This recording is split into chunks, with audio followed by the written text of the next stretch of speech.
This is Audible. Blue Nose presents Burn for Me. Written by Effie Campbell. Performed by Francesca Peregrine and William MacLeod. 1. Laura. Preparing to be a bride is exhausting, even more so when you barely know the groom. The clipping of the gardener's shears outside the floor-to-ceiling window lined up with the thud of my footsteps as they hit the treadmill. Running had to be invented by the devil himself. I detested it. After my short but furious workout session, the mirror showed how red and shiny my face was, sweat dripping down and making me look like an overly oiled tomato. The sun beamed into the home gym, adding more heat to my already melting body. I had to convince Daddy to get some blinds. Bill, the gardener, shuffled from one hedge to another as I tried to keep up some sort of pace. My lungs felt like they were going to explode, my pulse contributing to the cacophony of noise in my ears. Hitting the lower speed button, I gave in to defeat. 3 weeks to my wedding day wasn't enough to try to shave off the extra pounds I had. I didn't even care about them, really, but my mother sure did. "Laura, should you be eating pasta? Laura, look at the way your stomach bulges in those trousers. Laura, have you come across this new diet?" I tried to reason with her that Massimo had seen me in all my not entirely slim glory, and he still wanted to marry me, but she was having none of it. "There will be pictures, my dear. Pictures last forever." By 26, I'd expected my life to have been a bit more exciting than sitting around waiting to marry the man my father chose for me. Thank God he was my type, at least. Tall, dark, and handsome, the classic trio. Massimo Ricci wouldn't have been out of place on the cover of one of those rippling ab magazines. By far, he's hotter than any of the guys I'd briefly dated at university. Other than those illicit dalliances, my parents kept me on a tight leash, and not even in a good way. My parents filled my days with dinner parties and events, gallery visits whenever another one of my mother's friends decided to pick up a paintbrush or have some other wealthy midlife crisis. A life of champagne and caviar wasn't so bad, but recently things had become more strained between my parents. While they hadn't exactly married for love, their relationship has always been easy. Mother hosted, Daddy worked. Elijah, my brother, and I followed them about in a suitably gendered manner. Elijah followed Daddy into business while I spent my days with the same fake smile plastered on my face as my mother did. Would it be any better becoming Massimo's wife? The letters he sent me every few weeks promised passion and desire, a marriage filled with excitement.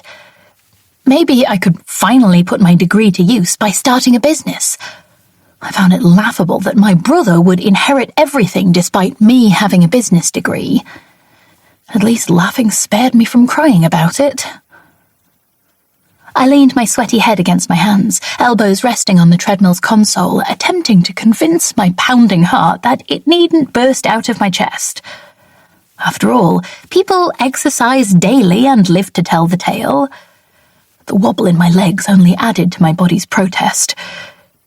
It wasn't even like I disliked my body. A little softness felt good on me. However, my mother's dismay at being slimmer than me at 50 and after having 2 children was hard to ignore. She seemed oblivious to the fact that, while Elijah took after her willowy appearance, I favoured my father.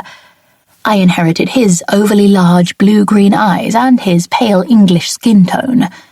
Even our hair was the same mousy brown colour. No wonder Elijah was the golden child. He was her spitting image, with his blonde hair and long legs.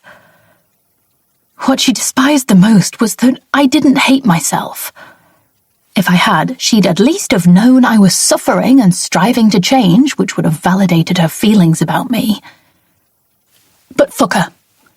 Massimo was going to marry me as I was, and I would finally be free. I'd have my own home, my own allowance, and I'd be able to do whatever I wanted. I couldn't bloody wait. After wiping off the equipment, I headed to my room, stopping by the kitchen to grab a bottle of water from the fridge. As I leaned back against the counter, it occurred to me I had no idea what my new home with Massimo looked like. He wasn't one for social media, and he'd never sent pictures. According to my mother, he had a few homes, mostly in southern Italy, but his primary residence was in London. That's where we'd begin our married life. Sipping my ice-cold water, I glanced over the sleek expanse of my mother's kitchen. It was the heart of our home and was as perfect and controlled as she was. Hell, the entire house was like the inside of a brand-new fridge, all spotless, white and chrome. And cold. There wasn't an ounce of warmth or comfort. Everything shone, yet nothing made me feel any sense of belonging. We'd only moved into the new mansion 2 years ago in a leafy suburb of Manchester. I'd wanted to stay in the south, near my friends, but Daddy had insisted we move. The house was bigger than our old one, but felt a million miles away from my old life. And far too sterile. A little colour would liven it right up. "Oh, sweetie, you've been working out," my mother said as she walked into the room, eyeing my red face. I focused on her and forced a smile. Good. This came for you." She thrust an envelope toward me, her eyes glittering at Massimo's neat, cursive writing on the front. My pulse leapt all over again as my mind raced to what delicious words it might contain. "Aren't you going to open it?" she asked a little too eagerly, pressing a button on the coffee machine. It whirred into action, depositing a dark, heavily scented espresso into a petite white cup. After a shower, I'm sweating like a pig. "Laura Eloise Redgrave, you are a woman. You do not sweat like a pig." My mother's face hardened, and I struggled to hold back a laugh. "So, what do you call this?" I showed my sweat-stained t-shirt. "Just a light sheen, sweetie." Well, my light sheen and I are going to shower off. "What are we doing for dinner tonight?" My mother set one of her fake smiles on me and glazed over as though she was checking a mental diary of events. "I have dinner with the girls from the country club. Daddy is out with Elijah on some business thing. You'll have to fend for yourself." I maintained enough decorum not to punch the air with my fist and say, "Fuck yes." "No problem," I said as I took my water and my envelope and headed for the stairs in the large open foyer. "There's avocado and prawn salad in the refrigerator. You don't need to order anything in." Her voice wafted after me, and I rolled my eyes, as if I was going to waste a night in on my own on a fridge salad. The crunch of Mother's tyres on the gravel driveway rose from outside as the evening sun cast luscious streaks of golden light through my windows. With spring newly abound, it felt like my life was unfurling like a new flower. The sweet scent of almond shampoo lingered in my freshly washed hair as I lay back on my bed, tearing into Massimo's letter. My fingers trembled lightly while my eager eyes danced over the page. Biting my lip, I tried to savour the moment. I'd received a letter for each of the 3 months of our engagement, and with each one, my desire for my soon-to-be husband grew. After Daddy proposed the idea, it took weeks for me to agree to marry him. Dads didn't pick their daughters' partners in England, at least not since the Victorian era. I'd thought he'd gone bananas at the idea. Until I met Massimo. He towered over me, his dark hair sweeping over his tanned forehead. His words tinged with a deeply attractive Italian twang, and I'd practically wet my knickers on the spot. When he'd swept my hand up in his warm fingers and pressed a kiss to it, I'd made an illegible peep as my eyes bugged. Like my very own fairy tale prince, he rescued me from my parents' overbearing tower. It would have been perfect had I only got to spend more time with him ahead of the wedding itself. I hoped he wouldn't work as hard once we married. We had 2 weeks booked in paradise to get to know one another after the wedding, on his multi-million-pound yacht. Daddy had been on it once for a business meeting and told me all about it. The yacht had a chef and staff on call and had been decorated to the nines. I couldn't wait. Finally, giving in, I read the letter. It was shorter than the others, but still left me squirming on the bed. Sweetest Laura, how I count down the minutes until I can see you again. The last few weeks have felt like an eternity without another glimpse of your beautiful smile. My heart aches to hold you close, to run my fingers through your hair and feel your warmth against me. Night after night, I drift off to sleep with your gorgeous face filling my dreams and your name lingering on my lips. I long for the moment we can finally be together again, just you and me. How I suffer, my darling. Do you suffer as I do? I cannot wait to wake up to the sweet melody of your voice every day, my love. To wrap you up against my chest and drink from your lips like a man desperate for the smallest taste of your divinity. I count down the minutes, Laura. Your love, Massimo. My duvet squished beneath my bare feet as I wriggled on the bed, clutching the letter to my chest. Massimo was like something from my storybooks. A billionaire with dashing good looks and so utterly devoted to me already. I grinned up at my ceiling and pushed down the quiet whispers of doubt that crept up into my head. You don't even know him. Why would he want you? It's a business deal. Squeezing my eyes closed, I banished the niggles from my mind. No one had demanded he send me letters. No one had asked him to be so charming when we'd met. He'd been the perfect gentleman, engaged and interested. There were no red flags, so my brain needed to knock it off already. Not every guy was all Tinder dates and booty calls. He could be good without being too good to be true. We could be happy. We would be happy. Together. A note slipped from the envelope, a hardness in the middle of its folded center. I opened it and stared. The golden credit card held my name on the front. Running my fingers over the raised lettering, I read through the briefer note. A gift for you. Buy yourself whatever your heart desires.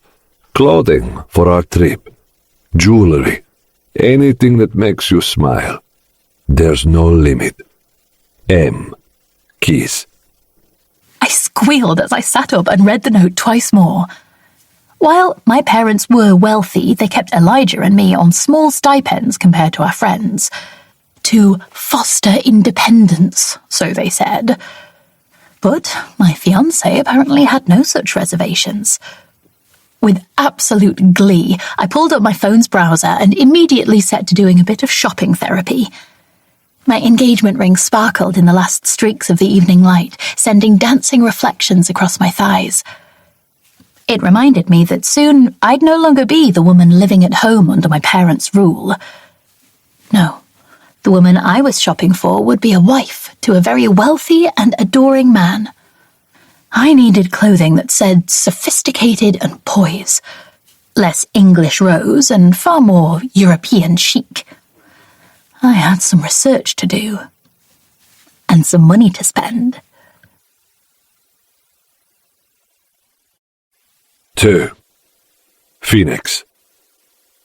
I was no stranger to blood and gore, but my stomach turned at the sheer amount of it as I walked into the elaborate dining room.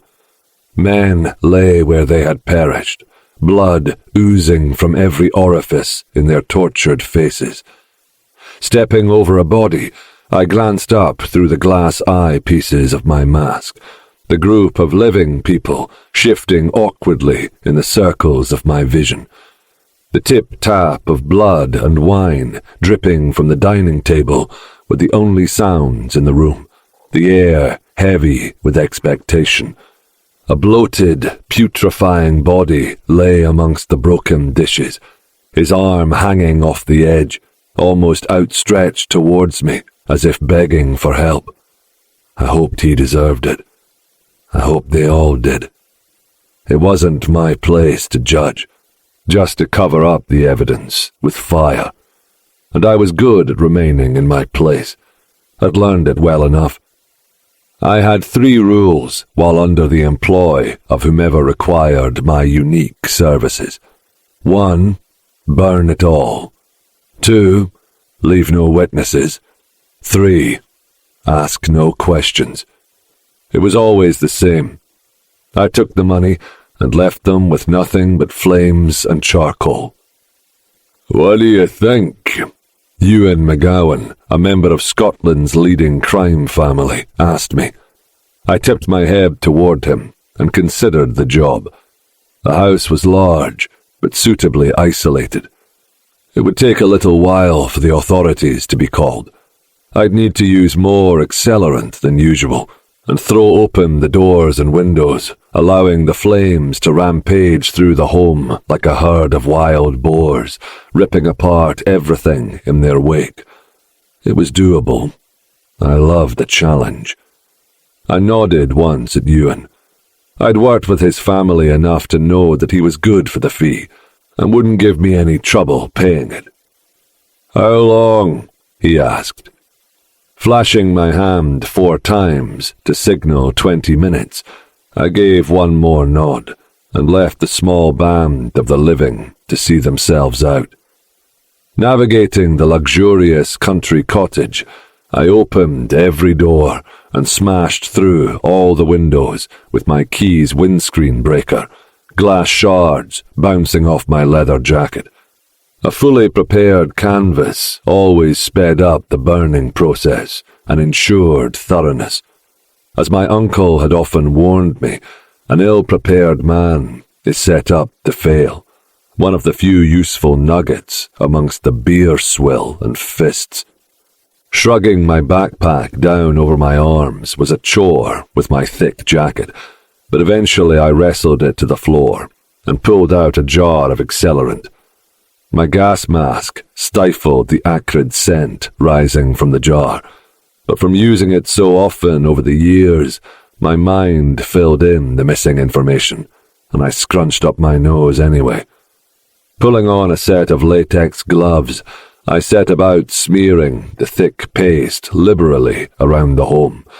I must have used half of the jar in the desecrated dining room alone. With all the bodies there, I had to be sure they went to nothing but blackened shards and pieces of bone by the time the police could get in after the fire had burned out. Kicking a limp arm out of the way, I smeared the accelerant over the faces and fingertips of each body, ensuring the flames would gobble up the last vestiges of their humanity with fervour. At last, the scene was set. A warmth seeped through my body as I pulled out a match and held it in front of me. Such an insignificant little thing to cause so much chaos and destruction. Was there anything else in the world so small and simple that could wreak so much havoc? Tingles crept through me as I placed the red head against the rough edge of the matchbox. With a shaky breath, I surveyed the room one last time. Everything was so still and quiet. If it weren't for all the blood, it could almost have been peaceful.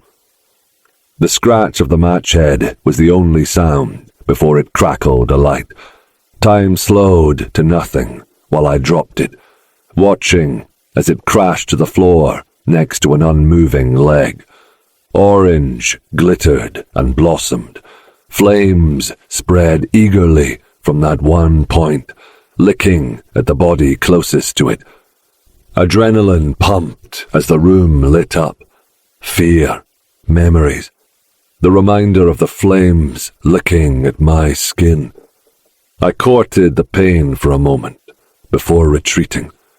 The fire was growing by the second, raging through the space and devouring everything within its path.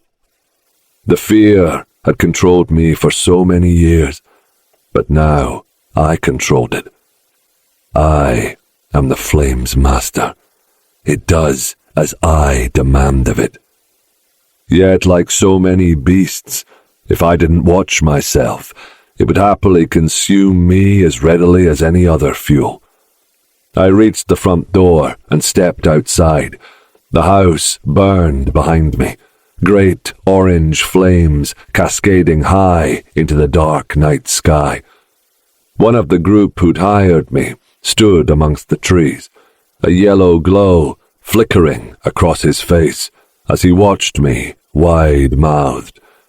I gave him one last nod before someone tugged him away through the trees.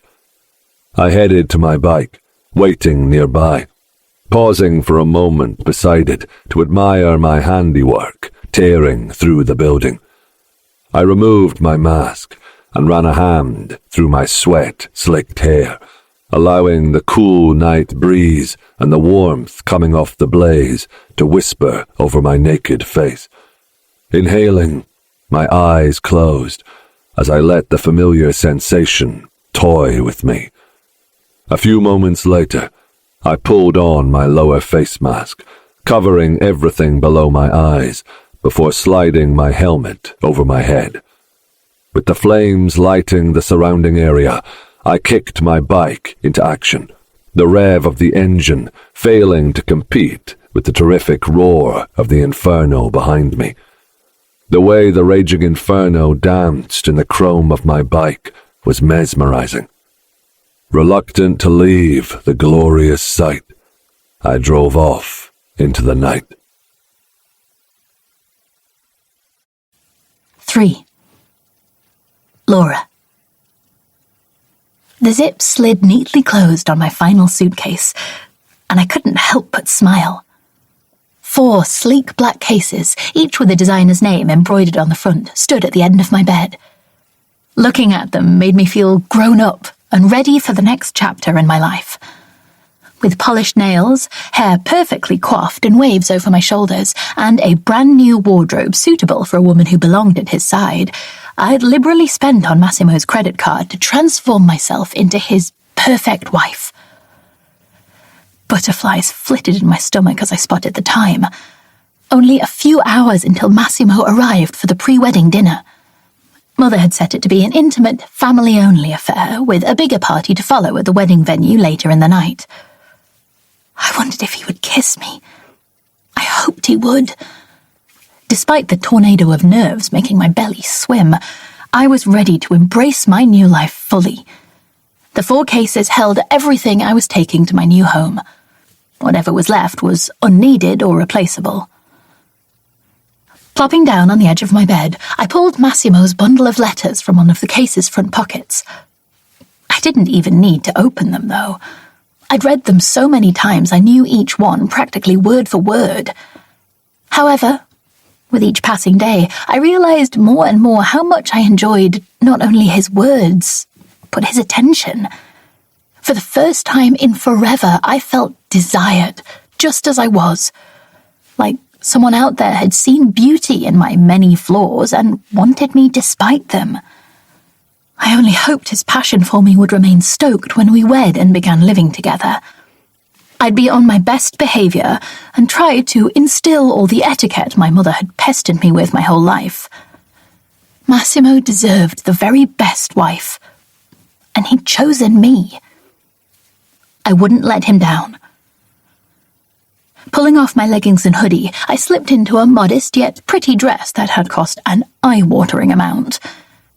It was delicate and feminine, with soft layers of sheer white silk floating down from the fitted waist. As I topped up my lipstick with trembling fingers, I kept glancing at the wall clock through the full-length mirror, half wondering if it was faulty because time seemed to drag on so slowly. Drawing in a stealing breath, I finished the outfit with a set of understated pearl earrings my grandmother had left me. I'd treasured them for years as a lasting memento of her, and perhaps they'd be my lucky token as I ventured into my new life. In a way, she might even be there to guide me through it. Inhaling deeply, I took one last glance at the reflection of a me I barely recognised in the mirror. I bore a resemblance to my mother's friends' daughters, who had already accomplished a lot in their roles as wives or career women. My abandoned leggings lay rumpled on the floor like the shed skin of the person I was before Massimo. Smoothing my skirt, I headed to the dining room. My father leaned against the in-home bar, pouring himself a rather large whiskey before reaching over for my brother's glass, topping it up. "Hey," I said, smiling awkwardly as both sets of eyes grazed over my appearance. "I'll have one of those too, please." Sure thing, kid. Dad pulled a glass forward and dropped a generous measure into it. Still can't believe our little dumpling has secured Massimo fucking Ricci. Elijah said, his voice dripping with scorn. I fucking detested the nickname he had always inflicted upon me. It had been a thing as long as I could remember. Little dumpling. Fat little pudding. My cheeks pricked with heat when he sipped his whiskey with a smug grin. "It's not my fault that not even Daddy can find someone who would marry you," I replied, reaching past him to grab my glass. Before I had the chance to take a swig of the fiery liquid, my mother plucked the glass clean out of my fingers and replaced it with a long-stemmed champagne glass. "Don't use that tone with your brother. No one likes a bitter woman, Laura." My mother handed the whiskey glass over to my father and gave me a look of displeasure. "He called me. I don't care what he called you. It's your job to be sweet, darling, not right." I sipped at the extra dry champagne and tried not to pull a face. At least it was alcohol. "George, please don't give her whiskey. Massimo doesn't need to come in here and smell that foul stuff on her breath." My father shrugged and drank down the whiskey in question. Elijah took a sip of his while holding my gaze, smacking his lips in a dramatic display of delight. Rolling my eyes, I made my way to the window that overlooked our driveway. The sooner I got out of here, the better. If only time could go faster. Massimo Ricci was in my house. Holy shit! My skin was sticky as I tried to hold my body still in one spot. I fought the urge to pace as I heard the accented timbre of his voice in the hallway. Using my hand to fan my fiery face, I pleaded with the gods to return my heart rate to a human level.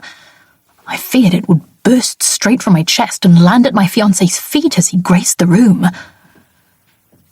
After a few moments that felt an awful lot like a million years, the dining room door opened at last. Laura! Massimo's beautiful face broke into a grin as soon as his eyes roved over me. I didn't know whether to kiss him or fucking curtsy. My body felt like jelly stuffed into a sausage casing as I awkwardly made my way toward him. "Massimo, it's so lovely to see you again." Stretching up on my tiptoes, I placed a kiss on his cheek, just left of his mouth. His body tensed as I did. Was he as affected as I? Indeed, he said, giving me a tight smile before turning away as my mother and father walked in behind him. "Shall we get dinner started?" my mother said. "The chef has prepared us quite the feast." When I tried to take a seat next to Massimo, my mother tutted and directed me to one on the far side of the table, putting my brother and father next to my intended instead. "Mum," I hissed under my breath. "Surely I should sit next to my soon-to-be husband." "You've already secured your part of the deal, sweetie. All you need to do is say I do and spread those thighs for him. Your brother and father still have potential connections to make." She brushed past me, a fake smile plastered to her face as always. Fury made my cheeks flame as I took my seat, idle chatter bubbling between the men while the entrees were served. Massimo looked almost regal next to my brother. He sat straighter and spoke with a calculated ease. He was also just as handsome as I remembered. Imagining myself wrapped up in his toned arms in less than 24 hours had me near writhing in my spot. Would he be romantic and gentle with me? Or would he be passionate? Would he push me to my knees and... Jesus, Laura, not with your family in the room. I shifted my focus back to the babble of conversation. The words were far more heated than I'd been expecting as I tuned in. You see, George, we had a deal, but it turns out that you have been lying to me for months, Massimo said, his eyes glittering dangerously. My mother's eyebrows creased as she tried to follow the exchange. It's not like that. My father's voice was strained, high-pitched and laced with fear. There were a few snags. You call losing your connections through Belgium a fucking snag? Massimo snarled. We had a deal. I marry your daughter, and you ensure the smooth passage of goods via the Belgian port. I'd known there was a business agreement behind our union, but to have it so blatantly said in front of me was like being punched in the gut. No, I told myself. His letters showed how he really feels. And worse than that, I find out you and your son have been undercutting me for months, taking my stock and selling it out beneath me while pretending everything's been fine. Do you think I wouldn't fucking find out? Massimo's face had twisted into a truly frightening mask. Anger replaced any sign of the man I'd briefly met before. George, is this true? Elijah rolled his eyes. Don't act as if you didn't know, Mother. It was your idea. My brain felt like it was seeping out of my ears as I looked from one face to another. They had all been lying to my fiancé and me for months. They'd undercut him in business. What the hell? My head pounded as I stood, a wave of nausea sweeping over me. I need to use the bathroom, I blurted out, heading for the door. It's too late for talk, Massimo continued, talking over whatever my father was saying. There is no room for rats. An ear-splitting bang rang out behind me. I whipped my head around to see a large spray of red across the wall behind where my mother sat. She slumped over into her venison, gravy dripping down her front and mingling with the blood flowing from the hole in her head. A scream tore from my throat, and another gunshot cracked like thunder. I needed to get to my phone, but I'd already packed it in my case. Kicking off my heels, I raced toward the kitchen, hoping to send the chef to get help. The chef was laying in a pool of crimson. Backing out of the room, I dashed for the doors. I needed to get out. My feet slid on the tiled flooring as I raced for the door, but 2 men were visible through the frosted glass, guarding the exit. Fuck! A 3rd shot cracked, and I crashed up the stairs, my heart beating as hard as my feet against the wood, sobs racking my body. Footsteps crashed behind me, and I glanced over my shoulder as I reached the top of the stairs. Massimo pursued, gaining on me. A bullet splintered the wall behind my head as I careened toward my bedroom. Slamming the door closed, I locked it and grabbed my phone from my bag before going into the bathroom and locking that door too. My hands shook as I pressed my finger against the on button, waiting for my phone to kick into life. I heard my bedroom door crash open and Massimo tearing open my cupboards. "Come on," I pleaded with my phone. "Please." A loud kick made the bathroom door shudder and tore another startled scream from my throat. At last, my phone's home screen lit up. I hastily punched in 999, my fingers slipping in my frantic rush to summon help. The door gave way, and Massimo burst into the room, a dark gun pointed directly at my forehead. Tears blurred my vision as I compressed myself back into the corner. "Please," I choked on a sob. Reaching down, he snatched the phone from my hand and hung up the call before dropping it to the floor and crashing his heel down on top of it. "Please, Massimo, I had no idea." His breathing was hoarse as he let out a laugh. I don't doubt that. "Don't hurt me." I don't have a choice. Your family is dead. I can hardly marry you tomorrow without raising some serious questions, can I? Blood speckled his tanned skin, and the realization that they were all dead hit me like a ton weight. I thought you loved me, I whispered as he ran a hand through his blood-slicked hair. I don't even know you. But the letters... He laughed again before shaking his head. Do you think I have time for penning love letters to stupid little English girls? Your mother arranged them to keep you sweet. Don't kill me, I begged, tears washing down over my cheeks. I'd gone from the promise of everything to pleading for my life in what felt like a matter of minutes. Please, I'll do anything. You hardly had anything I wanted, even with everything your father offered me. Without it, you're barely worth the bullet. Before I could take a breath, pain bloomed in my chest as my ears rattled with the sound of the gunshot. Looking down, my pretty white dress had a hole above my left breast, red petals of blood growing out from the torn point. Massimo, I whispered. He was already gone by the time I hit the floor. 4. Phoenix. I'd barely made it 20 miles along the motorway when a buzzing started in my pocket. With a groan, I pulled my bike over in the lay-by and tore my leather gloves off. The screen lit up with a number I didn't recognize. Ignoring it was tempting. I could be back on the boat and tucked up in bed within the hour if I headed straight for the dock. My ass ached from the hours I'd spent on my bike throughout the day, and my clothes reeked of smoke. A hot shower called out to me like a siren. Yet the buzzing didn't stop, and curiosity got the better of me. Clicking the green symbol, I hauled off my helmet and pressed the phone to my ear. "Is that Phoenix?" a man's voice said on the other end of the line, his words slow and hesitant. I waited. If he knew who I was, he wouldn't truly expect an answer. "I've got an urgent job that needs taking care of. In Manchester.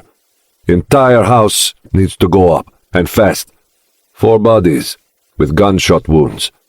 I'm more than happy to pay your going rate." Closing my eyes, I inhaled through my nose. Every part of my body screamed to say no, to curl up in bed. I didn't need the money, and I'd already had my fix of destruction. But there was a kernel of burning need awakening deep in my soul. A need to please, a need to be useful, a need to not be alone again. So many days stretched out, filled with nothing but me and the expanse of the ocean. What was one more job? I promptly hung up and ignored the call that had rung almost immediately after.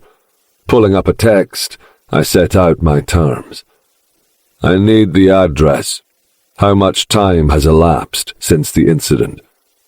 A light rain kicked up, sending a sheen of tiny raindrops scattering over my phone screen.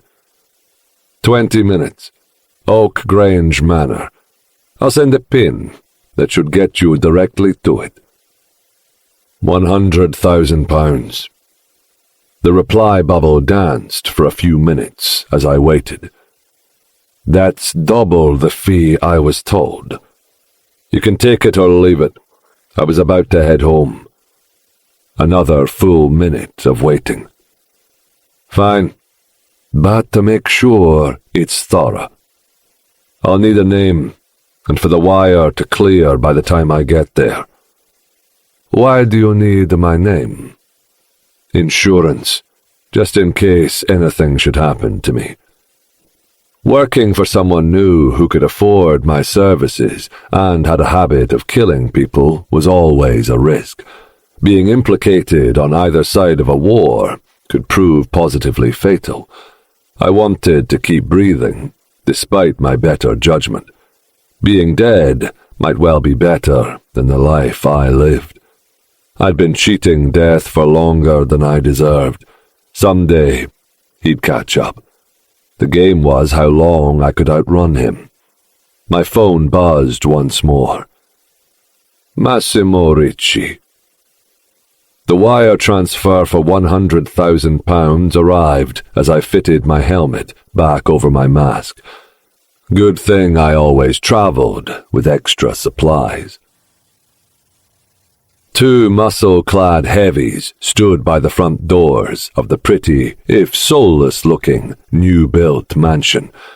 The driveway and surrounding lawns were almost too perfect. Not a single blade of grass dared stand out of place. Cold air whispered over my ass where I'd grown sweaty against the bike. The journey had me wiped before I'd even started the job. Balancing my helmet on the saddle of my bike, I ran a hand through my sticky hair and down over my masked lower face.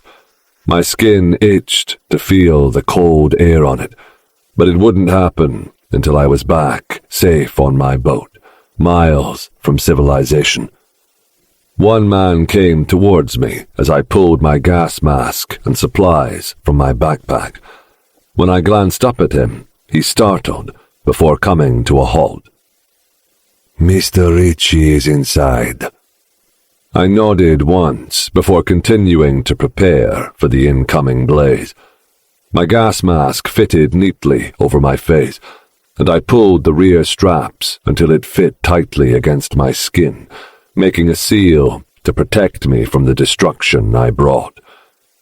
Massimo Ricci lounged back on a dining room chair, his feet up on the table while he sipped at a cup of tea. He didn't look up when I walked into the room, just kept on drinking. The wall to my left was awash with sopping pink globs of brain and bright red droplets of blood. A blonde woman lay slumped forward on the table, a crimson puddle leaking from her concealed face and spread out halfway across the table. Massimo's shiny black shoes sat crossed just beyond where the red trail ended. A younger adult male's body hung off of another ornate dining chair, his skull half caved in at the temple. The one I presumed to be the head of the family, a squat, mousy, brown-haired fellow, had made it almost out of the dining room before being taken out. His fingers remained clenched around the stock of his gun. He tried to fight for his family, at least. Massimo had said 4 bodies. Looking around, I failed to spot the 4th. "Last one's upstairs," Massimo said, standing and finally setting his stony stare on me. "I trust you'll make sure no one can tell what happened here." I gave him a nod. I knew perfectly well how to do my job. People didn't hand over wads of cash to an amateur. "Right.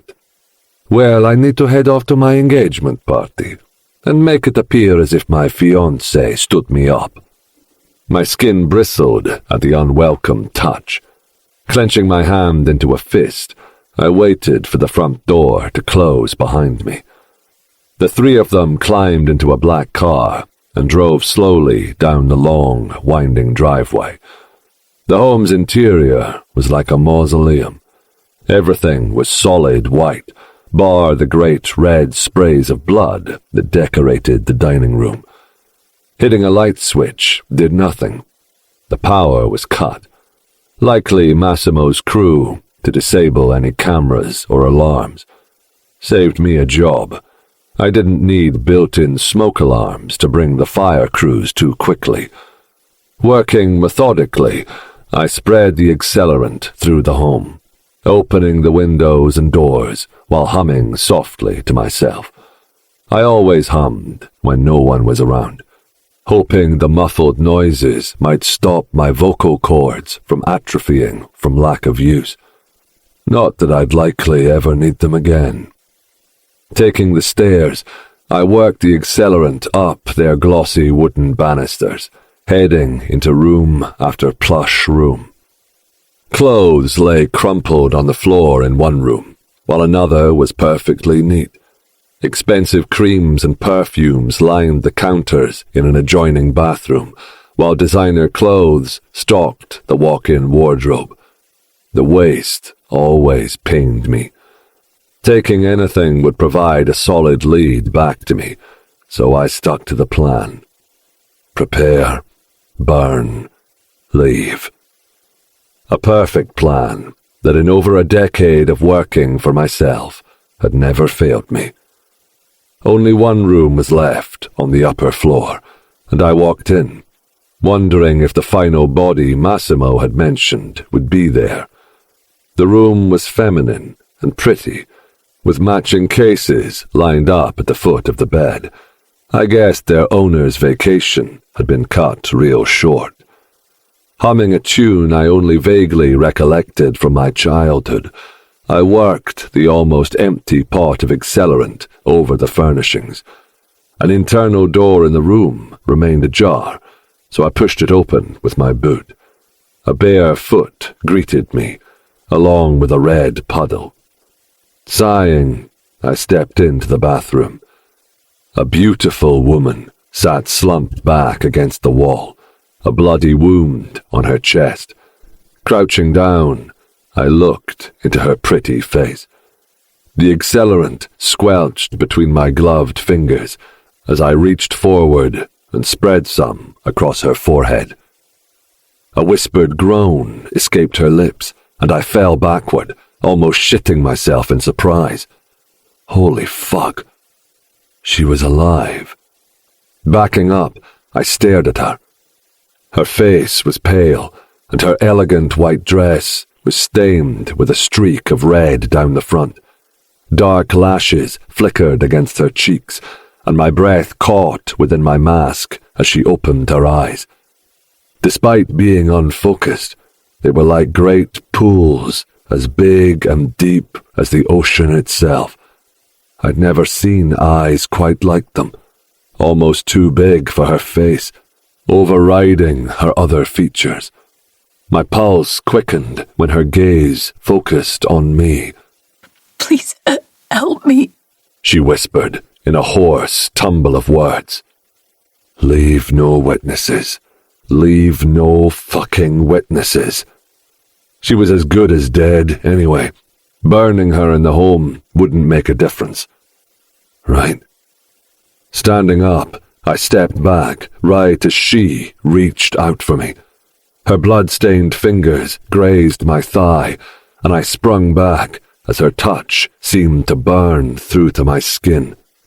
Please, don't leave me, she sobbed, her voice catching.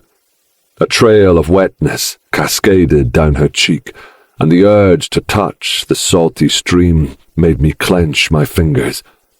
I wanted to take her. No one would know. She'd be a ghost, like me, if she didn't die. Shaking my head, I ruled out the insane idea. They'd expect a fourth body, and no matter how well I incinerated the home, they'd eventually discover a missing skeleton. Bones didn't burn well. I resumed humming while spreading the remaining accelerant around her, her sweet sobs harmonizing with my tune. Come back for me. Her rasping voice reached me as I stepped out of the bathroom. Please. The words immediately transported me back in time. She wasn't the first to ask this of me, but the last time someone did, I had promised to help, and then broke that promise. This time, I walked away without looking back. You couldn't break a promise you never made. 5. Laura. His footprints faded as the seconds ticked by, and despair welled up in my chest. But I was alive. Maybe my family survived too. I had to find out. acrid smell assaulted my nose, and I scraped my fingers across my face, gathering the goop the man had smeared on me, trying to figure out what it was. My stomach churned as I heard him moving around the next room, wondering if it was one of Massimo's men or if he'd actually come back for me. An old-fashioned-looking gas mask had obscured his face, painted with a worn, fiery bird across the forehead. He didn't look like one of Massimo's sharply attired henchmen. Excruciating pain shot through me as I struggled to shift. With a weak groan, I forced myself to sit upright while my muscles trembled with effort. My vision swam, and I blinked hard to clear it. That was when I saw it. Beneath the ripped white dress, there was a red glazed hole in my chest. Fuck. Massimo shot me. He fucking shot me. Pain flooded my senses as I pressed my hand to the floor and pushed myself forward an inch. I had to get out. Tears wet my cheeks with every tiny movement, the searing sensation in my chest winding me. Unless Massimo had caught a lung. No, Laura, stop. One thing at a time. Get out. I hauled myself to my bedroom, thick black smoke creeping in through my doorway. No, I whispered, panic rising. I needed to move faster. But my body was weak, exhaustion making my limbs uncooperative. I'd lost too much blood. It caked my torso, seeped between my fingers, and pulled around my thighs on the bathroom floor. Still, it leaked from my chest as I dragged myself forward, leaving a trail behind me. The air in the room grew hot and thick, making my lungs ache with every breath. The carpet grazed at my knees with each of my shuddering movements. Bright orange flames hurried around my doorframe, eagerly dancing their way into my room. Smoke stung at my eyes, and I swiftly diverted my slow course towards one of the open windows. Through quivering sobs, I swallowed down a scream as I weakly grabbed the window frame and propelled myself forward, desperate to draw in the cool, fresh air. Looking down, I realized the only way out was to throw myself onto the tarmac below.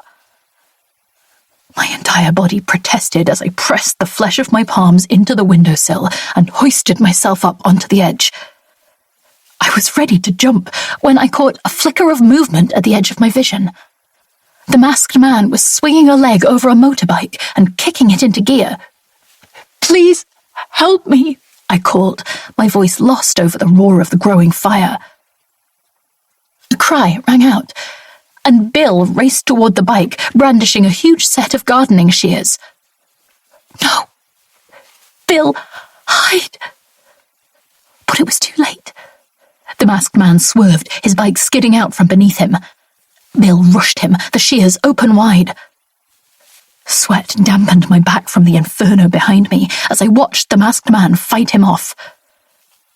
The crack of Bill's neck echoed loud enough for me to make it out over the fire, the masked man's hands jutting his neck harshly to the right. His body crumpled to the ground. A gasp tore from me, my bloody hand coming up to my mouth.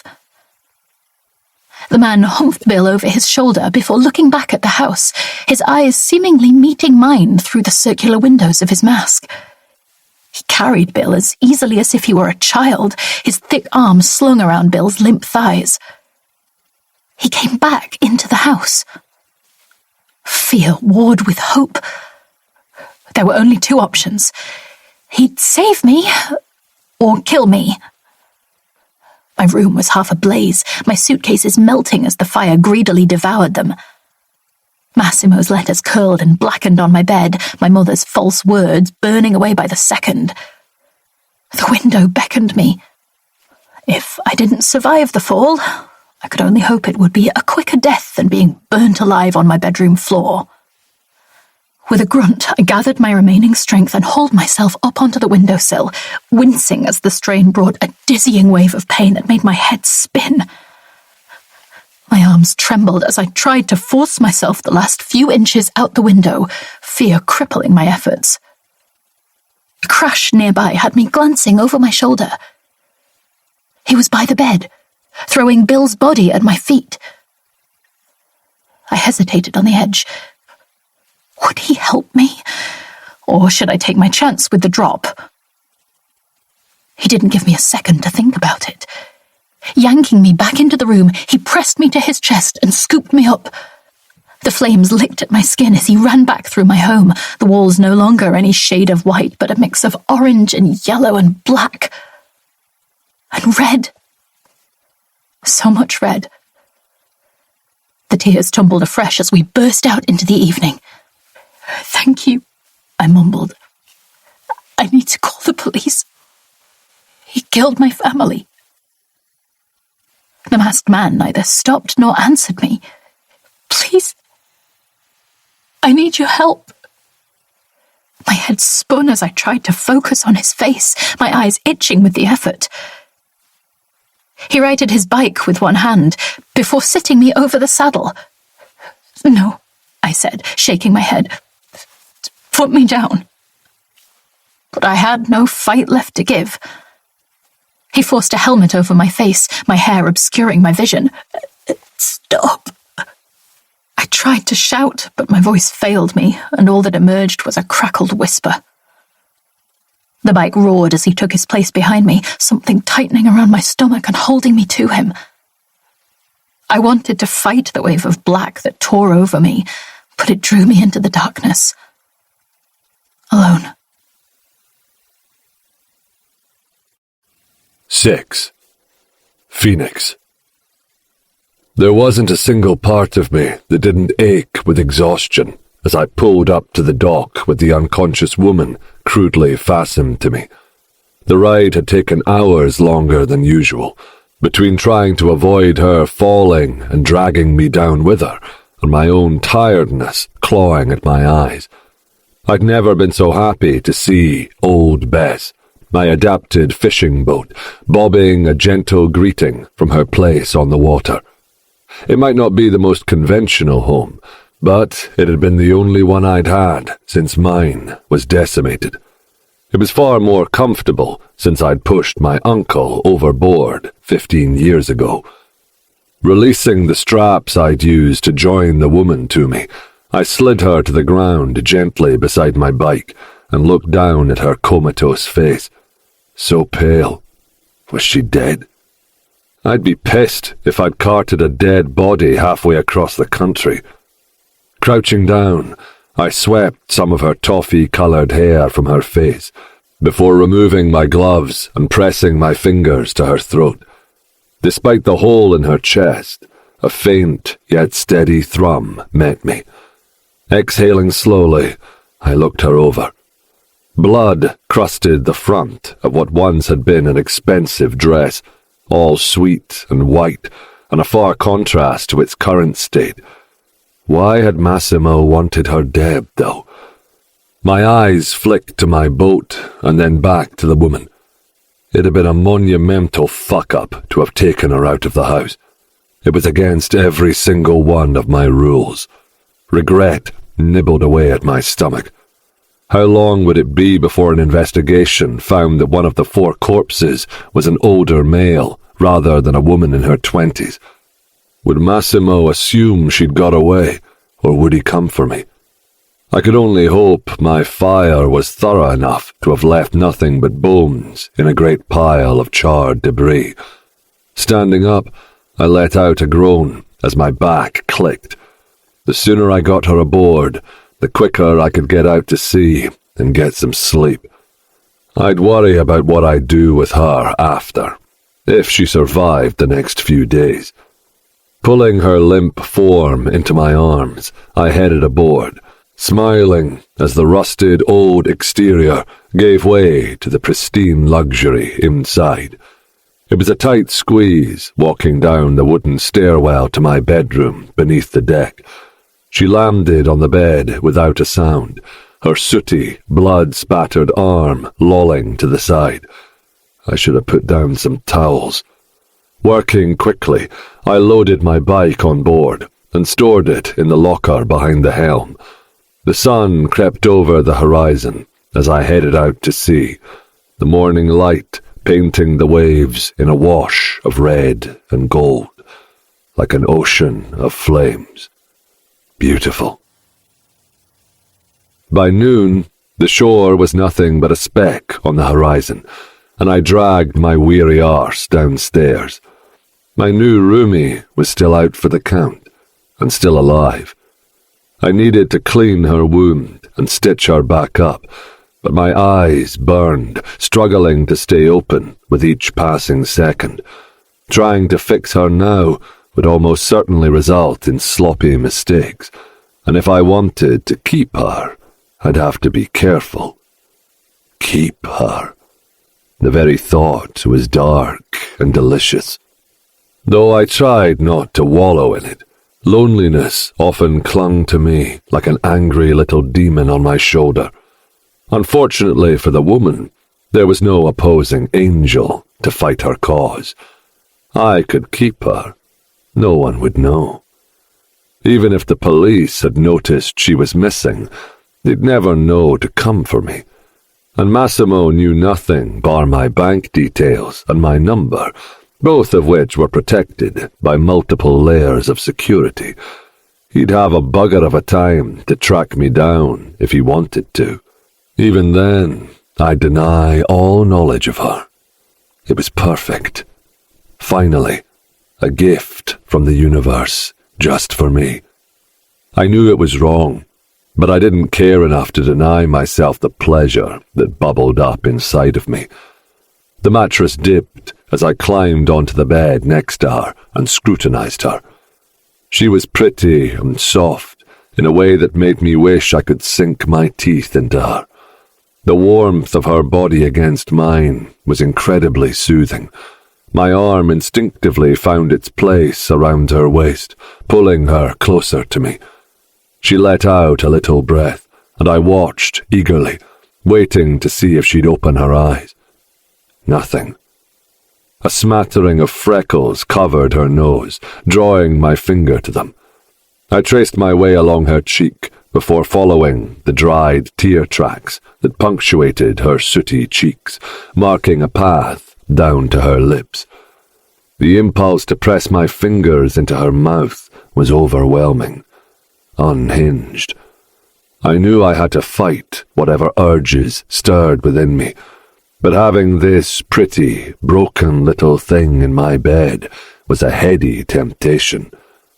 A yawn stole over me, and I rested my hand back down over her waist, the crispy red streaks of her dress rough against my fingers. When I wake up, I thought, I'll clean her up and fix her. Mend her like a broken toy that's been discarded, stitch her up. If she survived, she'd become my most prized possession. I wouldn't be so careless with her. My eyes fluttered shut as I teetered on the edge of sleep. I wanted to remove my lower face mask to stop the itching. However, if she woke, she might be even more frightened. So I'd hide my monstrous side, or sides, from her. For now, at least. Sighing, I breathed her in. She smelled like smoke and copper. As sleep finally claimed me, I smiled to myself, imagining what her soft, clean skin would smell like while she lay beside me. 7. Laura. An odd little tug at my chest made me squirm in bed, my soft sheets bunching beneath my sticky skin. Why was I so hot? A sharp piercing sensation jolted me out of that plane between sleeping and awake, my eyes snapping open as a curse died in my raspy throat. A dryness filled my mouth, and my tongue lay swollen and sore against my teeth. Inhaling made my lungs burn as I stared at an unfamiliar wooden ceiling. The panelling was in a soft, smooth-looking oak that made my brain stutter. The same strange tugging sensation had me looking down at my chest, where a set of calloused hands pressed a needle into my bare flesh. Panic ripped through me, and I tried to roll away from the dark pair of eyes focused on my face. Rough ropes secured both my wrists and ankles to the bed. "Let me go," I croaked as the events of my home came crashing back into my mind. The fire, the blood, the masked man. His lower face remained covered by a stretchy cloth mask emblazoned with that same phoenix emblem, but the heavy gas mask was gone. He didn't answer my plea. With a forceful hand on my ribcage, he pinned me to the bed and resumed his stitching at a hole in my chest. "Please take me to a hospital. You need to let me go to the police. He killed my family." Each sharp pierce of the needle took my breath away as the man ignored me entirely, focusing only on the neat little stitches that knitted my flesh back together. When I attempted to pull away, he gave me a pointed look with those inky brown eyes and dug his fingertips harder into my ribs. It took a few moments for the reality of my situation to hit me. My cheeks flamed at the lack of my clothing. He must have removed my dress, leaving me in nothing but a pair of panties. I tensed my fists, feeling the ropes tighten at the movement, anger flooding me to replace the shame my near-nakedness brought. "It's so he can stitch you." I hoped the little voice inside my head was right. "He's trying to help." Idiot. Helping me would have been calling an ambulance, not stitching me like a sock that needed darning. Closing my eyes to hide from his intense gaze, I took a slow breath. If he'd intended to kill me, he wouldn't be trying to help me. But maybe that was worse. If he didn't want to kill me, what was his intention? He had to be one of Massimo's associates, and Massimo tried to kill me. My family were all dead. No one would be looking for me. There was no savior on the horizon. Once I thought Massimo was one, but instead he'd ripped my world to shreds. A tear trickled down over my cheeks as the memory of my family's bodies sparked into my mind. Mum's perfect white dining room soaked in scarlet and burning to a crisp. They were far from perfect, but they'd been all I had known. The pain in my chest continued as I willed myself not to flinch. I wouldn't give the insane, masked fucker the chance to enjoy it. Eventually, he stopped. A finger turned my face toward his, and reluctantly I opened my eyes. He held up a washcloth and a tub of soapy water before pressing the warm, wet cloth over my wound. The intimacy of the touch made my stomach turn, and his dark eyes watched every movement I made as he continued to clean the blood and dirt from my skin. The tenderness almost made it worse. Each stroke of the warm cloth felt good, loving, like I was precious. From someone I wanted, it would have made me feel cherished, but from the man who had kidnapped me, it disgusted me. Turning my face from him, I let my mind go elsewhere, trying my damnedest to pretend the psycho washing me didn't exist. I had no idea how long I had been out of it, or where I was. The room was modest, but plushly decorated in rich, polished woods and cream leather. My brows creased as I noted the small, circular windows, and nothing but blue outside. The motion around us struck with such clarity that it took my breath away. We were on a boat. My pulse thundered at the realization my situation was even more dire than I'd thought. Not only had the man taken me, but how on earth could I hope to escape? If I even survived his makeshift nursing. Fuck. Maybe death would be a kinder end. A tap on my cheek had me turning my head slowly back to him. He was holding out a bottle of clear liquid for me. Antiseptic. He undid the cap and placed it above my left breast, his fingers lightly trembling at the proximity to my nipple. His other hand moved up to slide into my fingers, grasping them. I couldn't pull away with the way I remained tied, so I had little choice but to let him hold my hand. Then he poured. A sob tore from my throat as the antiseptic burned like acid against my crudely stitched wound. His eyebrows furrowed when I writhed against the bed, trying to escape the blazing sensation. His fingers squeezed mine, and I returned the action, forcing my pain in through my grip and onto him. He let me. Placing the bottle down, he wiped the excess from my skin before disentangling his fingers from mine. "Who are you?" I asked, my voice weak. Rising to his feet, he just looked at me before shaking his head. "Please, just a name." "Nothing." He covered me with a soft blanket before heading out of the room, leaving me to sob on the gently bobbing bed. I should have been getting married. Instead, a masked man had tied me to his bed, on a boat, probably in the middle of the sea.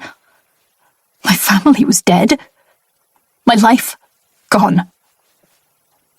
Death would be a blessing. 8.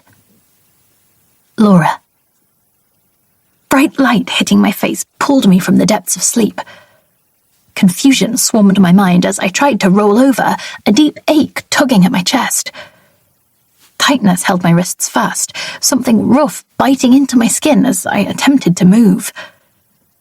With a groan, I forced my eyes open. The gravity of my predicament hit me with a punch. Ropes bound my wrists, and through the small round window I could see the sun sinking low beyond the endless blue horizon. Not to mention how exposed I felt from the lack of clothing underneath the thin blanket covering me. And then there was him. He sat silently on a chair by the bed, stalking me with his stare. Eyes as dark as sin. That dreadful mask covering half of his face. Swallowing hard through the dry scrape of my parched throat, I contemplated my options, which were incredibly few. Did I accept my fate and take whatever he intended on inflicting on me? Did I fight? Kill him and try to find my way to land? Did I play pretend until I could convince him to take me back to shore? Rationally, the last option was the only viable one. I had to make him trust me enough to bring me back to civilization. He shifted in the seat, leaning forward so his elbows rested on his thighs, his head tilting just a touch while his eyes roved over me. Pinpricks crept across my stomach at his open stare, panic flooding my system. How could I play pretend in the face of a predator? He leaned forward, and I flinched, the rope digging further into my skin. "Please," I whispered, my words catching in my throat. "Please, untie me." Those dark eyes narrowed, moving from my face to my red, chafed wrists.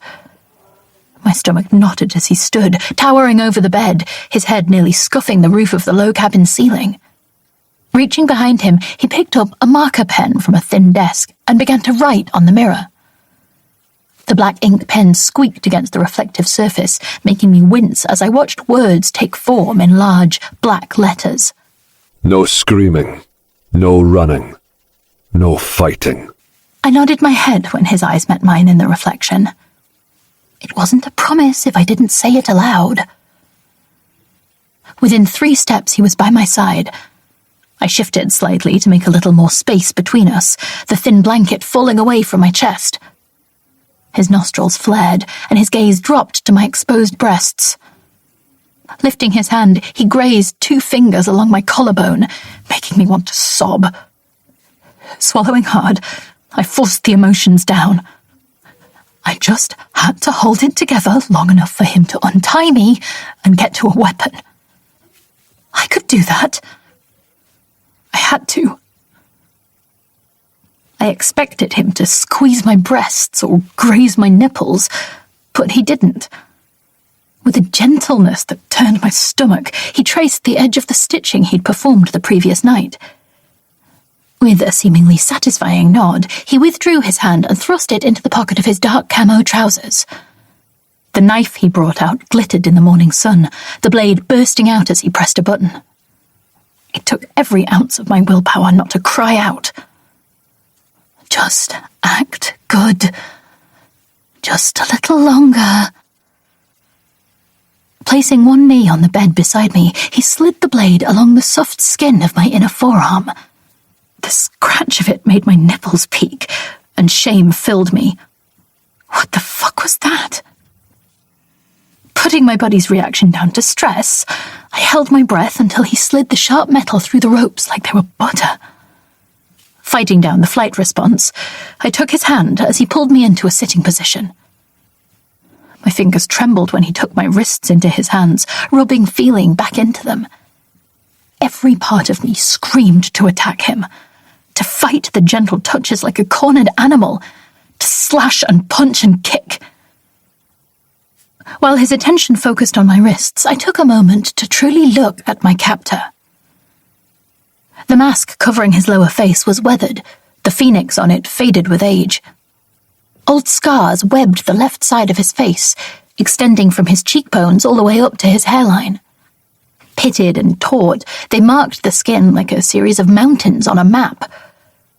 A tiny flicker of pity lit in my chest, but I quickly extinguished it. No matter his past, he had no right to take me prisoner. Feeling sorry for an injured lion made it no less likely to hurt you. I stifled a moan as his fingers worked my aching wrists and palms, inviting the blood to flow right back into my fingers. The touch of a monster shouldn't make me swoon. I pulled my fingers, and his grip tightened. My pulse picked up in my throat as he continued to stare at my wrist. "I need to use the bathroom," I said after a few moments of strained silence. Dropping my massaged wrists into my lap, he got up and left the bedroom without another look. I swiftly let myself into the minuscule bathroom that joined the bedroom cabin to relieve myself. Desperate to find anything that might be useful, my eyes wandered the tiny room.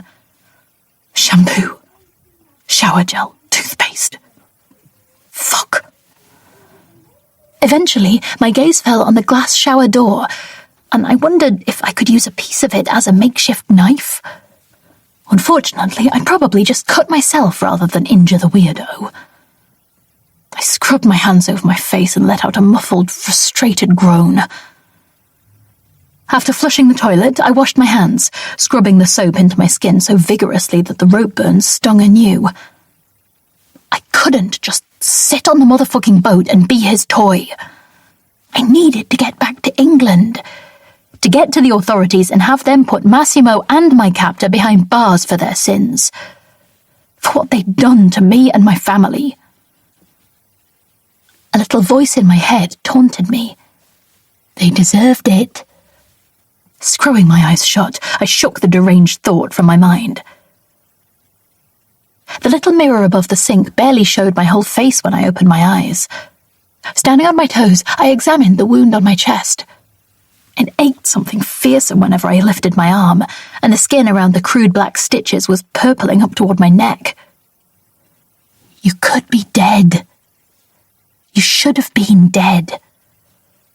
The man I thought was my freedom pushed me into this floating cage, and I fully intended to kill him.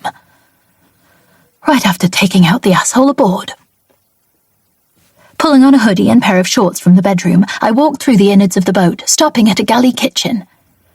Glancing toward the door that led out onto the deck, I saw no sign of the masked man. My pulse skipped as I opened one of the drawers, hunting through the utensils in search of potential weapons. Unless I could mash his brains with a potato masher, there was nothing useful. Bar a rolling pin, nada in the next drawer down. Frustration made me growl as I slammed door after cupboard door. Wrenching open the last one, I saw a block of knives. With sweat gathering at the base of my spine, I glanced back at the doorway. The wooden handle was rough in my palm as I clenched my fingers so tightly that they began to whiten. Even with a weapon, how did I think it would go down? You're an idiot, Laura. Probably a soon-to-be-dead idiot. But that was better than nothing. The deck of the boat was neat but worn, a far cry from the plush-looking interior. Rust clung to any metallic, dulling its shine. The rough flooring scratched at my bare feet when I inched quietly toward the silhouetted figure that stood at the bow, looking out over the sea. The vast fucking sea. If I couldn't stab him, maybe I could just shunt him overboard? Squeezing the blade of the kitchen knife, I tried to amp myself up for what I needed to do. The closer I crept, the more his massive stature sent concern through me. His back was packed with muscle beneath the thin t-shirt he wore, and his biceps were like fucking tree trunks. My mouth dried out with every step toward the beast of a man. The silent creep. My heart beat so fast I worried he'd be able to hear it. It would give me away before I could strike. My palm slickened around the knife, making it more difficult to grip. I desperately wanted to shift the blade to my other hand and wipe my sweaty palm on my clothing, but I didn't dare make any movement I didn't need to. So close. Holding my breath, I lifted the blade and lunged forward, striking it down toward the left side of his upper back. He turned right as I made my move and caught the slash on his upper arm, more of a graze that drew a dark red line, really. His hand fit over my wrist, squeezing as I panted. Pain filled my arm, but I held on to the knife, determined not to let him win. Amusement danced in his eyes, and I wanted nothing more than to see him dead. Grabbing the blade with my other hand, I sliced wildly at him while kicking and pushing against him in an attempt to launch him over the railing. He reacted like my attack was that of a child, like it was nothing. I let out an angry scream and shoved hard. He let go of my wrist at the same time and slid out of the way. My foot slipped, and I toppled toward the waist-high rail. "No!" I gasped, dropping the knife and hearing it clatter on the deck. Time slowed. My balance tipped as I hit the rail, sending me right over the edge. For a few long moments, only air wrapped itself around me. Then I hit the water in a wall of cold that stole my breath right from my chest. Fighting the shock, I kicked my legs and fought to find the surface amid the panic rising inside me. Nothing but icy water around me, and nothing to hold on to either. With a great heaving sob, I broke the surface, turning myself to look for the boat. "Help me," I panted to the lone figure leaning against the railing, watching me suffer. Silence. "Please." Cold numbed my extremities, making treading the water all the more difficult. "I'm sorry." "Nothing. I'm scared. I've lost everyone, and I want to go home." Hot tears mingled with the frigid salt water that streaked my face. Beneath the surface, something nudged at my thigh. Fear enveloped me as I tried to look around me. Something rough grazed my calf, and I let out a scream. I wasn't as alone as I thought. 9. Phoenix. Water slapped against her chest, its noise drowned out by the absolute ruckus she was making. I could see a large shape surrounding her flailing form beneath the water. The shark must have been curious about what was causing all the splashing. Thankfully, the only sharks that tended to frequent the area were basking sharks. They don't even have teeth. I hadn't wanted to laugh quite so much in a very long time. Even soaked to the head, she still had that spark in her eyes, like an ember plucked straight from the fire. My pretty little ember. "Please, help me," she called, her voice even more panicked than before. My arm still bled from the cut she'd inflicted on me, not too deep at least. Thin rivulets of blood snaked down over my forearm, wrapping my fingers like scarlet gloves. I had a choice. I could leave her there to tire and sink, The sea would rid me of the issue of dealing with my first mistake in years, or I could use her misfortune to my advantage, to make her behave. Leaning over the bobbing helm of the boat, I held my hand out and tensed my bicep. A fresh slough of blood dripped from the cut and followed its crimson path to my finger, which I stretched out over the water. What are you doing? Her words hit me, and I looked down at her stricken face. A slop of salt water hit her right in the face, making her cough. A drop of my blood fell into the ocean. This wasn't the first blood I'd lost to it while out on my uncle's goddamn boat. No, he'd seen to me losing plenty over the years. Stop it! Are you insane? She shouted. Her squeals as the basking shark slipped past her made my cock twitch. I wanted to make her squeal like that. Please. Fear filled her big doe eyes. They darted from left to right as she tried to paddle back toward the boat, which was drifting slowly away from her. I'll do anything. I'm sorry, okay? Lifting an eyebrow, I backed away from the edge and toward the cabin. Her wild screams and curses followed me. A chuckle sounded deep in my throat, silenced only when it reached my mouth. The feeling of the noise made me stop in my tracks. Touching a hand to my throat, I made it again. The vibrations pulsed down my fingers. It felt good. So fucking good. If only it could come out fully. I grabbed a chunky permanent marker from the kitchen and walked back to my screaming flame. You absolute arsehole! Get me out of this water! I shook my head and dropped to my stomach, leaning over the edge between the railings. The pen squeaked against the boat's finish, black streaks forming upside-down letters. Anything? What? She called. I underlined the word twice. Her eyebrows creased until eventually she figured it out. Yes, I'll do anything if you get me out of here. Anything! I reached down and wrote one more word below my first. Promise. Not that I thought I could particularly trust the word of the woman who tried to stab me and shove me off my own boat. Hopefully, she'd stick to her word this time. If not, I'd have to get creative with punishments. Yes, I promise. She let out a blood-curdling scream before bursting into tears. I'll do anything you say. Cook for you, clean up, scrub the deck. I'll be good. I can please you. I can even suck your fucking cock. Just get me back aboard.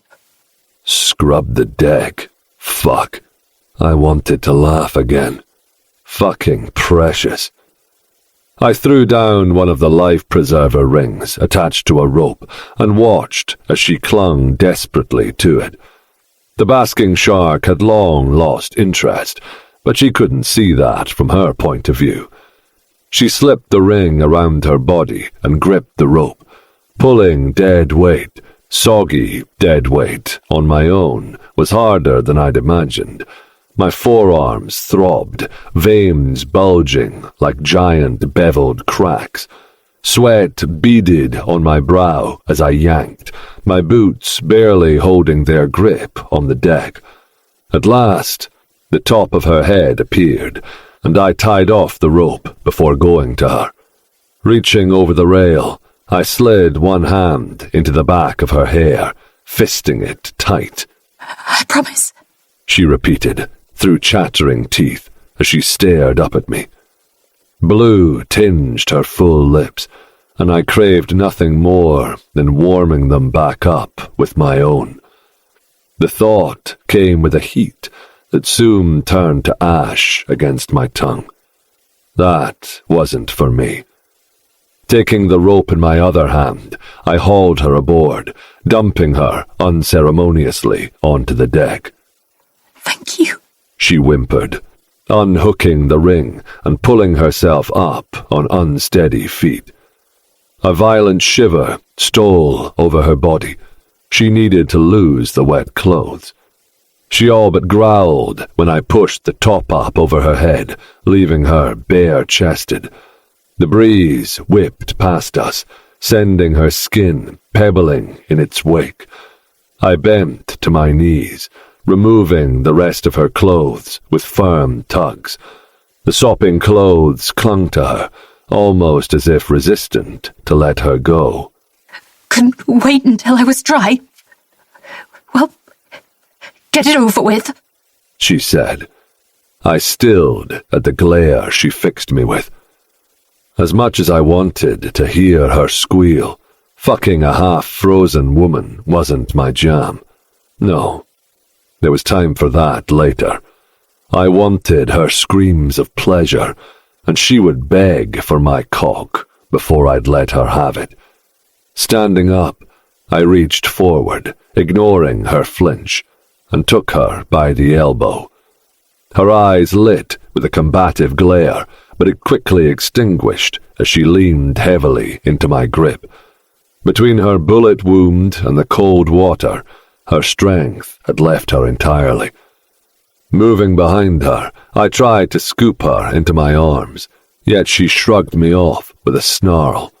"I'll balk," she muttered, and step by shaky step, never allowing more than the briefest support from my hand, she did.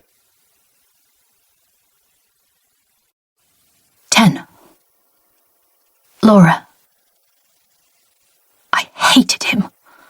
I hated that I needed his steady hand to get me back to the cabin, tremors shaking my frozen limbs. I'd failed. Spectacularly. Instead of securing my freedom, I'd offered him even more of myself to get him to rescue me for a second time. Cold cut deep into my bones by the time we'd made it down into the bedroom. Wrapping my arms over my chest, I sat unsteadily on the end of the bed. I shrunk away as he walked past me. What was I going to do? I had to behave until I could get to somewhere I could have an actual chance at escape. But how? How could I let him take whatever he wanted and survive it? Another shiver stole through me as he rummaged in a closet, pulling out a large hoodie and a pair of black jogging bottoms. He handed them to me with barely a glance and left the room. The hoodie was old and worn, its soft, thick fabric hugging me when I pulled it over my shoulders. A touch of comfort amongst the God-forbidden boat that had become an oversized prison cell. The pants were snug around my hips, but I was glad to be covered from neck to ankle considering the promise I'd made to do whatever he wanted me to. Crushing myself into a compact armchair to the left of the bed, I crossed my arms over one another, wrapping them around my knees. Those intense eyes settled on me, sending a tremor along my spine. His boots squeaked against the floor as he rounded the bed, heading straight for me. Every muscle in my body seized on his approach. He thrust a mug into my hands, heat radiating into my icy fingers. Milky brown tea sloshed gently as the boat bobbed, and the familiar sensation of comfort filled me. Tears pricked my eyes as I stared down at the hot tea, avoiding the man sitting across from me on the bed, his knees grazing the edge of my chair. Silence enveloped the room, only punctuated by my occasional sips of the sweetened tea. My stomach grumbled as I drank, reminding me just how long it had been since I'd last eaten. He heard it too, his gaze dipping to my middle, his brows creasing. "What's your name?" I asked, needing some sort of noise to break the quiet. Nothing. I sighed, placing my now empty mug on the dresser by the bed and wrapping my arms back around my knees. "My name's Laura. I don't know if you know who I am, or how much Massimo told you." His fingers twitched against the bed cover, but he remained silent. "I don't have a home. I don't have anyone waiting for me. I've got nothing. The blue water undulated outside the window beside me as I spoke, and I focused on the distant spot where the sea met the sky. You can use me. I agreed to that.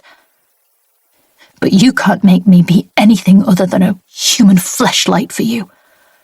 I'll hate every minute of it, and I will get away from you the first chance I get. Swallowing hard, I continued to watch that spot far from me and my predicament. Then his fingers gripped my hand. The urge to snatch them away flared in me, but instead I narrowed my eyes at him and held firm. I wouldn't break. That's probably what he wanted, to see me begging for him to leave me alone. I wouldn't give him the satisfaction. I'd be a sack of potatoes, unresponsive and dull. He'd get bored and leave me be. Hell, maybe he'd get so bored he'd drop me at the next port. A movement against my palm directed my eyes toward it. His fingers were scarred on the left hand, which held mine in place. Red and white webbing decorated the digits and spread up his wrist. With his unscarred right pointer finger, he drew a shape into my palm. Confusion filled me at the ticklish touch. What was he doing? A line and a semicircle. A P? He was spelling something. P-H. The caress of his finger sent a warmth through me that made me want to retch. The tingle of a man's touch had been something I dreamt about in the lead-up to my wedding. My non-wedding. Yet, here were the tingles with a psycho. O-E. I chewed on my bottom lip as he continued. N-I-X. After he drew the last letter, his gaze flicked up to my face and lingered on my bottom lip, which was caught between my teeth. He closed his eyes for a moment as he took a shaky breath. Phoenix? I asked, putting the letters together. He nodded. It made sense of the worn embroidered bird on his masks. My stomach growled viciously, sending roiling discomfort through me. He stood, hesitating for a moment before stroking a finger across my bottom lip, right where my teeth had been. Blood still stained his arm from where I'd cut him, and it took every piece of willpower I had not to lash out at his touch. He left me there with my empty mug, and the whisper of his touch tainting my lips. 11. Phoenix. The blender churned, filling the kitchenette with the scent of strawberry. The powder and milk slowly combined until they turned that familiar smooth shade of pink. Only that day I'd made a double helping. The high-calorie shake was as much a part of my routine as breathing. I never had to worry about what to cook or what I fancied. It was always the same. Milk, powder, blend. Pouring half of the mixture into a glass, I grabbed a straw and pushed it down into the thick liquid. Checking over my shoulder, I slid my mask down over my chin and pushed the straw through the tiny gap on the left side of what should have been my mouth. A burst of sweet strawberry flavour washed over my tongue as I drank the shake down. Bar a child-sized toothbrush and toothpaste, it was the only thing I ever forced through the small opening. Even the toothbrush head took some force. The doctors had told my uncle that oral health was important, and I never forgot it. Even if we'd never gone back to have the surgeries that would have opened my burned, fused lips, I'd still always secretly hoped the day would come. As months turned to years and the scars solidified, I saw that dream die and embraced what I was. A monster living beneath the surface. Someone people called upon, but never wanted beyond their nefarious purposes. I was just another tool. A noise behind me startled me, and I pulled the straw from my mouth before yanking my mask back into place. Laura stood sheepishly in the doorway, her still wet hair brushed through and the empty tea mug loose in her hand. I eyed it, half expecting her to throw it at my head. I filled a second glass with the high-calorie sludge, offering it to her. With reluctance, she set down the empty mug and sat at the low table, casting a skeptical glance at the drink. When she failed to take a sip, I grabbed the packet of powder and laid it on the table before her. She had two choices, eat or starve. Is this all you have? She said, scanning the packet with a frown. I nodded. She took a little sip and swallowed, a grimace crossing her pretty face. The drink might not be tasty, but it would stop the grumbling coming from her stomach. No wonder she'd been acting like a caged animal. The first rule of taming a pet was making sure it didn't go hungry. I'd need to keep her belly full before I started filling her everywhere else. Excitement threaded through me as I watched her lick a drop of strawberry shake from her lower lip, imagining it was my cum she lapped up so delicately. Even in my hoodie and jogging bottoms, Laura looked delicious. The way her cheeks rounded so softly, the way my hoodie stretched around her chest, seeing her walking through my boat naked had been the most divine torture. The temptation to bend her over and warm her with my hips crashing into her ass while she shivered from the cold had made me ache with desperation. Soon. Patience. I doubted I'd be able to hold her captive forever without her stabbing me in the throat at some point, but damn would I make the most of the time I could keep her.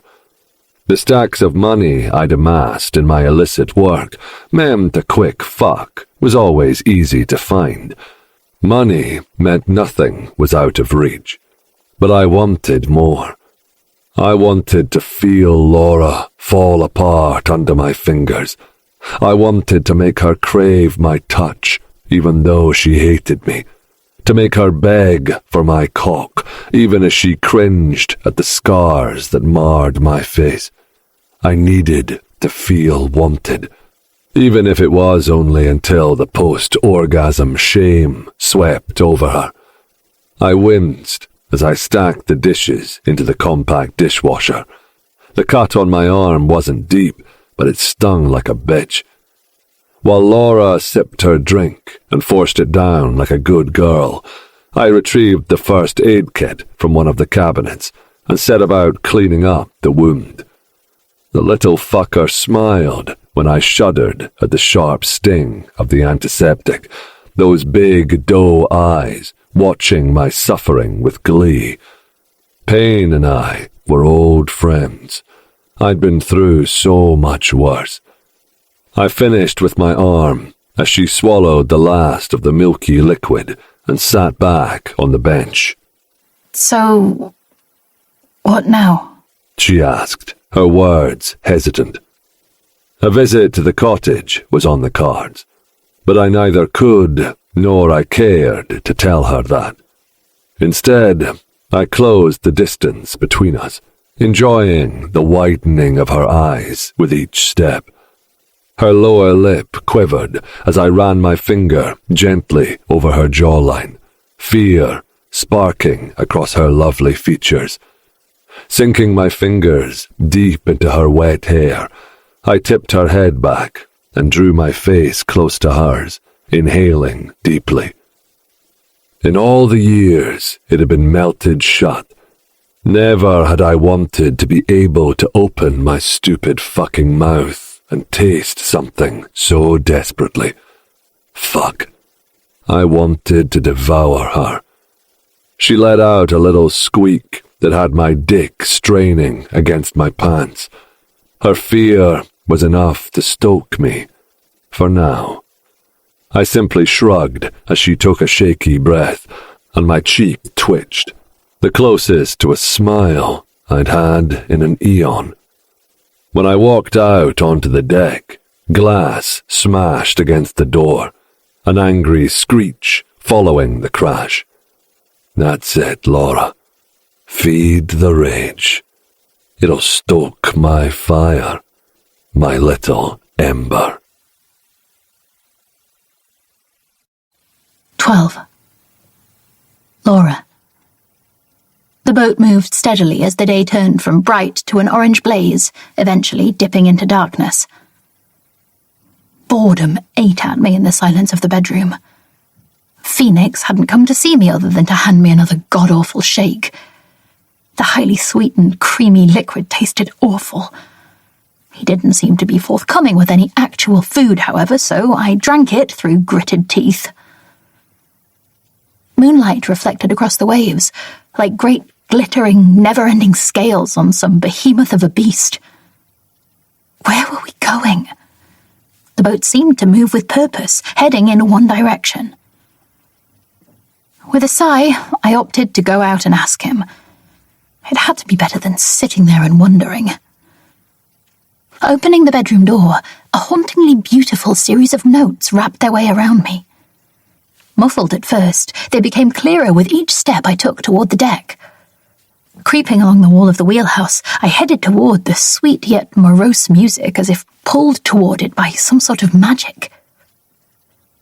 Phoenix stood near the bow of the boat, a violin resting just below his chin, his fingers artfully pulling a melody from its fraught strings.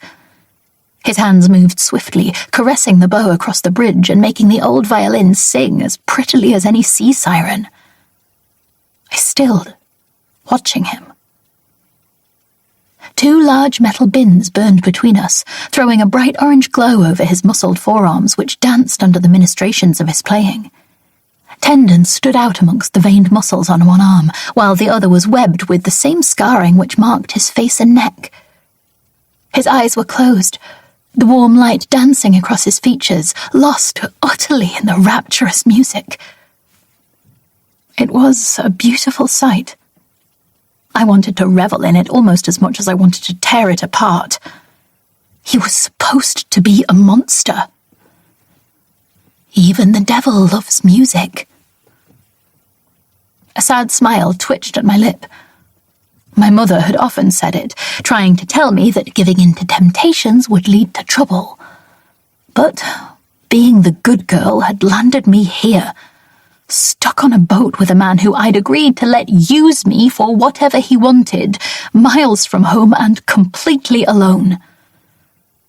I'd played her game, agreed to marry for the family cause. What did it get me? A hole in the chest and a swim with fucking sharks. I was done playing by anyone else's rules. Getting Phoenix to believe I was the submissive, weak woman was my goal. Then I'd kill him. Drive a knife through his neck until he choked on his own blood. My breath caught when I caught his gaze locked onto me, his eyebrows dipping as though he could read my thoughts.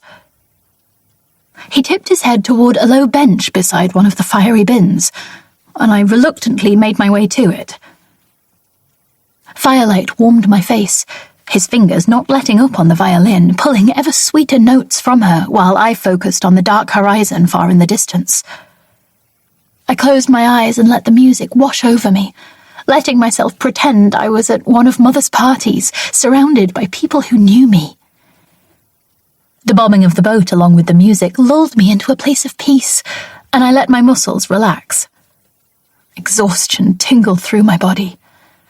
Between the healing bullet wound in my chest and my dip in the sea, I was desperately tired.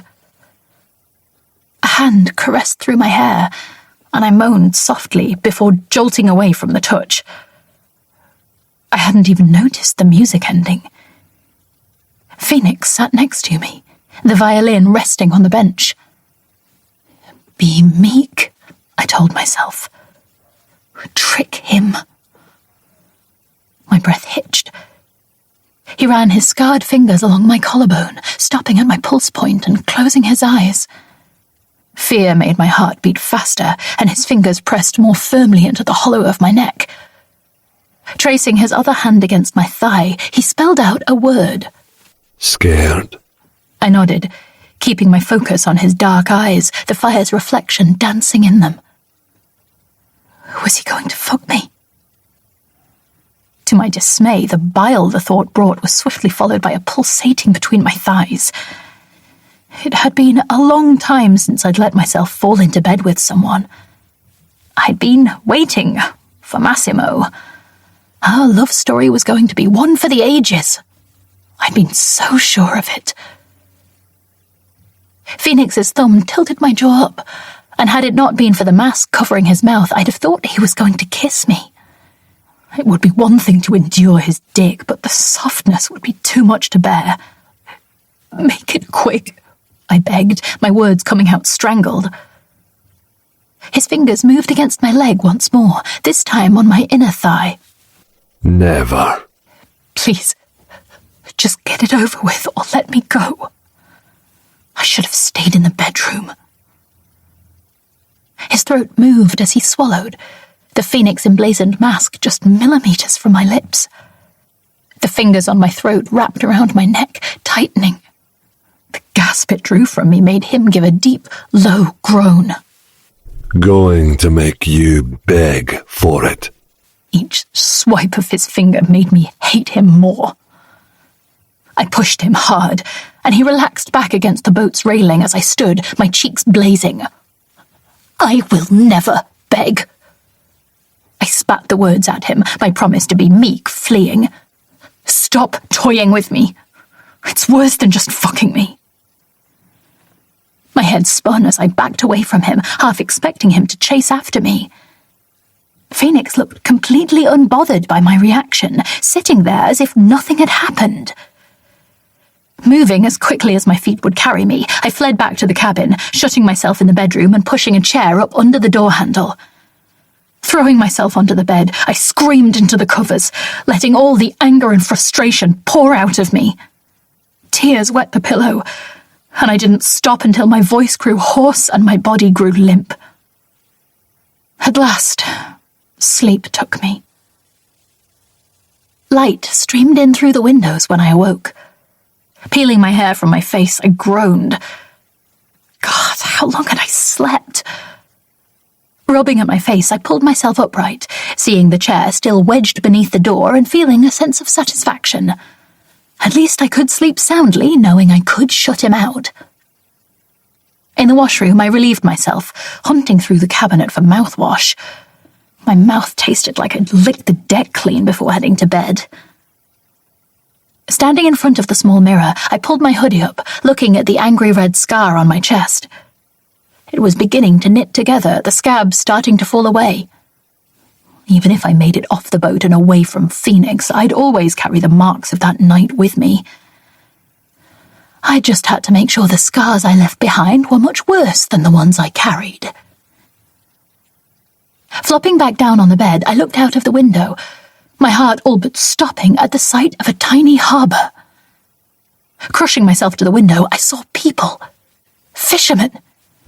I banged on the window, but they were too far away to hear me. With adrenaline pumping through my veins, I pulled the chair out from under the door handle, ready to run to the deck and throw myself overboard. The handle wouldn't push down. No. Fuck. No! Using all my strength, I rattled and hauled at the handle, desperation bubbling up inside of me and coming out in a whimper. The door wouldn't budge. My fists ached as I crashed them against the circular windows, my throat aching as I shouted at the far-off people outside. Help me! Someone please help me! None of the fishermen so much as glanced my way. He's taken me! Please! I picked up the chair and thrust the leg into the window, trying with every ounce of determination I could fathom to smash it. My arms ached as a jarring sensation rattled through them with each strike. The glass was too thick. Grabbing one of the markers in the desk, I wrote on the window pane, making sure the words were back to front. Help me! An old man walked into view along the harbour side, with his Jack Russell trailing alongside him. I banged hard on the glass. His head turned, trying to find the source of the noise. "I'm in here! Help me!" I cried, the sides of my fists aching as I thumped as hard as I could. Yes, it was working. He turned his head toward the boat, his eyes scanning for the thumping sound. "See me," I begged the universe, jerking my arms back and forth, trying to make as big movements as possible to attract his attention. He'd have a phone. He'd be able to call the police. They'd come for me. The boat shuddered, sending me toppling onto the bed. Engines kicked in, and we moved away from the harbour side.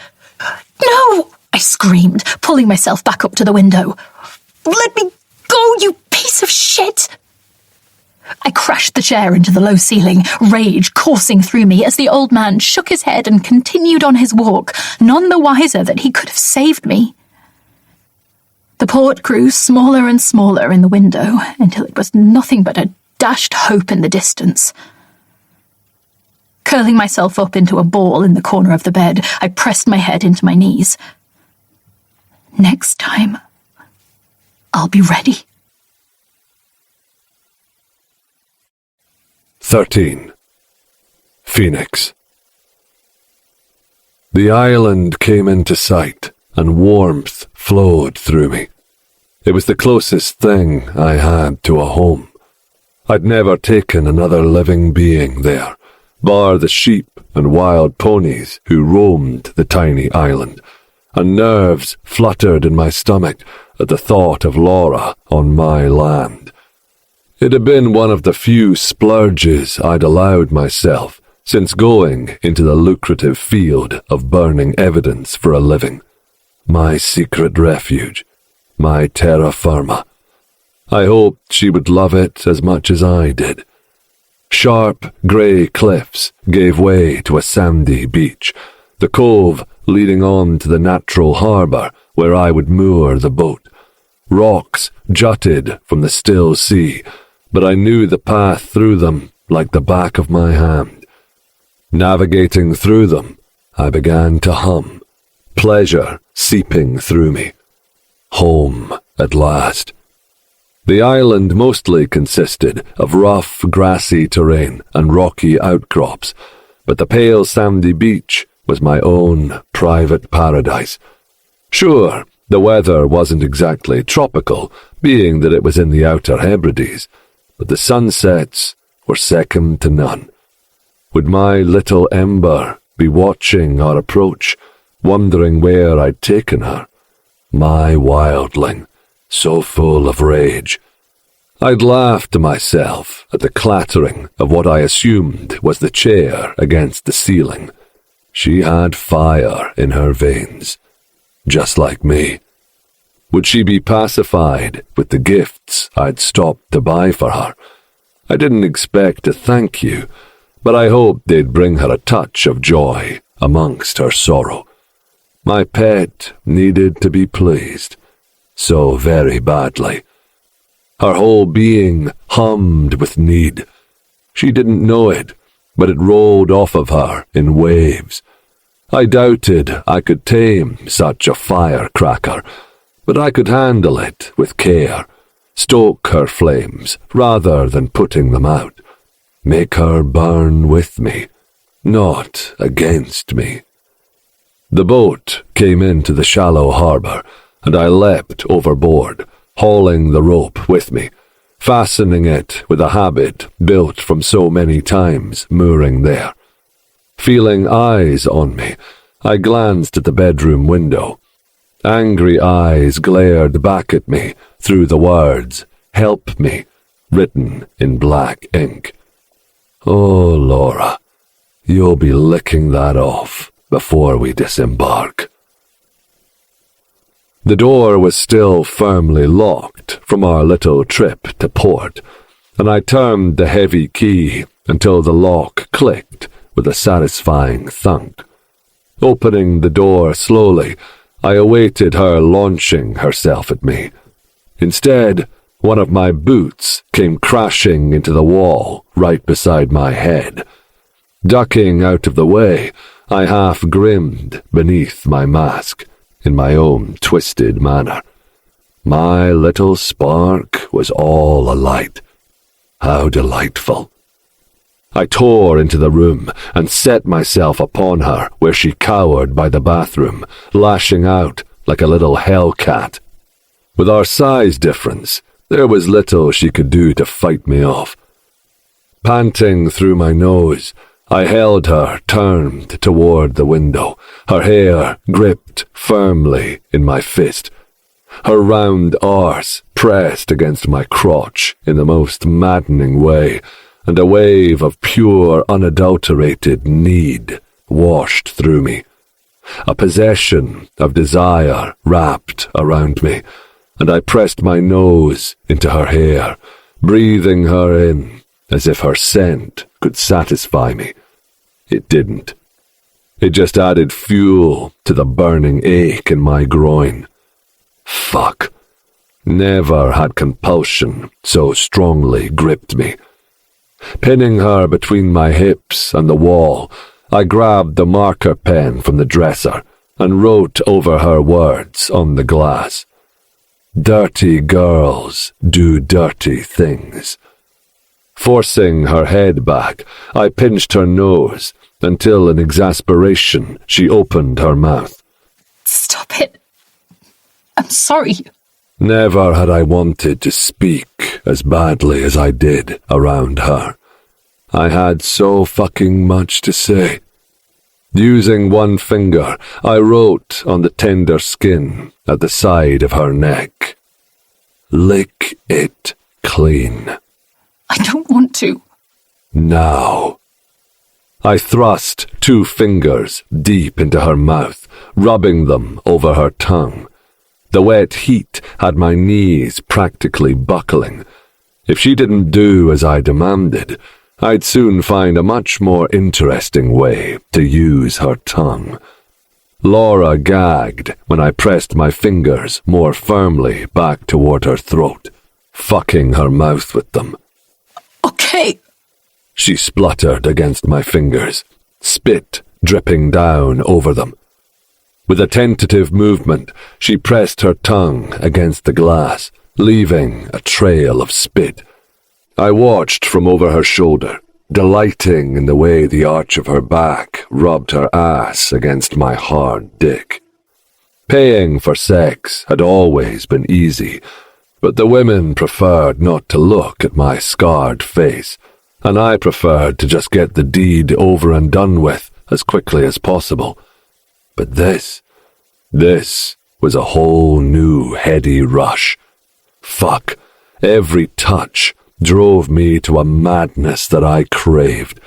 When she eventually gave him to me, or drove me to the point I could hold back no longer, it would be mind-blowing.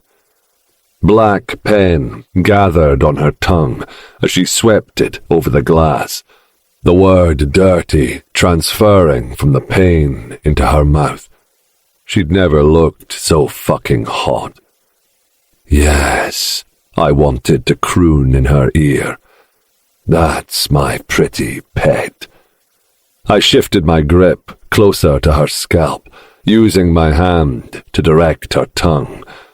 The help me wouldn't budge after being there for hours, but my words slowly disappeared. To my surprise, as I gripped harder, she let out a little moan, the sweetest sound I'd ever heard. Redness filled her cheeks, and she tried to move away from the window.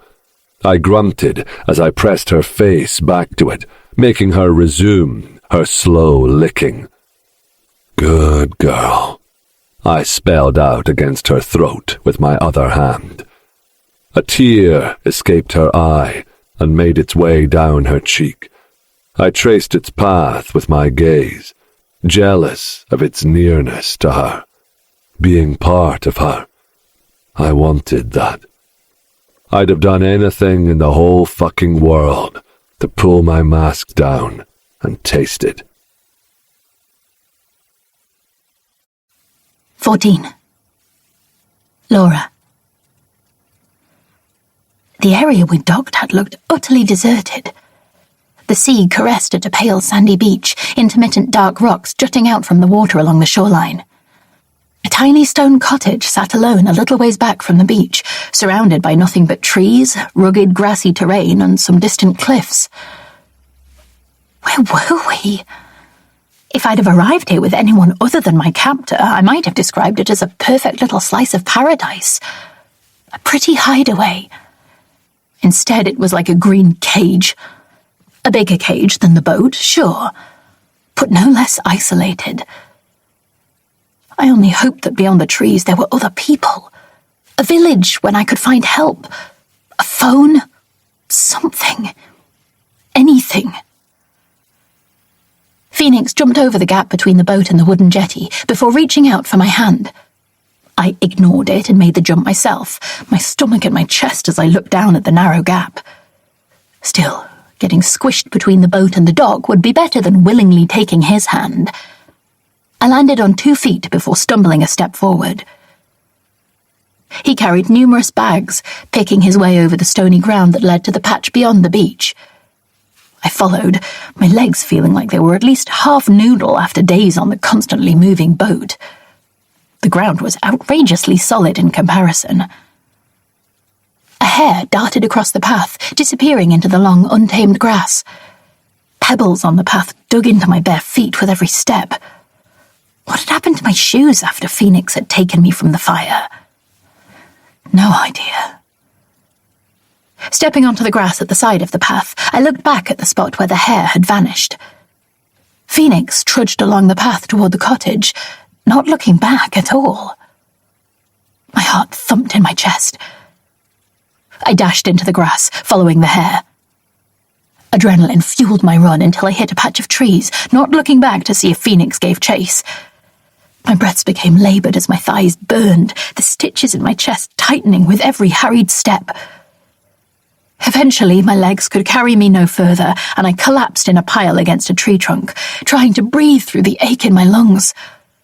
I'd run uphill through the trees, only stopping when they opened up to a new view. A view that made my heart sink. It was an island. A tiny fucking island. The cottage was the sole property on it. From the high point I could see the sea on all sides, wild sheep scattered through the open ground, grazing on the long grass. Hot tears filled my eyes, and I lashed out at the tree, catching my knuckles on the rough bark. Frustration fueled my strikes, and I didn't let up until my knuckles were bloody. Stumbling along the ridge, I found myself standing on one of the low cliffs, looking out over the never-ending sea. No one was going to come for me. Phoenix must have let me run, knowing there was nowhere to go. My feet carried me to the edge of the grass-topped cliff. Dizziness swept through me at the sight of the sea crashing into the rocks far below. Just jump. It could all be over so quickly. I was supposed to die in the fire, and what was the point of continuing? To be Phoenix's toy? Then what? Wait until he grows bored of me and hope for release? Yeah, right. He'd be more likely to bury me on this remote island where no one would ever find me. What if he left me there? Alone?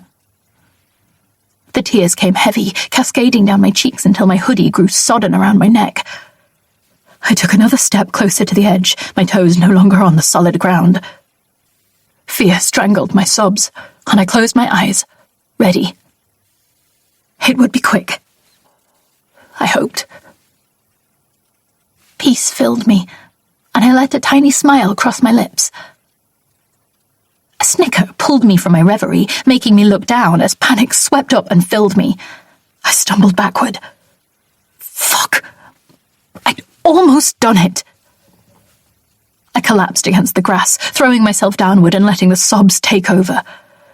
Curling into a fetal position, I let all of the pent-up anguish escape. Tears gave way to sobs, and sobs gave way to desperate cries that sounded alien even to myself. Death keeps coming so close, but I keep narrowly missing it. It has to be better than staying with Phoenix. I jolted as something soft and warm nudged my neck. I'd been so lost in my near jump, I hadn't noticed another creature sharing the space with me. A short pony stood above me, the heat from its nostrils blowing through my hair as it curiously sniffed me. A surprised laugh erupted from my mouth, and a delirium filled me. The pony didn't seem to mind. It moved down to sniff along my neckline. Pulling myself to sit, I reached out and stroked the velvety soft skin of its nose. "Well, hi," I crooned, sniffling down snot and tears. The pony let me take what I needed, as if it was some magical beast sent by the universe itself in a moment where I needed someone kind more than anything else. "I don't suppose you have a phone," I said through a tortured chuckle. The pony thrust its head against my chest, nudging me. I gave it a rub along the jaw and sighed. "Guess not. But this'll do." Wind swept up over the cliff face, whipping my hair around us. "At least I'm not the only one stuck here," I whispered, pressing my face into the soft fur of the pony's neck. We could be companions in our desolation. 15. Phoenix. Footsteps crunching in the gravel, followed by cursing, announced Laura's arrival at the cottage. Her mad dash into the trees was neither unexpected nor an issue. There was nowhere for her to go, and I had the keys to the boat's engine in my pocket. After being cooped up in the cabin for days, I couldn't blame her seeking her freedom. There was no freedom to be found on my tiny piece of paradise. The cottage was the only place in the world where I could usually ditch my mask and live as if I wasn't some scarred freak.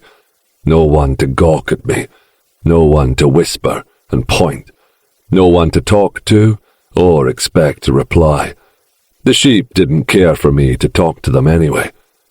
Night was quickly drawing in, bitter wind sneaking in through the old wooden window frames and creeping around the main room. Dried wood filled the basket near the fire, and I piled some kindling into the grate before adding the aged logs. The strike of the match and the smoky scent of the burning sulphur was like a tonic that soothed me. Fire had destroyed so much, yet it had also brought me my fortune. What other job would someone like me get that didn't require me to wallow in others' pity every fucking day? The door opened with a scraping sound, and there my pet stood, shivering on the porch. Laura hesitated on the threshold, glaring at me. Clearly her afternoon of freedom hadn't tempered her hatred much. Undeniable heat rolled between us on the boat. Her desire had hung heavy in the air, and knowing she would have let me touch her had I wanted to was like a drug. The high had hit me without even having slid a hand under her top. Grabbing a thick woolen blanket, I strode towards her. She didn't flinch when I wrapped the warm cloth around her shoulders and ushered her to the chair by the fire. Landing heavily in the chair, she stared into the quickening fire, the yellow reflected in those big, pretty eyes. Eyes that were rimmed red. Clean tracks marked her cheek where tears had travelled through dirt. My Ember had had a tough afternoon indeed. Cuts intersected on her feet, leaving them a bloodied mess. Anger filled me at the sight of them, leaving me wanting to go out and burn every stick and stone that had caused them. Laura didn't move when I sidled to the kitchen and made a shake, grabbing a first aid kit and a basin of warm, soapy water. The drink sat limp in her hand, condensation pooling against her thigh as I gently pulled her feet into the basin. Kneeling before her, I gently cleaned her feet, washing away blood and grime. There was no fight left in her. I hoped she hadn't given up. The fire in her was what roused me. Heat from the hearth seared at my skin, while my fingers slid over her broken flesh. I needed to move back and relieve the intense warmth, but I didn't. Holding her in my hands felt like home for the first time since I'd lost them all. Taking her wasn't right, but having her was everything. After a few minutes of silence, I took her feet from the basin and set them in the center of a warm towel. She took a sip of the shake and sighed. Sweeping antiseptic over the cleaned cuts didn't even break her from her stupor, nor did wrapping her feet in bandages. It'll be okay. I wanted to reassure her, but my words were caged behind my melted lips. Pink filled her cheeks as she thawed in the cozy room. I cleaned away the basin and medical supplies before grabbing the bags of goodies and handing them to her. Her eyebrows knitted at the set of navy blue shopping bags. Opening them up, she peeked inside before pulling out the items. Toiletries, perfume, underwear, socks, and a few sets of clothing piled up on the arm of the seat. She held up a box of tampons before handing them back over. You can keep those for your next victim. I took them, arching a brow. I may not have spent a lot of time around women since hitting adulthood, but I knew damn well what periods were. With a roll of her eyes, she pulled up her sleeve, showing me a tiny lump on her inner arm. I have the implant. One sliver of a blessing about this whole mess is that you won't be able to knock me up. I blinked at her. I hadn't had any intention of getting her pregnant. Neither had I considered the possibility. Glancing down at her soft stomach, a bolt of need hit me. Imagining her swollen and full with my child gave me a delicious rush. She'd need me.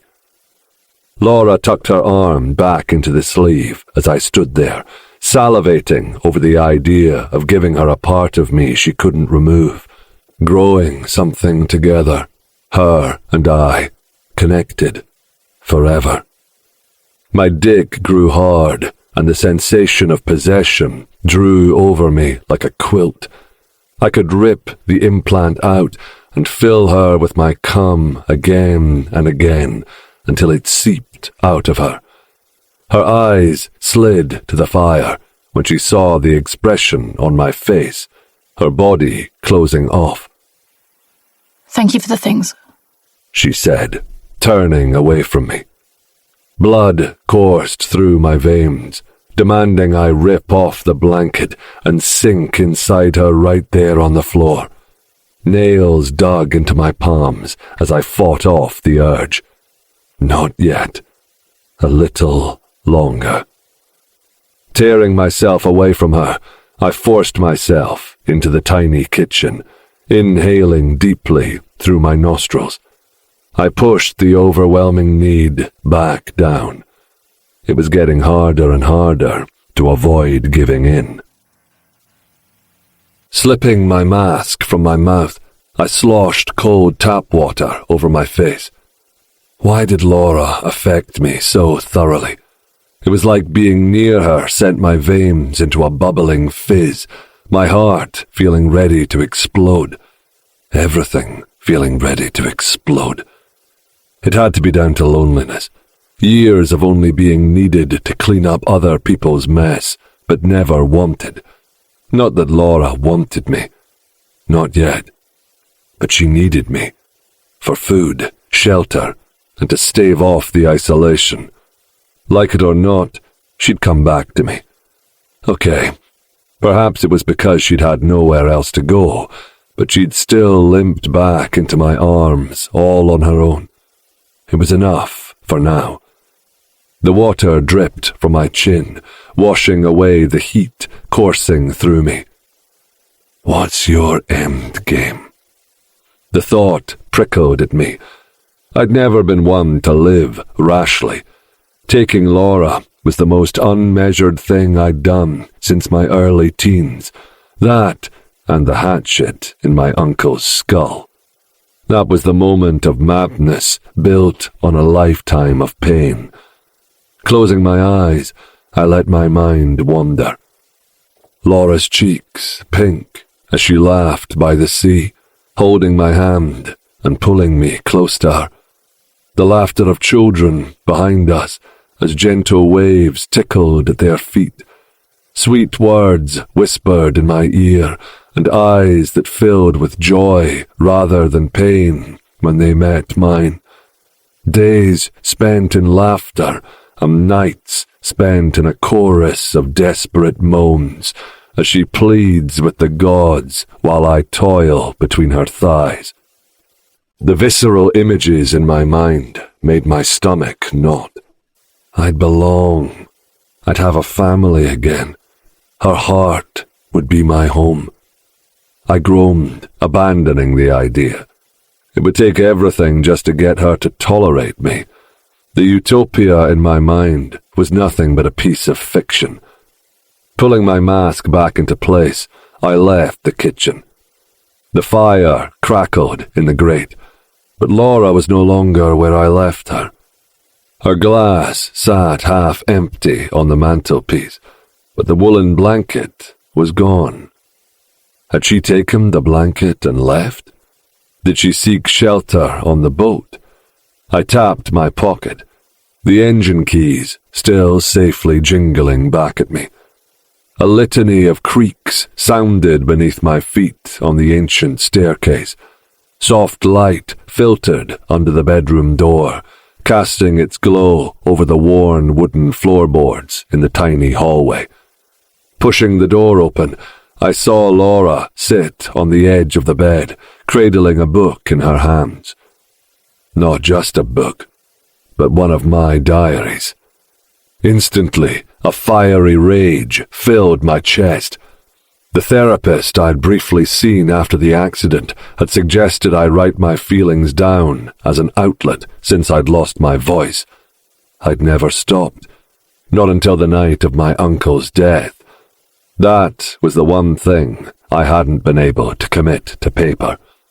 Laura startled when I walked into the room, slamming the diary closed and shoving it away from her. I'm sorry. I shouldn't have... I held up a hand and took a slow breath. She shifted back as I approached the bed, her eyes nothing like the joy-filled ones from my imaginings. Maybe her understanding wouldn't be a terrible thing. One person in the world who knew my story would mean I wasn't the apparition I often felt like. When she eventually left me, as everyone did, she'd always know who I was, who I had been. Picking up the diary, I slid it back onto the shelf while she stuttered apologies. The oldest, tattiest diary was on the far left, and I slid it out, running my fingers over the dogged cover. Its pages were filled with desperate emotion, stained with tears and blood. Vivid flashbacks of that desperate boy attacked me like wild animals, scratching open wounds I'd long since buried. Beads of nervous sweat gathered at the back of my neck as I faced Laura. Her brow crinkled when she spied the tattered book in my hands. I pressed it into her hands before reaching down and tipping her face upwards. The beginning, I spelled out on her cheek, her soft skin soothing the anxiety of seeing the book between her fingers. You want me to read them? The way she licked her lips and looked up at me through her thick lashes had me captivated. I nodded. And you're not mad at me? I shook my head before walking around to the other side of the bed and removing my boots. Her fingers whitened against the diary as she watched me. Laying back against the pillow, I reached for her, pulling her back against my chest. Laura's body stiffened at the touch, but she remained there. Only read them in my arms. Her fingers grazed over a bent corner of the cover, the paper rasping beneath her touch. After a few seconds, she nodded, her head bobbing against my chest. Okay. But only if we have a truce in here. You don't force yourself on me, and I won't push you away while I read. Somewhere where we can just be? Already, the warmth of her soft, curved body against mine was divine torture. Could I promise that, knowing how badly I wanted her? Then she wriggled against me, making herself more comfortable, her cheek resting sweetly on my chest and the diary balanced against my stomach. The idea of being able to appreciate her, to smell her, watch her, to just indulge in her softness, it was heavenly. For a little while each day, I could pretend we were living in my daydream. Someone touching me without disgust or fear, and that someone being the angelic-faced Laura. Yes, I could do that. Sliding her hair over one shoulder, I ran my finger over the delicate skin below her ear. Yes. My pulse picked up as she opened the diary, and my teenaged scrawl stared back at me. 16. Laura.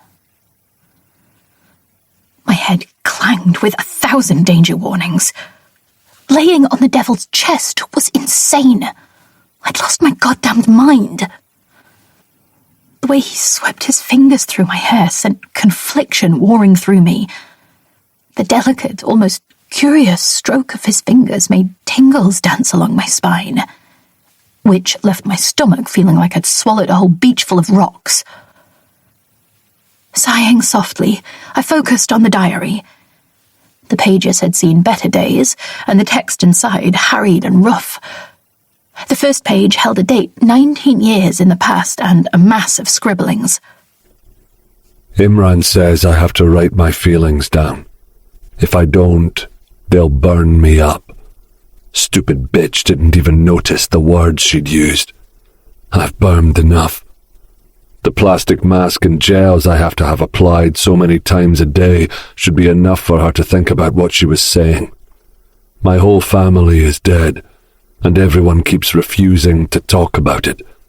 They act like me being unable to talk means I don't need answers. Do they know I tried to save May? I tried so hard. The ink smudged near the bottom of the page, making a few words illegible. I'd cried over enough teen ramblings to recognize a tear splash. My teenage angst-filled diaries had been about far more trivial matters, however. Phoenix's chest rose steadily beneath my cheek, his warmth far more soothing than I should have found it. "Who's May?" I asked, looking up into his masked face. Little sister. Pain filled those dark eyes of his, and I bit my lower lip. Being so close to him, I could see the web of scars filtering up from beneath his t-shirt and snaking up over the side of his face. Imagining him as the kid in the diary made my heart ache. "How old were you?" 13. The soft traces of his fingers still made me want to pull away from him, but I fought the urge. So young. He tried to save his little sister from what? A fire? It had to be. Resting my cheek back against his chest, I continued reading. Uncle Brian hates me. He doesn't want me. He told me the only reason he was taking me in was for my parents' insurance money. £500,000 was all they had been worth. Everyone acts like the money should help soothe everything. But I don't want money. I want Mum and Dad and May back. Her screams fill my head whenever I close my eyes. The way her skin bubbled and peeled when I tried to pull her out from under the beam. It stuck to my own burning fingers.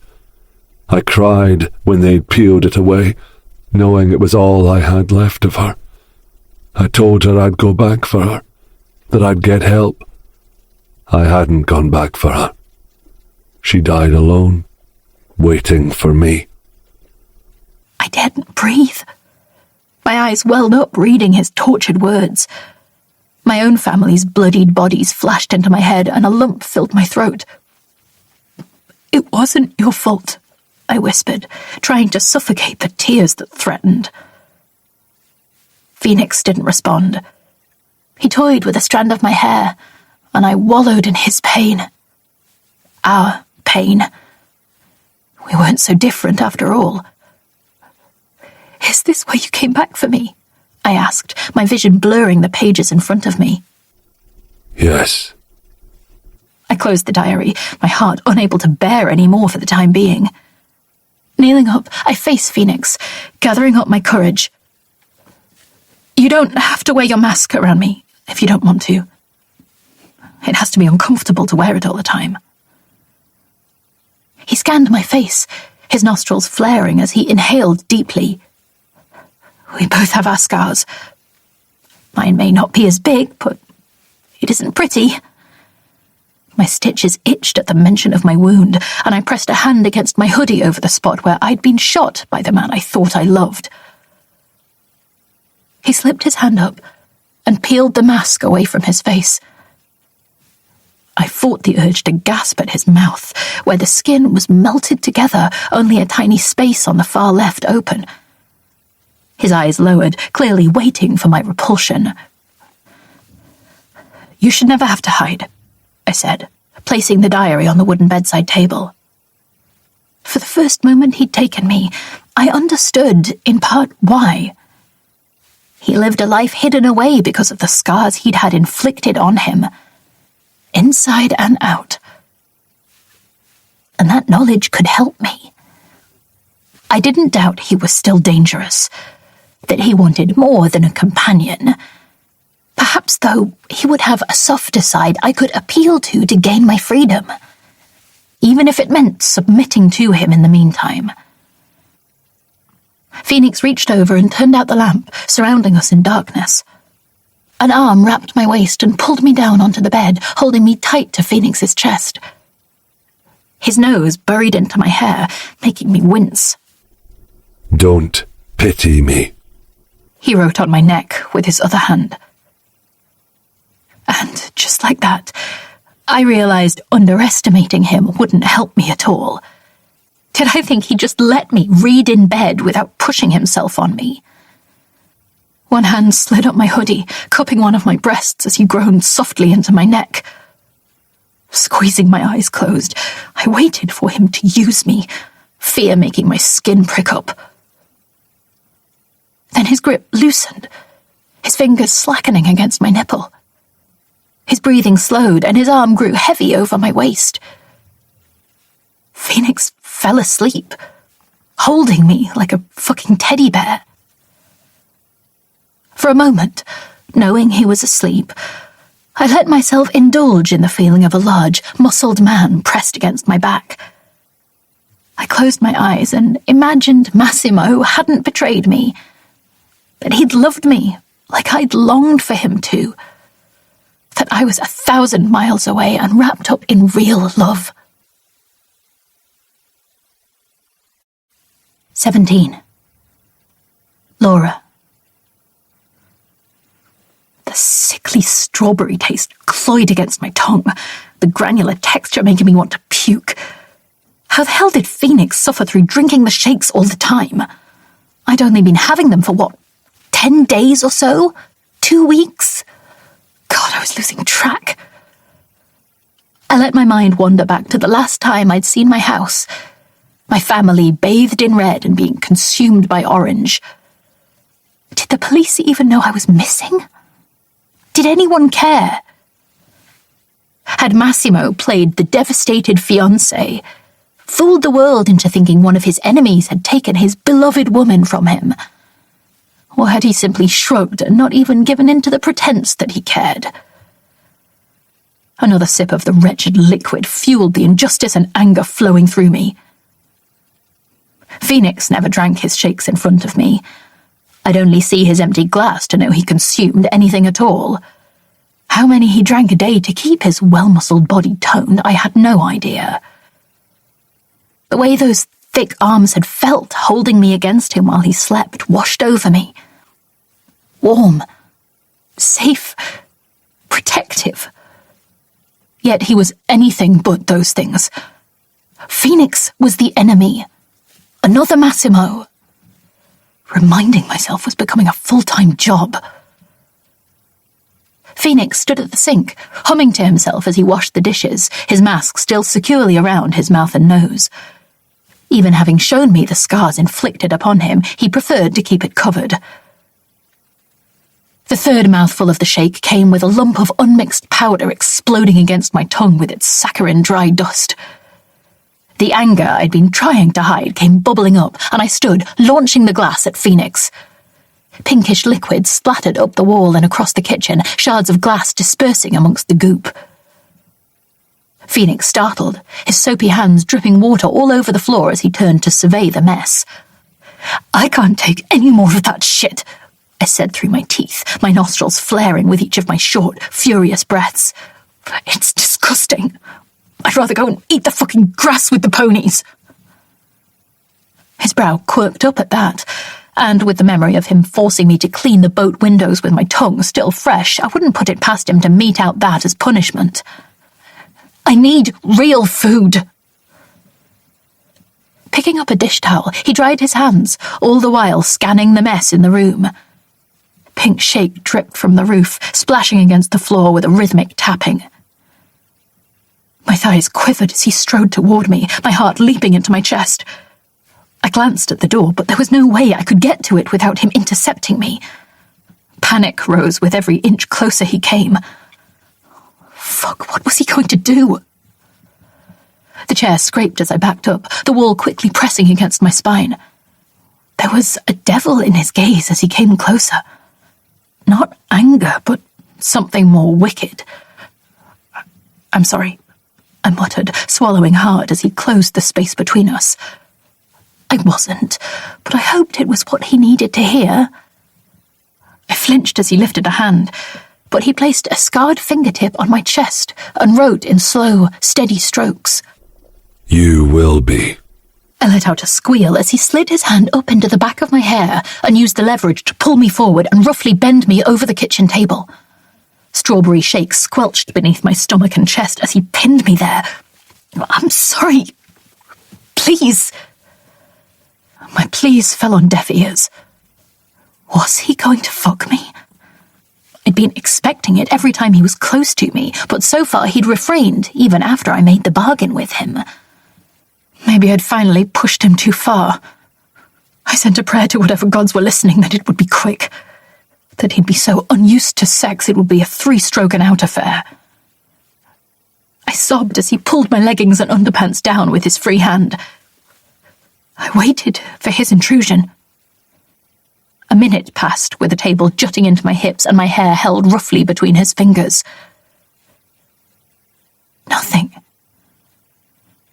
My breath shuddered against the shake-covered wood as the cool morning air whispered against my exposed pussy, making my cheeks burn. Was I wet? Casting the idea from my mind as absurd, I sank back into anger. Why didn't he just do it? Just get it over with. Just do it, I whispered, screwing my eyes shut. A garbled chuckle sounded. I pursed my lips at the noise. He was finding this funny. What a fucking douche. I jumped, jarring my hips against the table when his finger ran over my ass. I had to concentrate on every stroke to figure out what he was writing. Brats get spanked. Indignation swept over me. I'm not a fucking brat. I'm just sick of your stupid bloody shakes. A heavy slap landed on my right ass cheek, a wave of heat following the sharp pain. Get off! I screamed, but his firm hold on my hair stopped me from escaping his grasp. Another spank followed swiftly, stealing my breath. The painful smacks brought tears to my eyes and fire to my ass. A few more swats had me writhing against the table, struggling against the mounting pain. It burned like the sun had been buried beneath the skin, angry heat radiating from each mark his hands surely made. "I'm sorry," I bubbled, snot mingling with tears and the pieces of my hair which escaped his grasp. I don't believe you. It took every piece of concentration to decipher his letters against my throbbing ass cheeks. I'm so sorry. Please, it hurts." What hurt more was the awareness of his warm thigh pressed against my leg, the hardness in his trousers grazing against my hip. The fact that, deep down, beneath the rage, something altogether more worrying was brewing. The fact that I knew if he slipped his fingers beneath me, I'd be unable to fight the desire pooling there. I'd never been spanked, and Phoenix was alighting something inside me that I couldn't ignore. When another hard swat sent pain whisking through me, I couldn't hold back a desperate little moan. Another spank brought my hip crashing against his hard dick, and I wondered how it would feel filling me. Shame filled me, and fought head-to-head with the lust that his actions wrought. I wanted it, and I hated him for it. My moan made him pause, and my ragged breaths were the only noise in the room. Good girl. I sobbed as his praise sent conflicting feelings deep into me. The need to hear him say it, knowing he couldn't, and hatred for talking to me like I was some toy. His toy. A shudder darted through me at the delicious wrongness of the thought. Then my world focused on nothing but one spot as his fingers slid between my legs. Bliss pulled me into its heady grasp, his fingers finding no resistance with the mess he'd conjured between my thighs. So wet. He traced against my clit, making me whimper and squirm. "You don't want this." I screamed the words in my own head, trying to shut out the exquisite touches. When his fingers stilled, I moved my hips to feel them graze against me, swallowing down the embarrassment of the action. It's just physiological. It doesn't mean anything. But fuck, it felt good. The slow strokes as I rubbed my hips, sending his fingers sliding against my slickness, made my entire body quiver. My muscles tightened inside me, coiling as if ready to explode, and I rode the wave, forgetting to feel shame and chasing a moment's relief from my captivity. Closing my eyes, I imagined I was somewhere else, with someone else. Imagined it was with a man who adored me. Let myself drift far from the cottage and Phoenix's hands. So close. My thighs trembled and I took a gulping breath, ready to tumble into release. He removed his hand. My hips gyrated against nothing but air, and I let out a terrible growl before bursting into frustrated tears. I'd let him make me want it, and was left with nothing but shame. He held me fast to the table with his hand in my hair as I cried, leaning over me and using his other finger against my tear-stained cheek. Not until you beg. Rage filled me. Rage and desperation. Because I almost begged him right there and then. I wanted to drop to my knees and plead for him to touch me more, and the thought made me want to punch him. "I'll never beg," I said through gritted teeth. We will see. Phoenix held me there until the wave of need had passed, leaving me with a sore ass and a bruised ego. Then he stood, adjusted himself, and left. I'd kill the fucker, sob story or not. A little voice in the back of my mind countered with, "But then you can't have his cock." Never had I known I could be so furious with myself. 18. Phoenix. With every stroke of my bow, I could still smell her on my fingers. The lilting, mournful notes filled the late morning air, mingling with the crashing of the waves on the rocks below. I'd spent so many hours up on the cliff tops as the years had gone by, usually as an escape from my uncle when he'd had one too many whiskies and decided to let me know how much I owed him for taking me in. I'd found the ancient violin in one of my hideouts, in a collapsing shed near the cottage. A dusty old trunk tucked beneath a mountain of rotting blankets had hidden it away for God knows how long. It was without a doubt much older than I, but in pretty good shape from what I could tell. And it was mine. It was the first thing I'd owned since I lost everything that didn't belong to my uncle, that I hadn't had to silently beg for. I treasured her. To avoid my uncle taking it away, I only ever played it on the far end of the island, up on the cliff tops. My uncle had grown breathless by that point, and there wasn't a chance in hell he'd climb up there to take it from me. There were no teachers, and I hadn't been allowed a computer or phone or music books, so I figured it out on my own, screech by screech.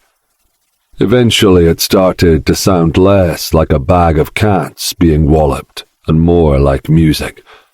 Whenever I stumbled back to the cottage, tired and hungry, my fingertips would be swollen from pressing on the strings. Never had any moment of playing been quite so sweet as with the scent of my angry little ember wafting between the notes. Settling into a long, woeful Scottish melody, I played into the light morning wind. The sea stretched out before me, and I was alone in my peace until a soft voice broke the quiet.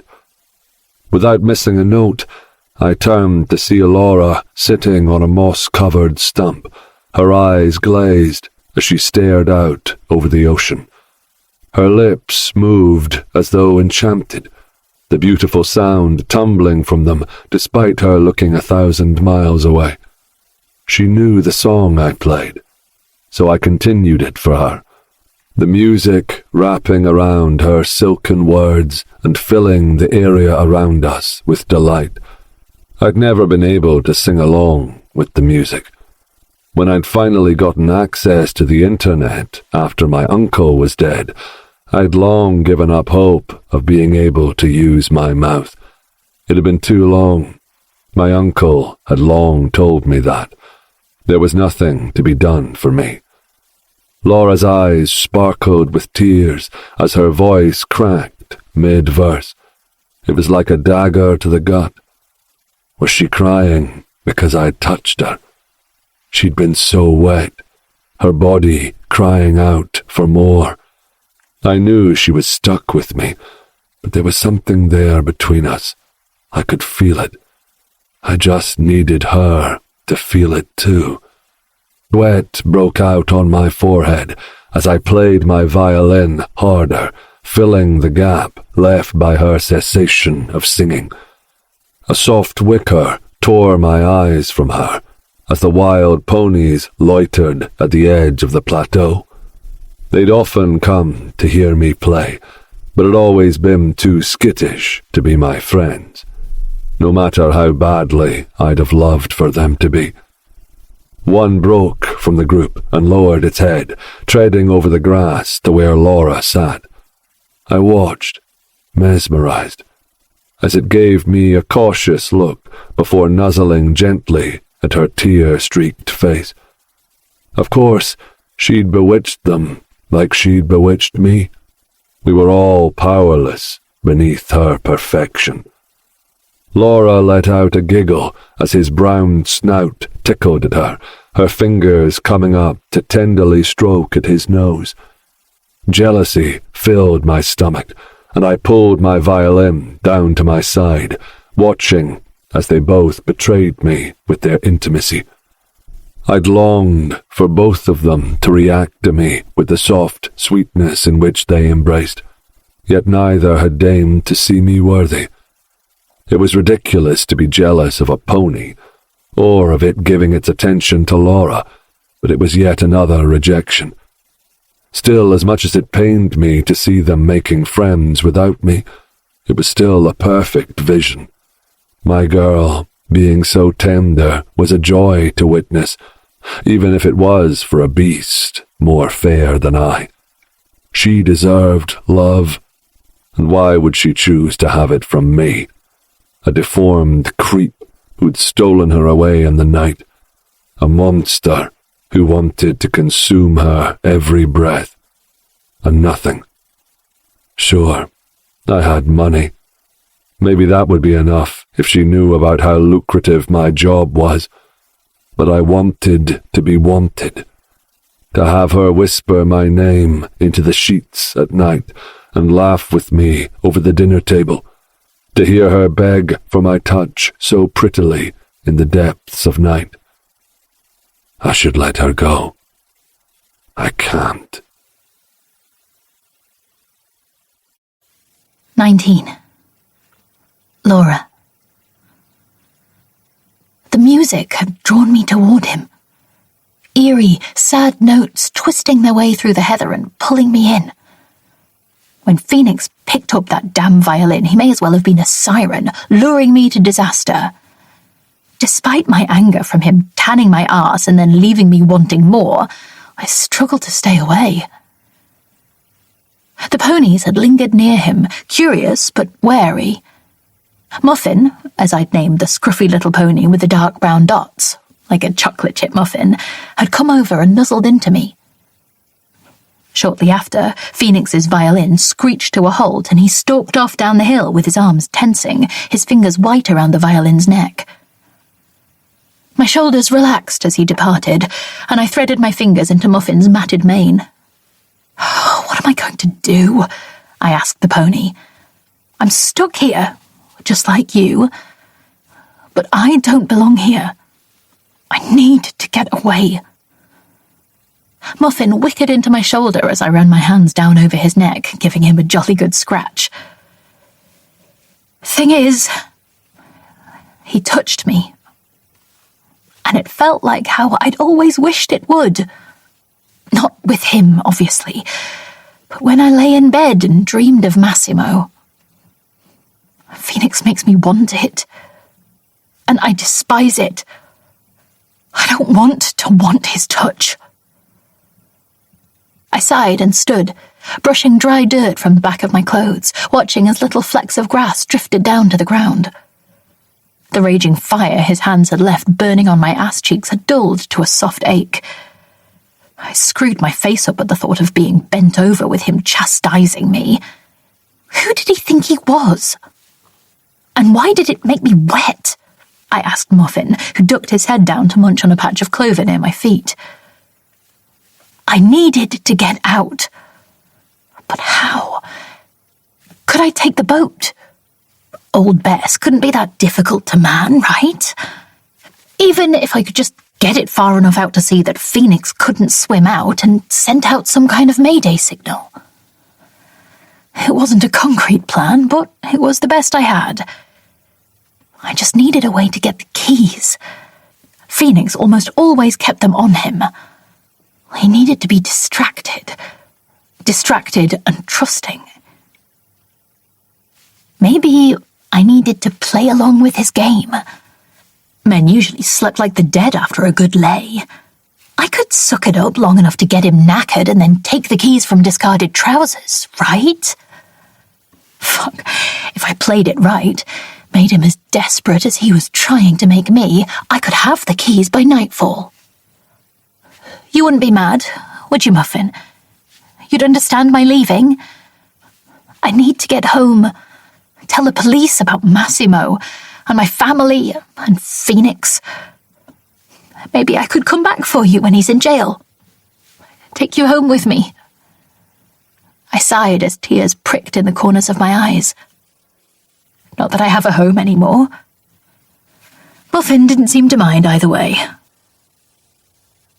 A light rain smattered the grimy old cottage windows, the pitter-patter a soothing companion as I read Phoenix's teenaged scrawl. He may have set the rule that I had to only read it in his arms, but what was he going to do? Spank me again? The delicious thrill that spread out from between my thighs made me scowl. Stupid, treacherous vagina. Whose side are you even on? Refocusing on the diary, I read on through a particularly angry entry. I don't know if he's ever going to take me back to the doctors. We've been on the boat for so long. Has everyone forgotten about me? Sometimes I wonder if I even ever existed. May, Mum and Dad feel like a dream. I keep trying to picture their faces, but they're getting foggier every day. I wish I had some photos, something of us all together. I miss them so much. I miss everything. I miss my friends, my school, even the nights arguing with Mum about eating my veggies. I'd give anything to have her back, and my mouth back. Uncle let me starve for a bit when I refused to drink the awful pink shakes. When my hip bones started sticking out, he forced the shakes into the hole I have left in my mouth. It would make me vomit, and then I have no option but to swallow the soured shakes back down when I couldn't spit them out. I hate him. I hate the shakes. But I take them to avoid having him sit on my chest and choke me with them. One day, I'll be strong enough to kill him. I'll sit on his chest and drown him in the fucking vile liquid. Then I'll go home. Find someone who cares. The word cares was blemished with a years-old teardrop, the ink spreading around the word in a blurry black smudge. Phoenix hated the shakes as much as I did.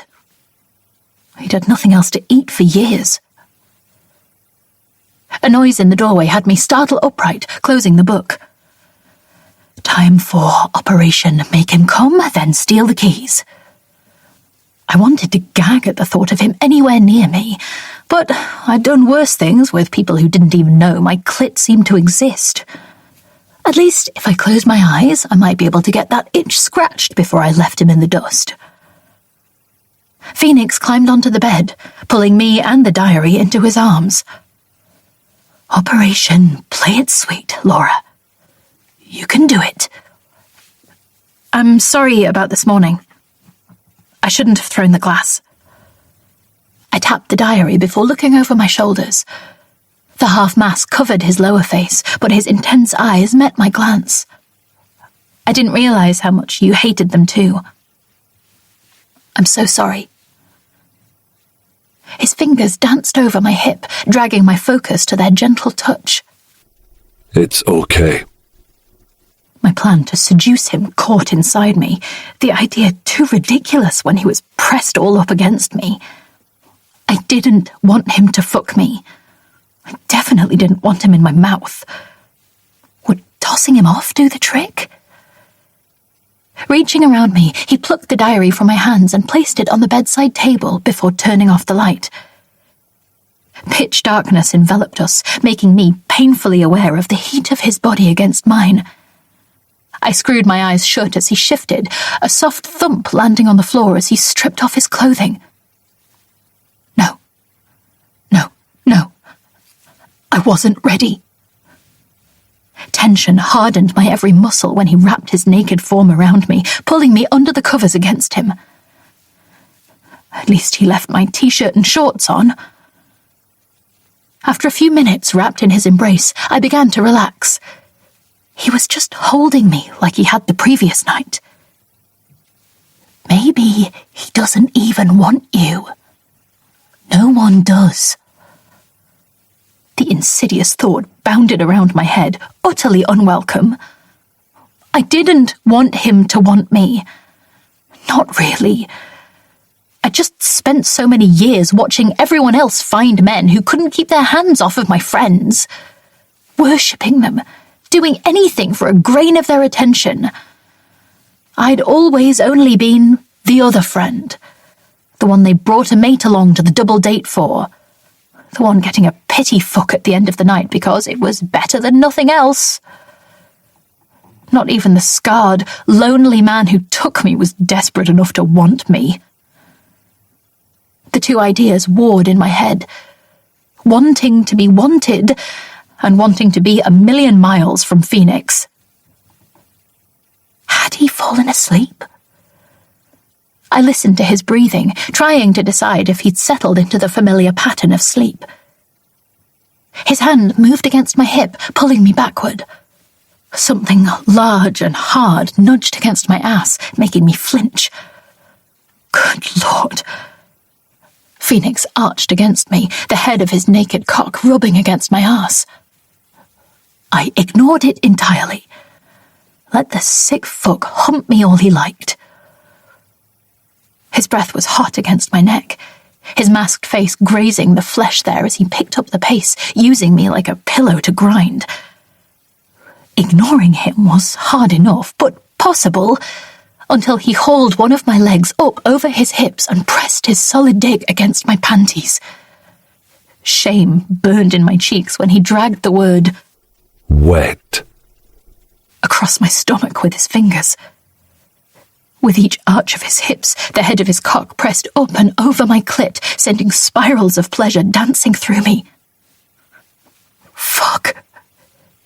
The action was salacious, being ridden like a dog humping a leg, and yet I couldn't ignore the growing need each stroke fueled within me. One large hand pressed against the spot right above my pussy, eliciting even more sensation. Pain erupted as I bit down on my lip, trying to stifle the moans threatening to overwhelm me. Phoenix's earthy smell, like fresh grass and autumn rain, filled my nostrils with every laboured pant I took. I wouldn't give in. Wouldn't give him what he wanted. I'd get his keys another way. Oh, God, I whimpered when he circled my clit between the ongoing sliding of his cock against my panties. Sweat slicked between us, hot and dewy beneath the darkness. Using his fingers beneath my panties, he spread me wide, nudging his cock over my clit with precise little thrusts. A gasp ripped from me, my thighs trembling. I waited to fall over the edge, waited for him to pull my panties to the side and thrust that cock of his deep inside me. Waited.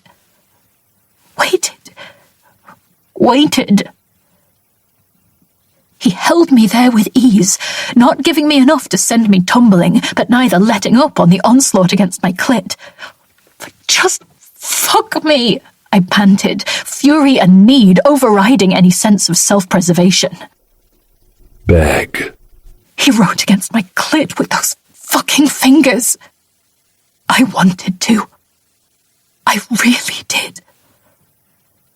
Every single part of my body was strung as tightly as his violin, his cock like his bow, playing me so expertly. He'd mastered my flesh so easily. All I had left was my mind. Giving in wasn't an option. Never, I gasped. His hips stilled, and I cursed myself in my head. I waited for him to move, to let me go and pull away. Instead, he held me there against him, his cock nestled between my pussy lips, my wet panties all bunched up between us, and his fingers still pressing against my clit.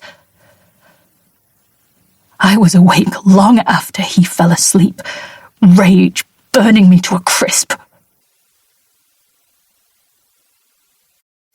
20.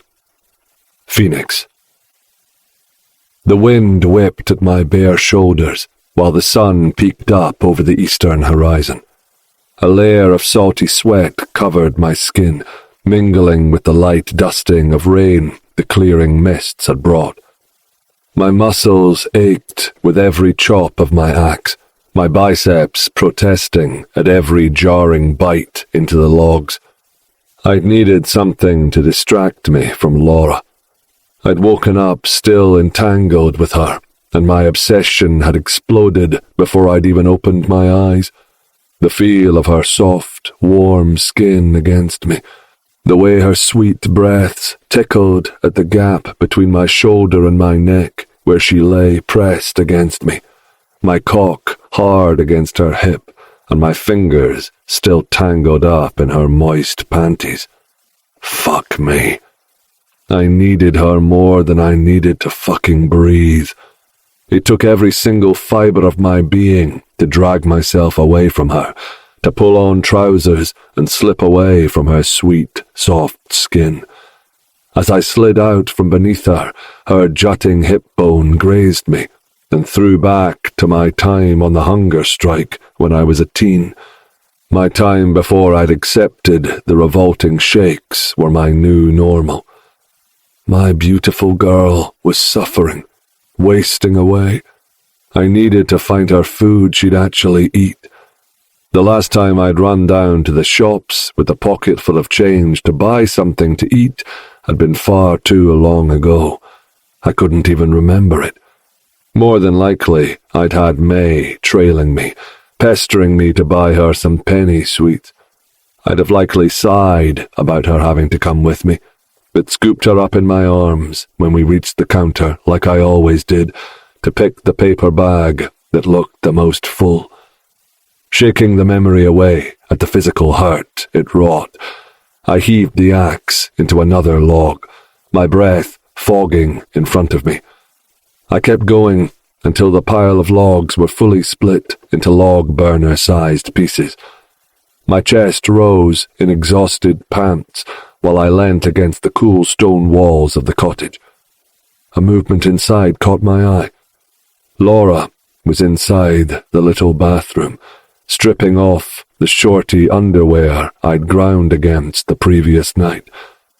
She stood looking into the little mirror above the sink, scraping a brush through her hair, before reaching over and turning the metal knob which sent water cascading down into the bathtub. Oh, sweet Laura, you need to give in and beg. It was killing me to taunt her and deny myself her screams of pleasure. I needed them almost as badly as she did. She still fought my touch. Her body cried out for it with every torturous little whimper she gave. What I'd do to have her look up at me with those big doe eyes and beg for me to make her come, to hear my name in a strangled cry tumbling from her lips. She bent over to swish the water in the tub, giving me a spectacular view of her arse and the still swollen pink lips peeking out between her soft thighs.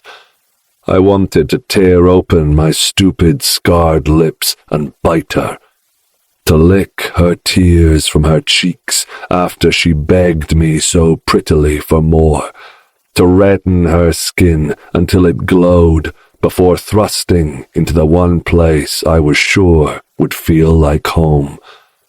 What had started as a stupid, reckless moment of madness was quickly turning into a deep obsession.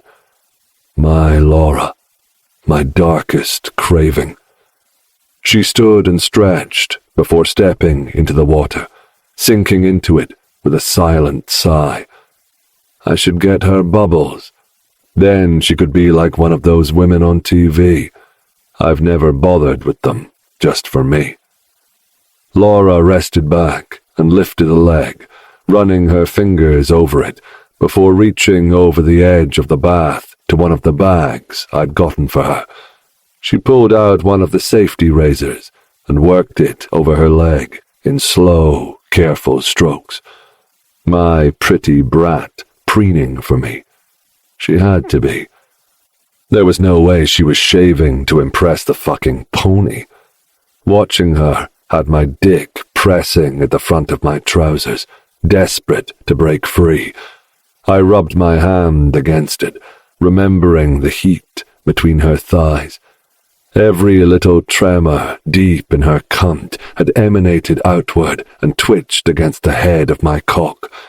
Sinking into her had been the only thing on my mind, how her hot, wet heat would have welcomed me. Pulling my cock free, I stroked down its length, shuddering while I stared at my girl. Her tits were shiny with the bath water and gleaming in the low light. I wanted to pinch the dark pink nipples that sat just above the water, twist them until tears sprung in her eyes. A strangled noise made its way up my throat. Focusing my hand on the head of my cock, I imagined climbing into the bath and sinking my hips to her mouth, watching those plump lips swallowing me down. Would she be a good girl and take it all? Or would I have to coax each inch into her, delighting in every cough and gag? My balls tensed when she put down the razor and slipped a hand between her thighs. Oh, my little spark, you know your fingers aren't going to do what mine will. I knew because my hand was a poor replacement for the feel of her body writhing against me. Her head tipped back as she pressed her fingers into her cunt. I wanted to chop every one of them off with my axe, so I could be the only one who could please her. Mine. All fucking mine. The world tilted as I fucked my fist, watching Laura trying to elicit the same feelings I'd teased out of her. My breath caught when I came, hot cum squelching between my fingers with every rough stroke of my hand. I kept going until the sensitivity was too much, determined to leak every drop for my sweet Laura. The window fogged where my breath heated it, and Laura glanced up, shrieking before grabbing a towel from the rail and pulling it into the bath to cover herself. I laughed behind my broken mouth. If only she'd seen what I'd done for her. I held up my hand, her eyes widening at the white liquid dripping from my fingers. Next time, it'd be inside her. 21. Laura. Muffin trailed after me, both of us stepping over the exposed rocks as we made our way to the cottage. The gentle clop of his hooves made my shoulders relax, his nearness like a soothing balm. The bathroom window glinted in the low evening sun, reminding me of Phoenix watching me bathing. After him being pressed up against me all night, his fingers thrust into my underwear, him watching me shouldn't have been a shock. The watching wasn't even the worst of it. He'd held up his hand and shown me exactly what he'd been doing. Disgusting. And maybe just a little bit hot. If a man had ever been so overcome at the sight of me he needed to masturbate, I'd certainly never been privy to the information. Didn't he see my imperfections? It was one thing to want a warm body in the dark of night, but a whole other to see them in the light of day and touch yourself. God damn it, Laura, you're fucking crazy. He's a psycho. Or maybe I was. Because seeing his cum dripping from his fingers made me wish I could lick it off. Only for one insane moment, but the thought had been there. It was like being near him possessed me with some sort of carnal demon. I wasn't like that. I was... well, who was I? Even if I made it home, I wouldn't be the woman whom my mother dragged reluctantly into society life. There would be no parties to arrange, no family to try and impress, no fiancé, nowhere to call home.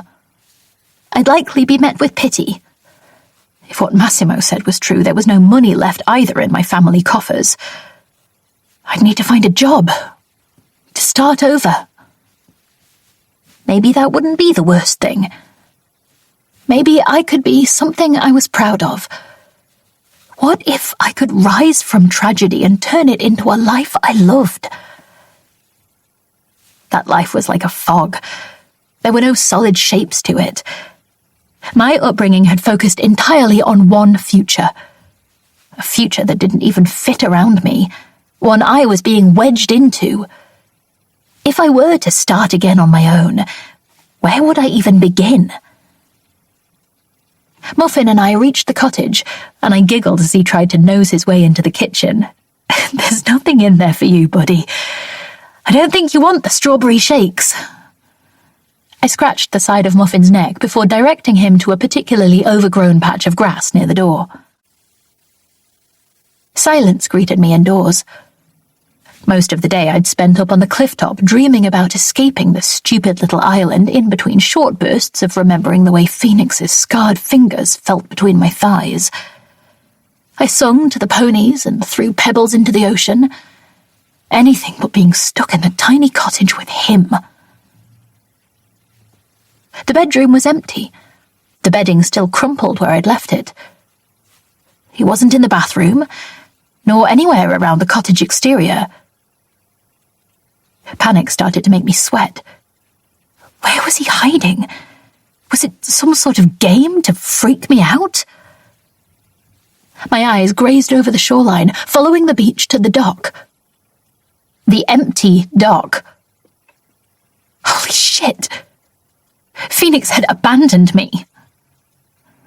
My breath snagged in my chest while my legs turned to jelly beneath me. It was one thing to be captive on the island while planning my escape, but to be abandoned there alone suffocated me with terror. The cottage wall met my back as I stumbled over the patchy grass, a sob ripping from my throat. What if he didn't come back? There was no way I could survive on the shakes forever. There weren't enough for more than a few weeks. Muffin blinked at me. Don't worry, I'm not going to eat you, I sniffled, trying to calm my breathing. The pony tipped his head up and let out a whinny before going back to his grass. At least you won't run out of food. Maybe I'll end up joining you on a grass diet. I slid to my ass and sat there until the night shoved the day below the horizon and my skin grew so cold it began to ache. No lights appeared on the darkening sea. You should be happy. He's gone. Another boat might come along and set you free. But what if they didn't? What if someone worse than Phoenix found me? He was far from a saint, but he'd looked after me in his own way. He'd held off on fucking me despite our agreement. He wanted me to want it. It wasn't exactly gentlemanly behaviour, but it could have been much worse. With my limbs burning from the chill, I made my way indoors with an armful of firewood. By the time I had the log burner going and a cup of awful strawberry shite to drink, I was cursing Phoenix all over again. He hadn't even left a fucking note. What a monumental prick. If he ever dared show his face, I'd be ready for him. He'd regret ever picking me out of that fire. 22. Phoenix. My heart beat hard in my chest with every jostling person who bumped into me. It beat even harder at the ones whose eyes widened as they took me in, before giving me a wide berth. The half-face mask didn't cover all of my scars, and the staring was something I'd had to grow used to. For most of my life since the fire, I tried to avoid crowded spaces as much as possible. It would be worth it. For Laura. The supermarket's lights glared above me, and row after row of colourful items stretched out seemingly endlessly.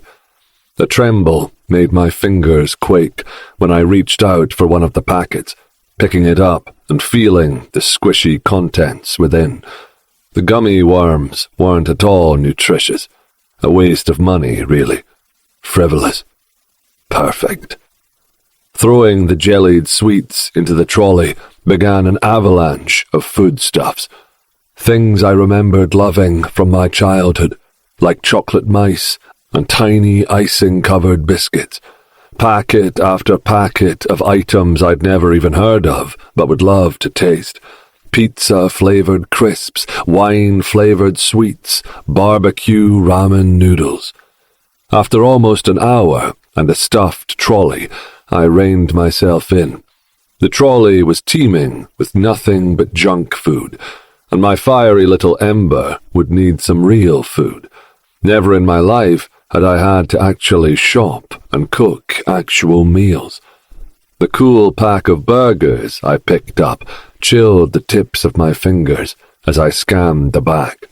Fry until cooked through. I could do that for her. My mouth watered at the distant memory of melted cheese and seasoned patties my dad would cook on the barbecue in the summer.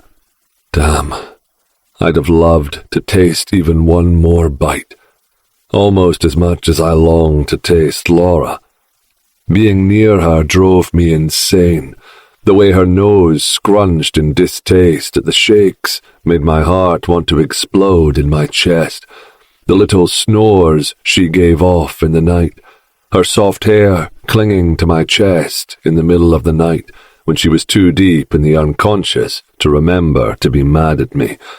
When she'd sung along to my violin, I'd been hit with 100 more poison darts that inflamed my desire for her 1,000-fold. I wanted to hear her cry my name out in that pretty sing-song voice of hers. My thumb was digging into the minced beef patties through the cellophane as I lost myself in Laura. The supermarket dimmed, so inconsequential compared to even the smallest thought of her.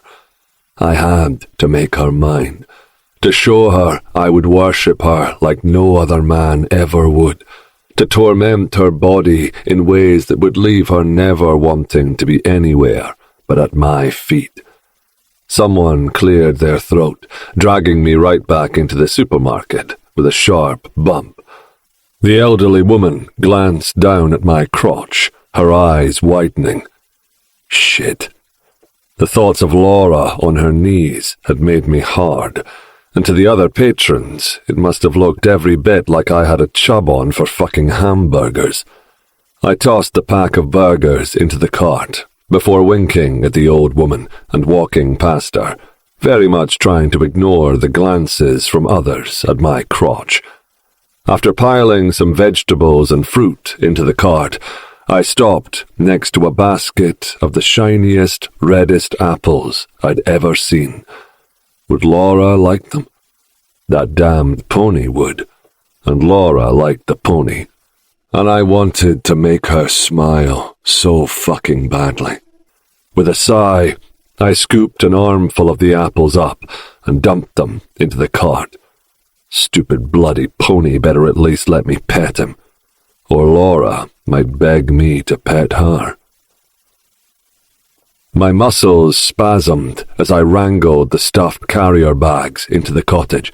The birds chittered above the front door in their early morning sing-song, adding to the blissful quiet of the day. Having been back in the busyness of the real world always made me appreciate the isolation of the island. However hard it had been being stuck there with my uncle, at least there was no one to stare at my ugly, deformed face. No gasps or children pointing. No mothers pulling toddlers out of my path, or people asking what happened. At least on the island, it was only me. And Laura, now.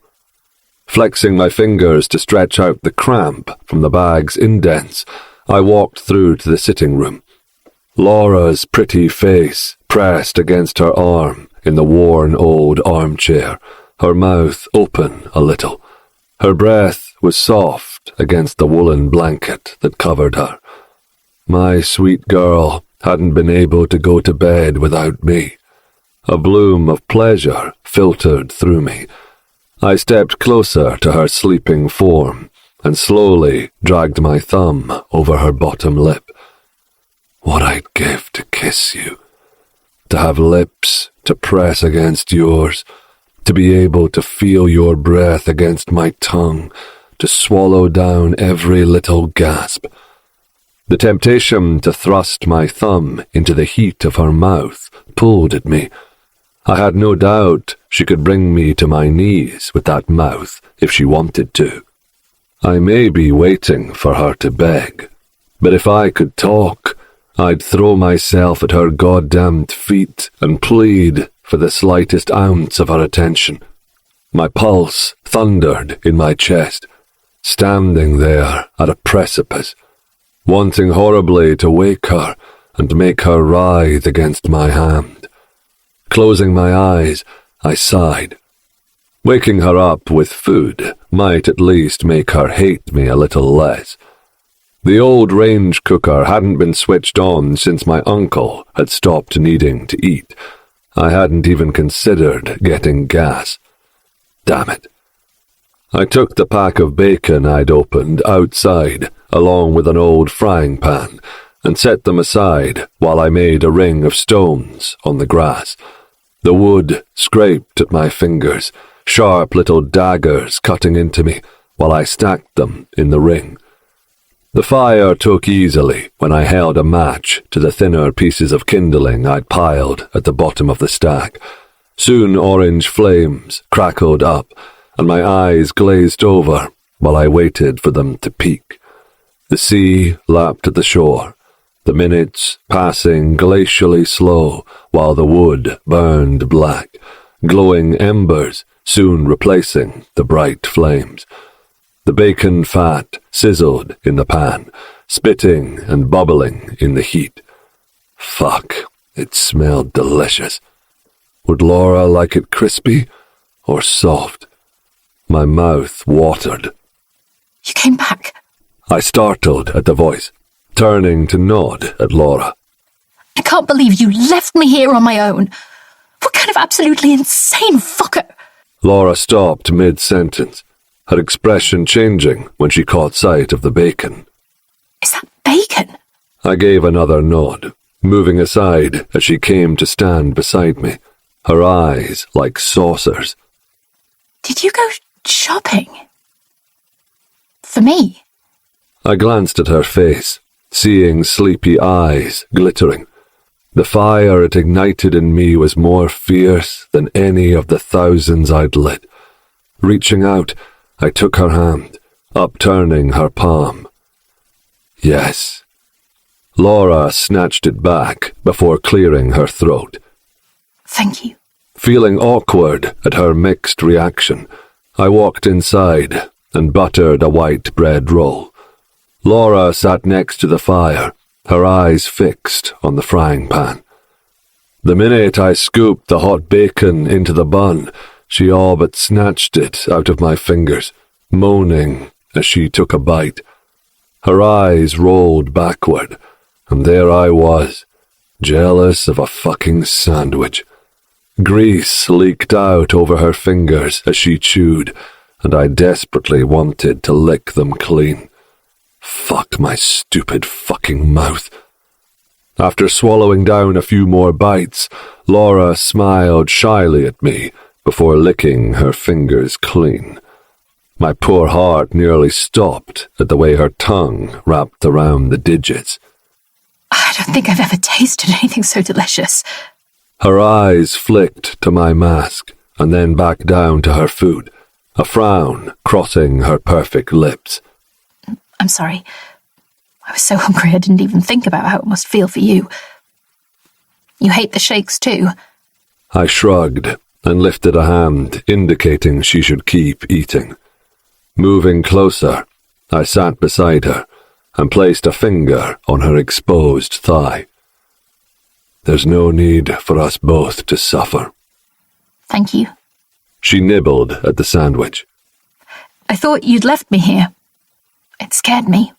I spelled out sorry on the soft skin of her thigh. I don't know what to do. I hate you.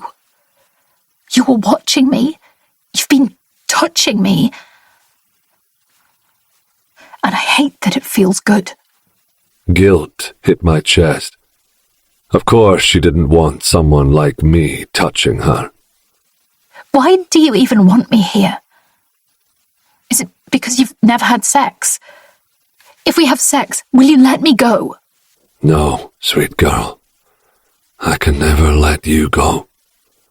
I shook my head. But why? Her voice rose to a higher pitch. Obsessed with you. Her breath hitched, and she scrutinized my face with those big doe eyes. Why, though? You don't even know me. I lifted one of her hands and pressed it against my chest. It wasn't about knowing. It was a feeling. The moment I saw her in the burning room, there was something that told me she was supposed to be with me, to be mine. Her eyes focused on mine, my pulse thudding against her palm with the closeness of her. Then her brow creased and she pulled her palm away. Awkwardness settled over us like a stifling blanket. Did you buy anything else? She asked, focusing on the burning logs. Everything. A smile turned up the corner of her mouth as I traced the word on her skin. Even apples. Her eyebrow quirked as she made sense of my spelling. Apples? Pony. Softness infused her features and gave me an injection of pleasure of a whole different kind. I've called him Muffin. Thank you. It was sweet for you to think of him.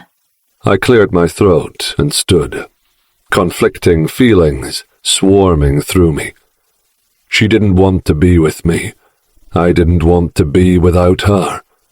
With the awkward exchange playing over in my mind, I left the cottage, seeking a distraction. How could I make Laura see past the scarred face and the fact I'd taken her? 23. Laura. Phoenix wasn't beside me when I awoke, and hadn't touched me as he slept next to me either. Instead of the relief I should have felt, I wondered what had changed. He'd told me he was obsessed with me, but while I'd laid next to him and awaited the pressure of his warm arms wrapping around me, he'd rolled over and just slept. You don't want him. But you enjoyed being wanted. Letting out a groan, I flopped myself back onto the pillow. It wasn't some twisted fairy tale. What did I think would happen? That I could fall in love with the monster who took me and he'd suddenly turn into a prince? No. My prince had shot me in the chest and called a monster to burn me. What a joke. My life had been pointless. All those lessons in etiquette and social class, and I was stuck with Phoenix and Muffin in the back of Beyond. Everything was for nothing. And yet, there was peace in the loss, too. My days were empty, but there was no social pressure either. No one to live up to or impress. Phoenix burst through the door, making me shriek. His mask covered his lower face, but delight lit up his eyes. If I hadn't known what lay beneath the mask, I'd have thought he was smiling.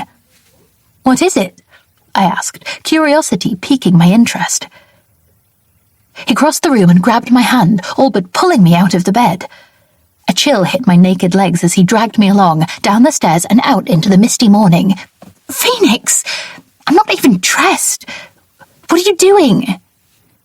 For the first time, I was glad there were no neighbours to see me out in a t-shirt and underpants. We stopped a few minutes from the cottage, where Muffin stood.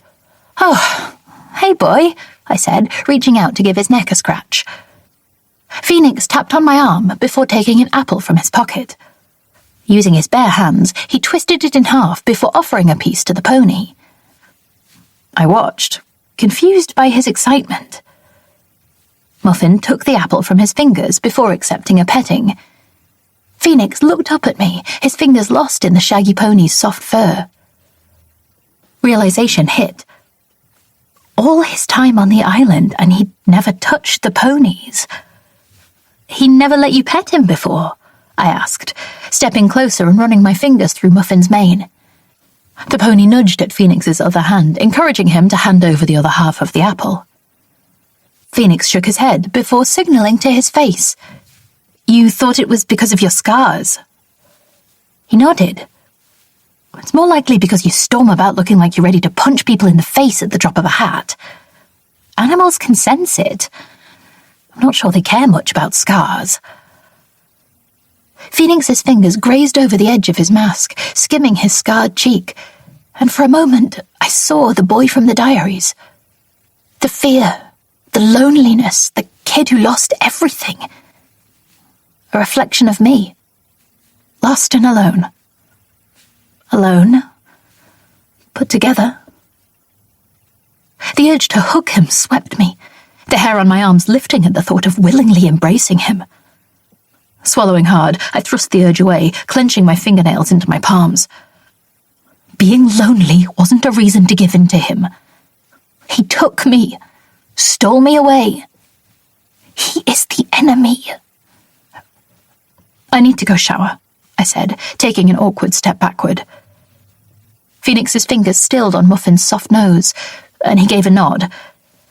Knowing how excited he'd been, it was like kicking a bloody puppy.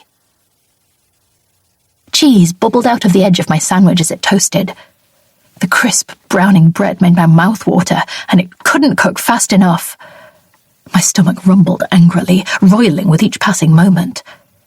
Finally, I swept it out of the pan, piercing it with a fork and moving it onto my waiting plate. Phoenix sat on the rock beside me, his pink-filled glass clenched in his hand. I'm sorry you have to keep drinking that stuff. Phoenix shrugged, turning away as he slipped the straw beneath his mask. The firelight flickered over his tightly muscled forearms, and I swallowed hard, trying to push the thought of them wrapped around me away. There were too little distractions on the island. Bar Muffin, it was Phoenix and I. Days spent awkward, and then nights with him driving me to the point of wanting to beg for his touch. My brain felt utterly scrambled. I wanted to push him off of the cliff top as much as I wanted him to just take what he demanded of me. He made me promise to give him what he wanted, and I had expected him to just want to use me. But he wanted more. He wanted my consent. He wanted me to need it. I couldn't let myself go there. He stole me from my life, no matter how shattered it had become. Refusing to ask for it was the only control I had left. The hot, toasted edge of the sandwich crunched between my fingers. Tearing off a chunk, I slipped it into my mouth, closing my eyes at the rich, creamy, bubbling cheese. Back home, I'd eaten from top chefs' menus at the most elite parties and restaurants, yet never had I tasted something that hit the spot so thoroughly. Birds fought over the crust I tossed near the edge of the water. Phoenix finished his shake and turned back toward the fire, mask firmly in place. Silence enveloped us.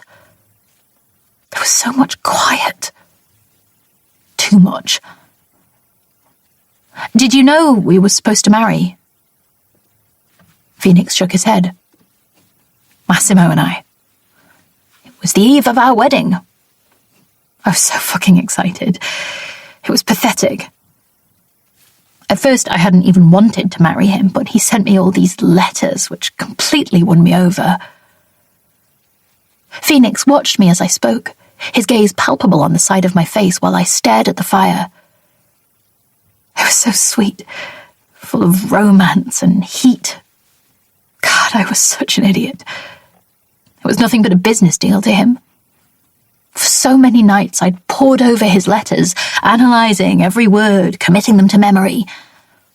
I thought I was finally going to have someone who adored me, but I was nothing to him.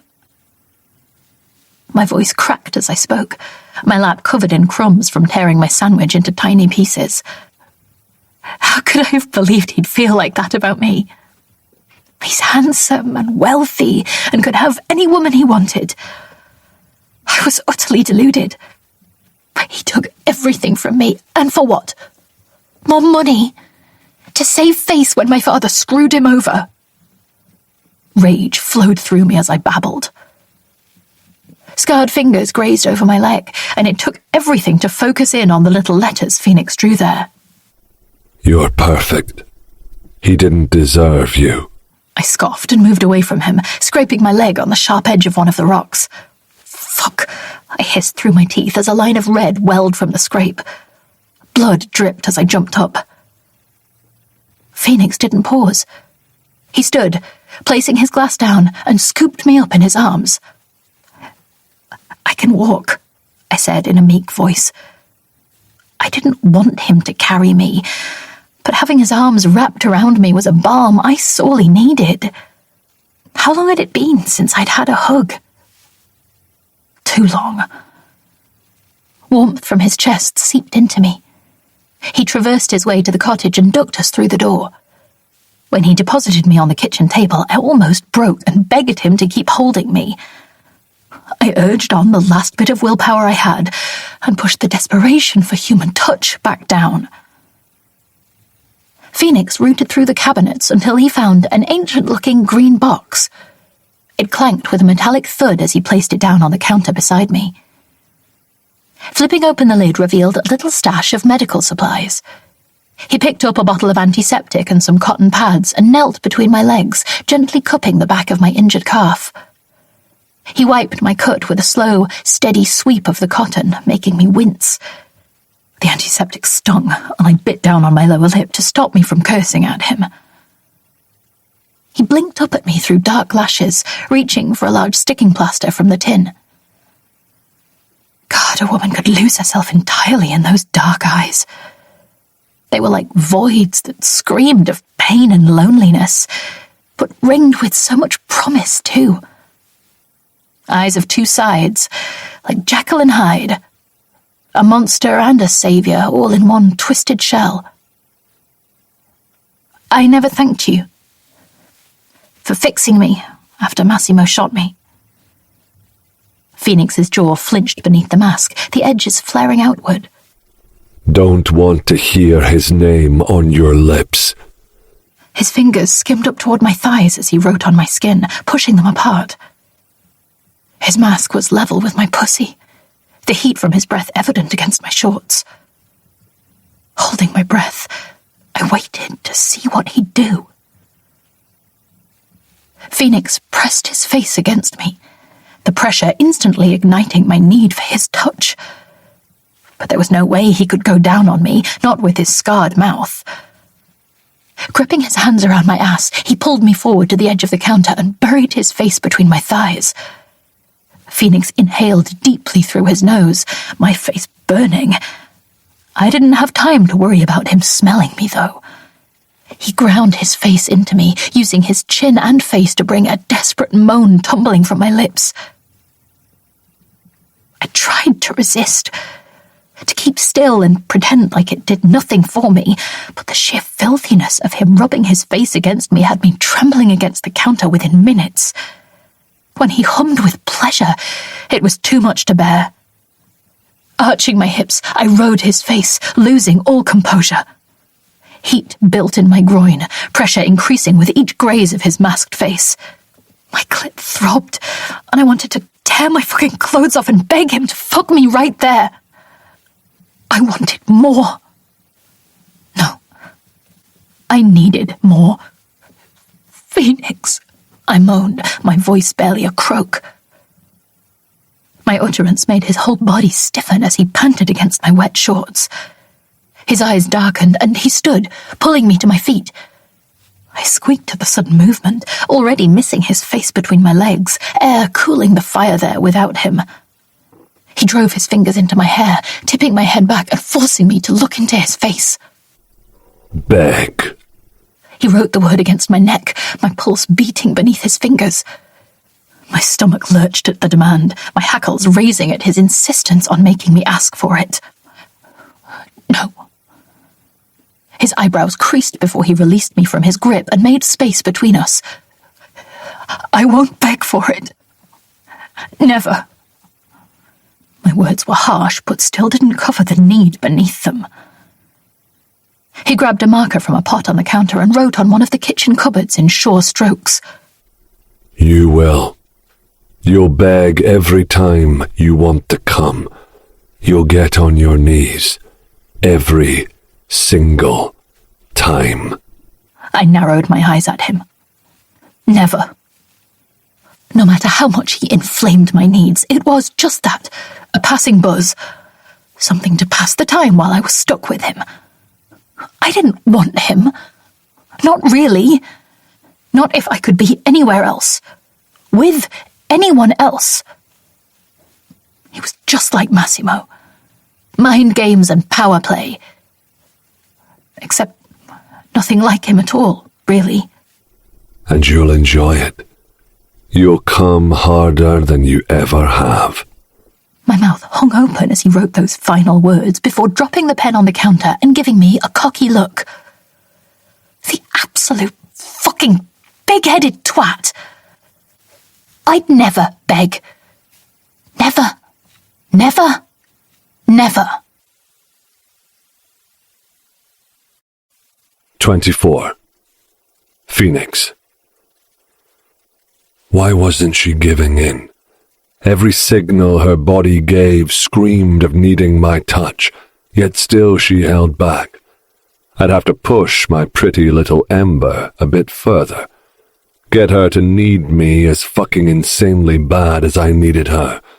My patience for waiting for her to be ready was being tried with every stroke of her skin. The bedroom light glowed yellow in the inky black of night, Laura's shadow passing the occasional dark shape against it. Using my boot, I kicked a few stones aside before bending down to pick up the flattest one I could find. With a grunt, I flung it out over the calm water, watching it skip 4 times before disappearing into the depths. All afternoon, I'd avoided the cottage, trying to suppress the need raging through me. Laura had ground her wet shorts against my face, and nothing had ever made me feel as feral. The faint scent of her, the tiny whimpers peppering me from above, the feel of her soft thighs against my cheeks. Fuck. I'd have spent the day with my face pressed between her thighs had she only relented from her determination to hate me. The next stone lay cold in my fingers. So cold, where Laura had been so warm. Discomfort roiled under my skin, and it only calmed in contact with her. Like 1,000 angry ants crawling beneath my skin, only placated in direct contact with our queen. They screamed at me to go to her, to hold her, to drag sweet pleas from her perfect pink lips. I ignored them until I couldn't stand it any longer. The crunch of my feet on the rocks brought me closer to her. The warmth of the cottage enveloped me the moment I walked in, and I kicked off my boots before grabbing a rope from the tiny, overly stuffed cupboard beneath the stairs. Laura moved around the bedroom upstairs, her feet padding against the wooden floor above me. Closing my eyes, I took a slow breath before ascending the stairs. Laura sang, her sweet voice drifting down toward me, wrapping me in her spell. I kept moving toward her, drawn by an invisible compulsion, a sheer obsession to give her more pleasure than she could stand, to make her want me despite my deformities. The door flew open, and Laura's song cut off with a gasp. There were so many things I wished I could say to her, so many words I wanted to whisper into her ear. I hated myself for my limitations. I'd seen enough movies of women crying out with a man-tongue deep in her cunt to crave doing it to her. The sexual limitations had never truly bothered me. I fucked women and paid them well. They didn't look at me, and we completed a transaction.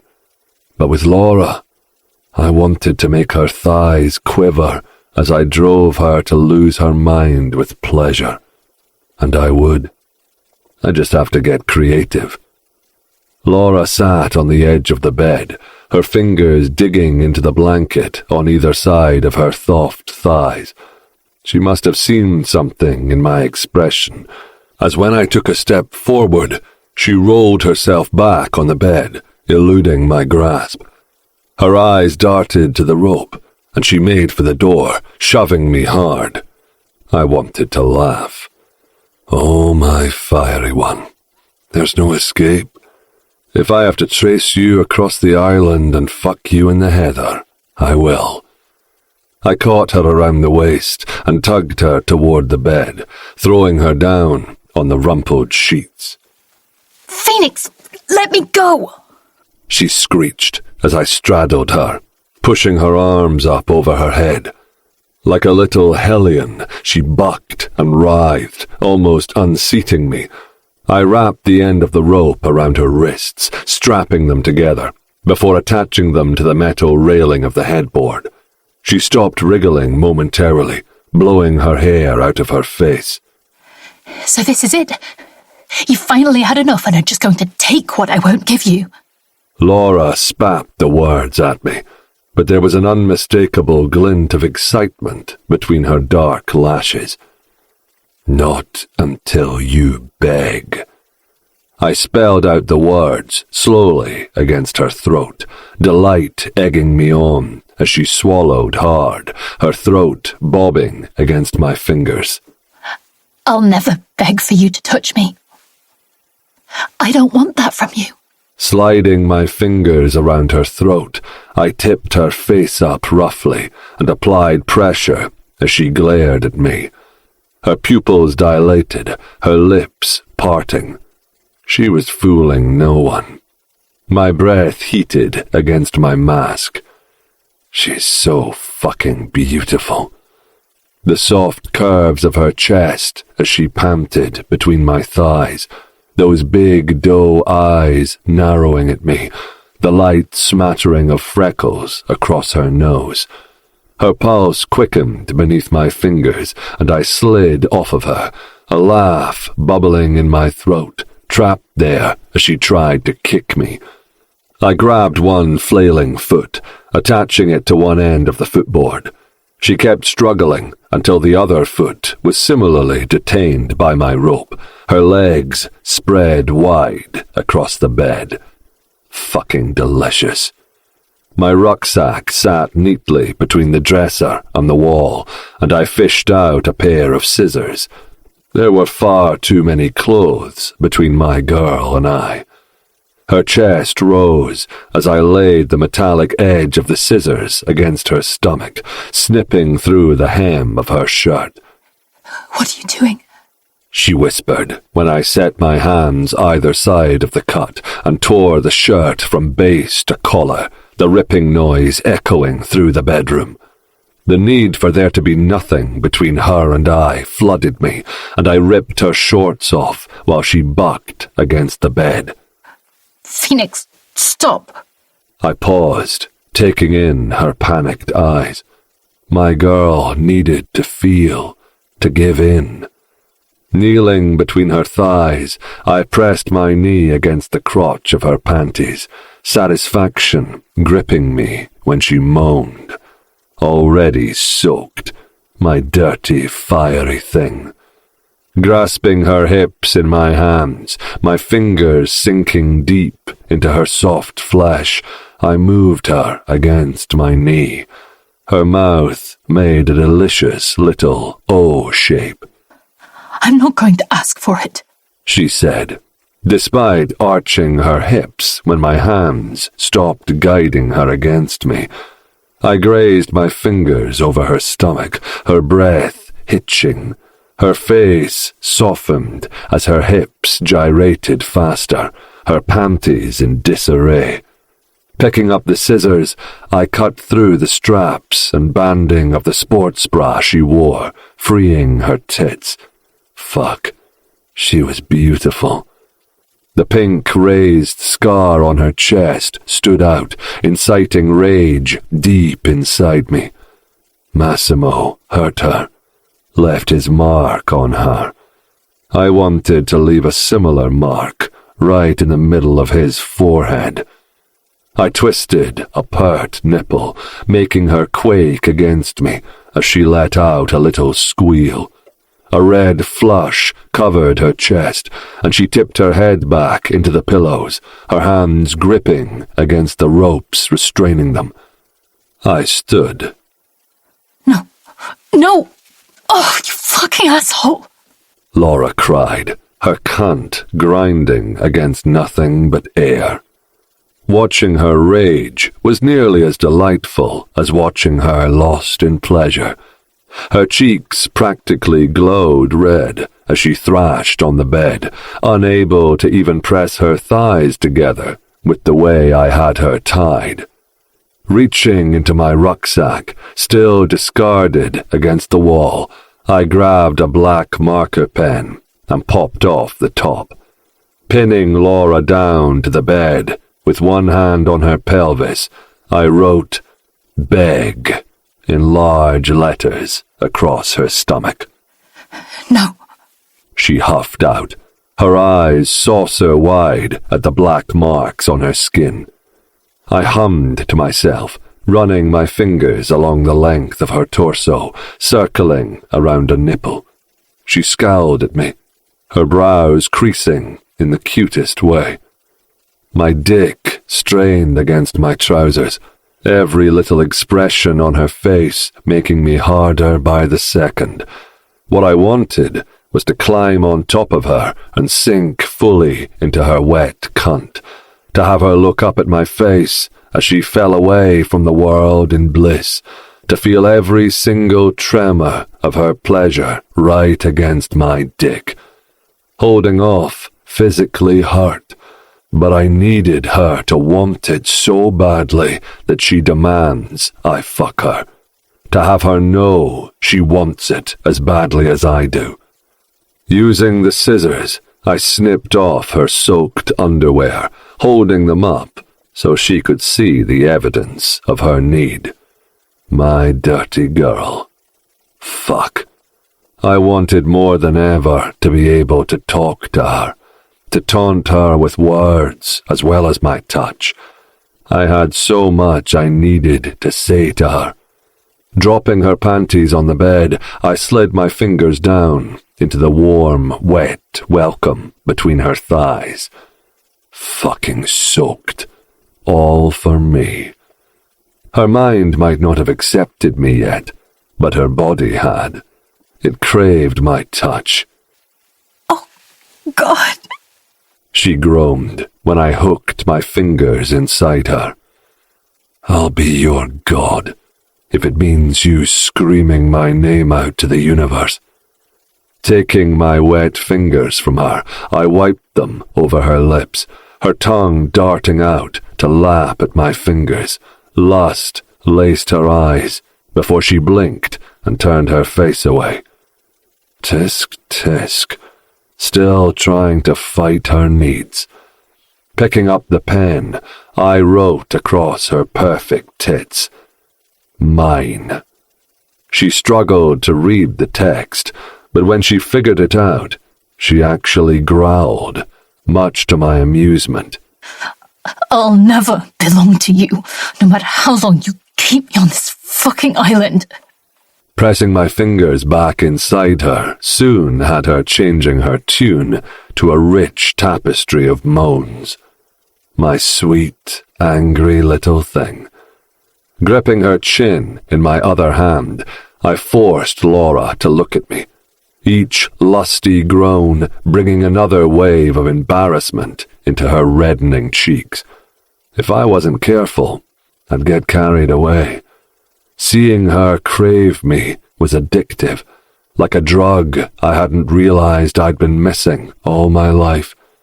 Her stomach quivered with each jerk of my hand, and when she opened her mouth, I thrust a thumb inside. Like the perfect little sex fiend, she sucked on it instantly, her eyes fluttering closed. Within seconds, her pussy fluttered around my other digits.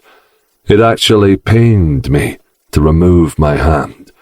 Her eyes flew open, and she let out a sob. Tears escaped down into her hair as she thrashed against the bed. "Just ask."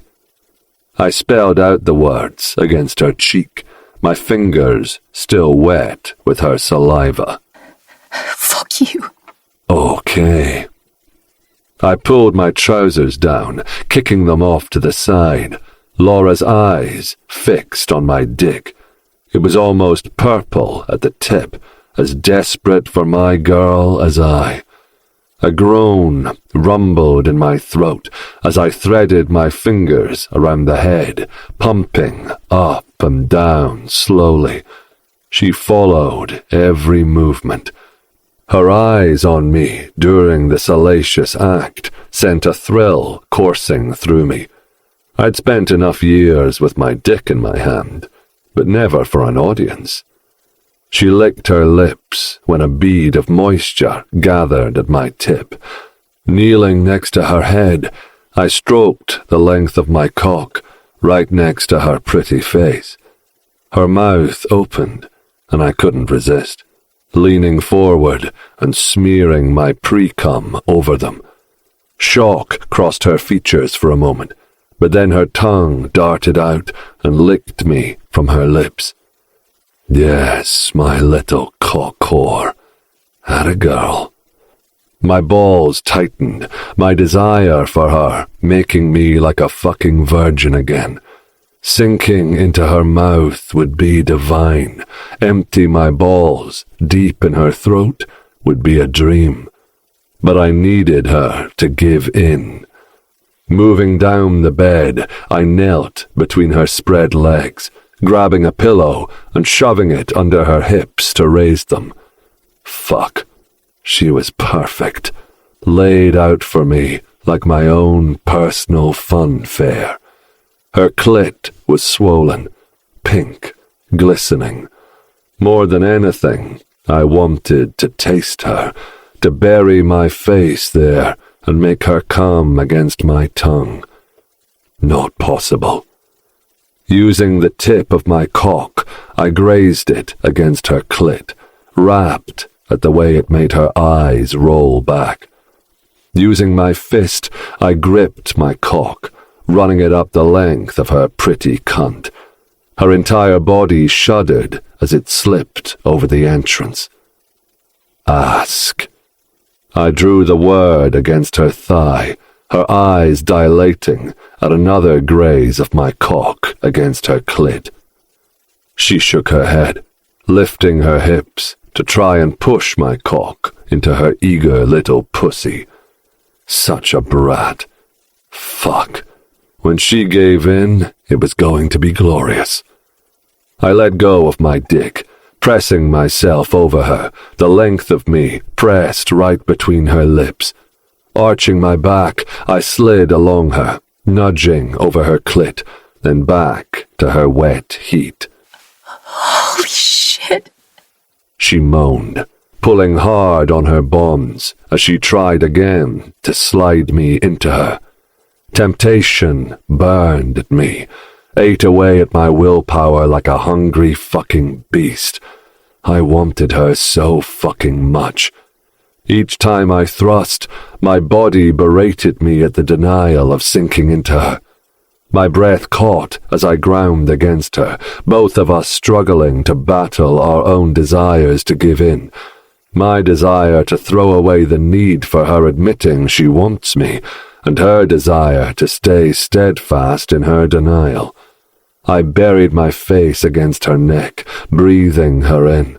Her pulse thundered against my cheek, her hips thrusting up to meet my dick with full-body desperation. All I needed was a please, a do it, something, anything. I was going to lose it.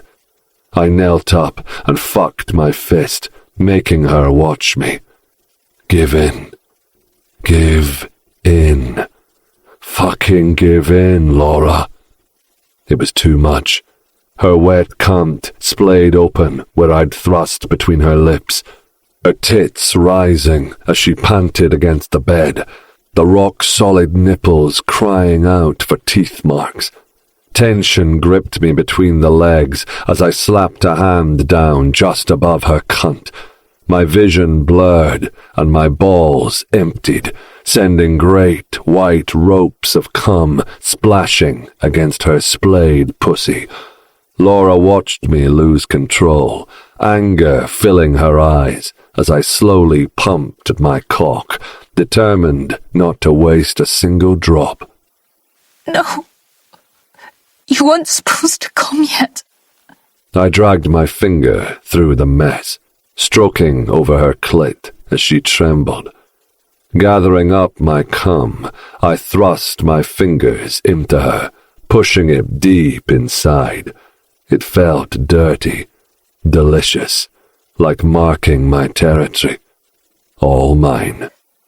You can't do that. You didn't even fuck me. Her body quaked with every thrust of my fingers.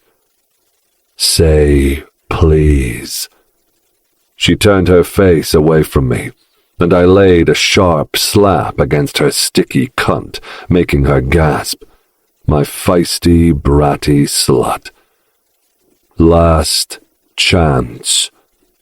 She lay there still on the bed, the fight gone from her. With a sigh, I untied her. Laura sat up and slapped her hand hard across my masked cheek. Pain blossomed.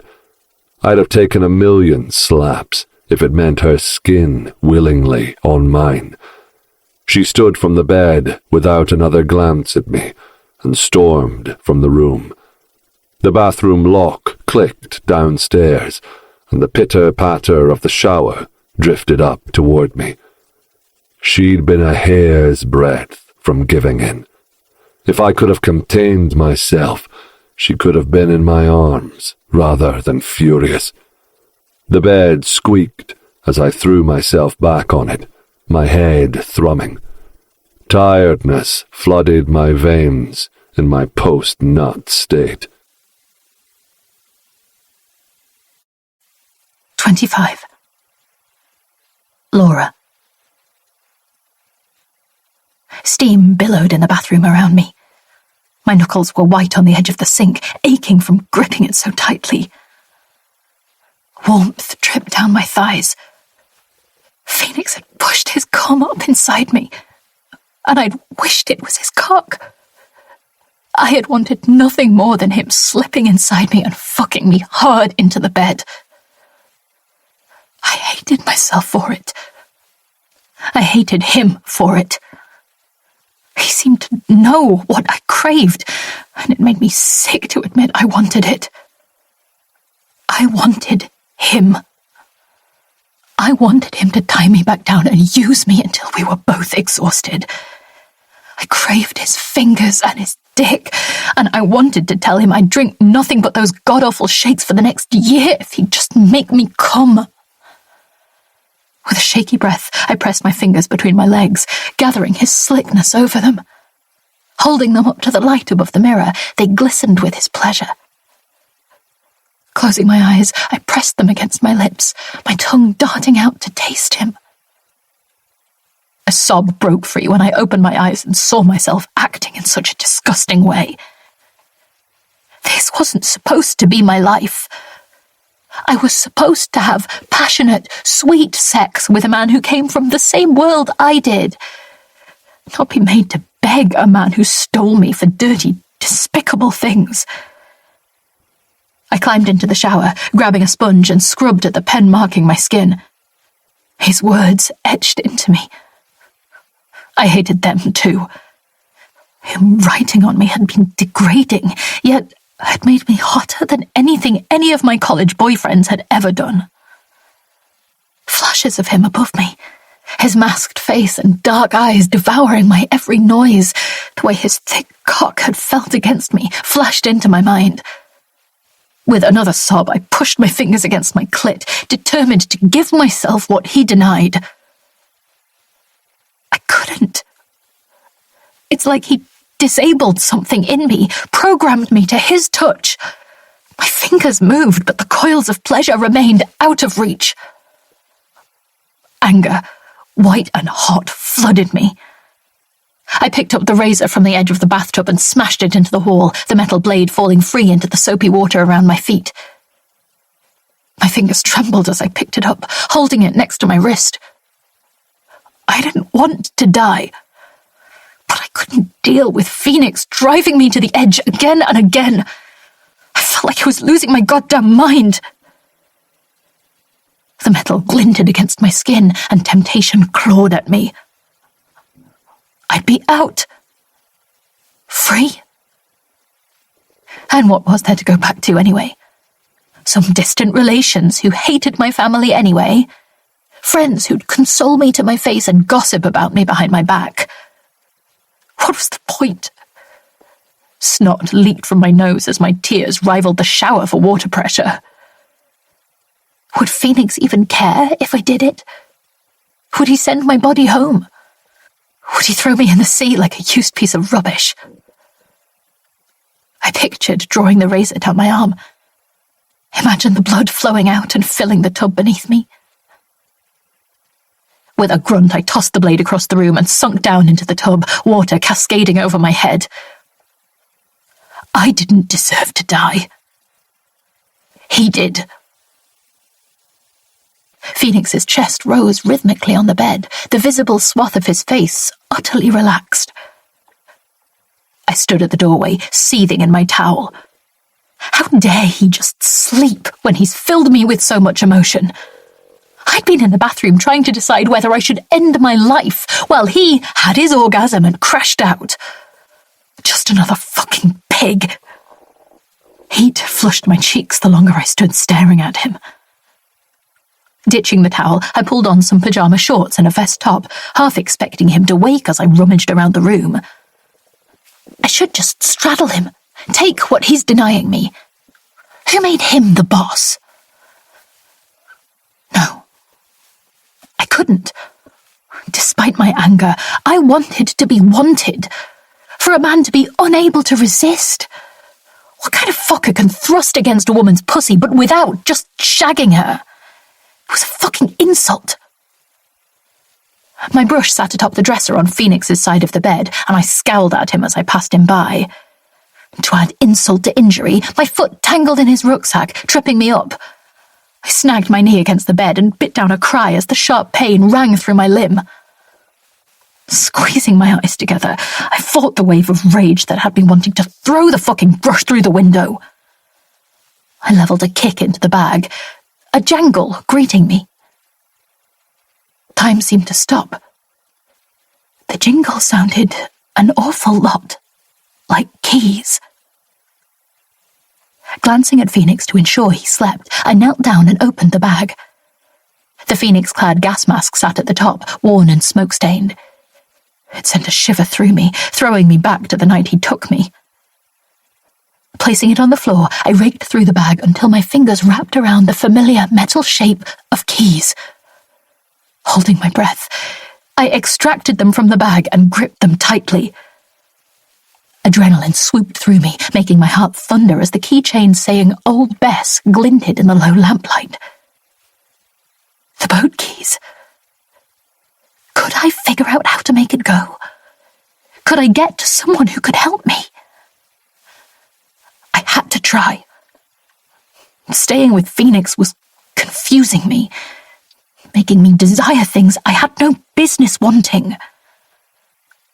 I looked quietly through the rucksack, hoping to find a phone or some cash, but found neither. Damn it. What I found were more tools of his trade. Pots with accelerant written on the side in faded pen. Matches.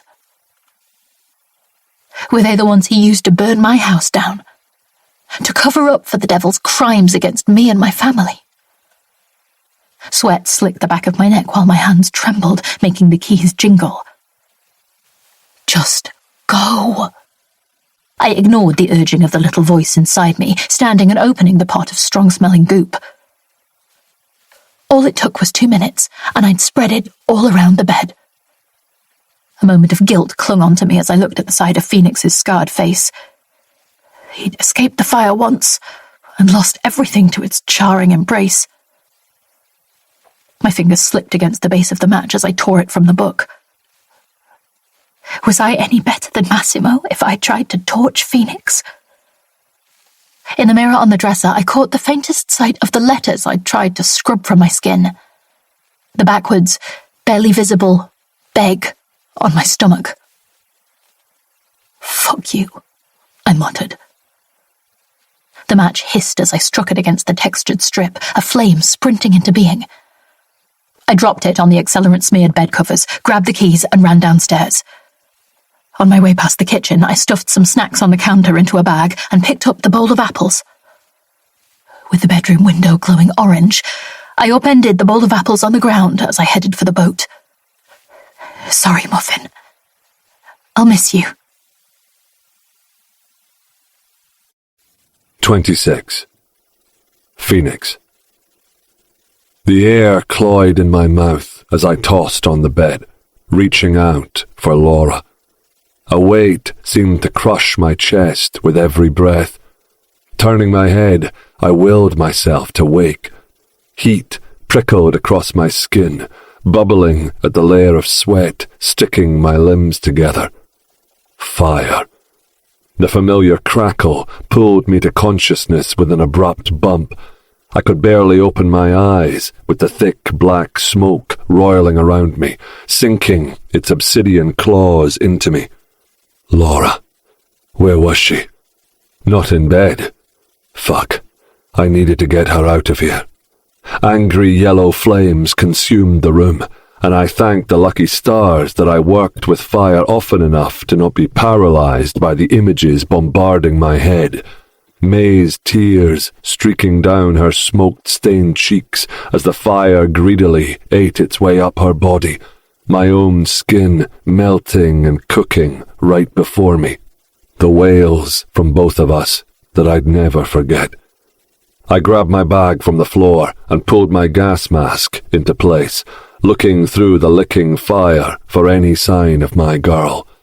I fastened my trousers and pulled my bag onto my back, looking around for a way through the raging inferno. My diaries had already curled up into charred remnants. There was no good way through. Steeling myself, I charged toward the door, hoping my speed would avoid the worst of the heat. My skin didn't sear, but the smell of singed hair followed as I crashed down the stairwell. Smoke filtered down to the ground floor, but no fire yet. I cursed my stupid fucking mouth. Every ounce of me wanted to scream Laura's name, to find her. Was she asleep? Was she stuck somewhere, terrified after having been in a burning building before? The air was too thick to see easily in the cottage, and I stumbled from the sitting room to the bathroom to the kitchen, looking for Laura. Maybe she'd made it out. Orange descended the stairs, blackening everything in its wake. Goosebumps raised the singed hairs covering my arms. Panic rose in my chest, making me want to retch. I couldn't stay, but I knew if I went out of the door, I couldn't go back in. If Laura wasn't out there, I'd never forgive myself for leaving her. A glint caught my eye on the bottom step as I made my way past it once again. Something small and round. It was an opened, empty tin of accelerant. Realization hit me like a motherfucking tank. Laura had burned down my fucking cottage. On purpose. She tried to kill me. Rage engulfed me. Pure, unadulterated anger, making my head want to explode. I made for the door, battling through the thick, black smoke. A brief glimpse of my violin box had me stopping in my tracks. Knowing I shouldn't go back for it, I hesitated. Flames licked greedily at the edge of the box, and my stomach leapt into my mouth. I couldn't leave it. Bracing myself, I fought my way back into the belly of the fire, ignoring the heat grasping at my clothing until the box was in reach. I snatched it up, relief filling me. It had seen me through too much sorrow to meet such an ending. With it firmly gripped in my fingers, I made for the exit. The cool night air welcomed me like an old friend, kissing me with clean, fresh breaths. My boots sat next to the entrance, where I'd left them, and I shoved them on. I'd need them if I was going to hunt Laura down. I scanned the horizon, looking for movement. The moon grazed the sea, sending a low light over the rocky shore. Where the fuck are you? The stones shifted underfoot as I stalked out in the direction of Old Bess, imagining she would have headed for the boat. I dropped my bag and my violin some 20 meters from my burning home, not needing anything to get in the way of catching my brat. She'd acted out, and God, she was going to pay. The rocky jetty was silent. I neared my boat, listening out for any signs of Laura. In the distance, something cracked in the cottage, sending a burst of flames through a broken window. Gritting my teeth, I jumped the space between the land and the deck, landing solidly. Where are you? Silence met me, even as I made my way toward the cabin. No hurried steps, nor quickened breath. A rush of excitement ran through me, making every one of my senses focus sharply. I'd never felt more like a hunter seeking my prey. If only I could catch her scent on the wind and use it to track her down. Darkness filled the cabin, the kitchen as deserted as we'd left it on our arrival to the island. Our previous conversations still marked the walls around the boat in thick black letters. Letters I'd last seen against her sweat-slicked skin. Taking care to soften my steps, I took the slim stairs down toward the bedroom and bathroom area. The air felt undisturbed, but I stalked through every inch of the place, checking cupboards and alcoves, leaving no stone unturned. What if she hadn't come for the boat? What if I'd got it all wrong, and she'd been stuck inside the cottage after all? The cottage blazed outside, the circular window framing the inferno. The copper and gold dancing along the waves reflected the destruction burning on shore. My stomach dropped. I had to go back, to make sure. What if I'd left a jar of accelerant there somehow? I took the stairs back up toward the deck when the unmistakable jingle of keys sounded. Freezing in the stairwell, I listened intently. There it was again, the light crash of metal on tiny metal. The little wench was trying to steal my fucking boat. I would have laughed if I could. Damn, she had some balls. With stealthy steps, I picked my way toward the control room, my view diminished slightly by my gas mask. I considered taking it off, but opted against it, wanting to remind her of that first night we met. The night I'd pulled her from a burning building, only for her to leave me in one. No, that night would be a night she never forgot. Laura had her back to me, her little pajama shorts tucked into her pretty round backside as she struggled to find which key fit into the control panel. Even after her trying to kill me, I wanted her. I wanted to possess her every fucking breath. Oh, thank God, she muttered as the key slotted into the hole. Too late, I thought. She let out an ear-splitting scream as I dragged a finger over her shoulder, turning wide-eyed. Her scream stopped short at the sight of me in my smoke-blackened clothing, peering straight back at her through the eye holes of my mask. When I tipped my head to the side slightly, fear filled her beautiful face. Good. We stood, staring at one another, each waiting to see what the other would do. She cracked first. My keys crashed against my mask as she launched them at my face. Instinct made me flinch to the side, and she took the moment to barrel past me, shoving me aside. My little Ember had no idea how much chasing her was riling me up. I turned to run after her, my cock already tempting my trousers. She'd find out soon enough. Her hair whipped around her like a silken cloud when we hit the deck. I cut off her way to the jetty, my pulse leaping at her panicked look. I didn't expect her to launch herself over the edge and into the sea. It didn't stop me from throwing myself in after her. The water met me with its chilled embrace, stealing the air from my lungs for a minute. Wiping the water from my mask, I looked around me. Splashing sounded to my right, and there she was up ahead, wading toward the shore. While my face might not have moved, I grinned internally. The water pulled at my clothes, tugging me to and fro. Its grip lessened the shallower it got, until I was chasing Laura through the shallows. Close. So close. Her hair stuck to her back, her wet clothes sticking to her soft body, making me feral. I gained on her with every waterlogged step. She made the mistake of glancing back at me, stumbling over a submerged rock and landing on her hands and knees in the water. Satisfaction hit me the moment my fingers sunk into her wet hair, pulling her up and forcing her backwards over a large black rock.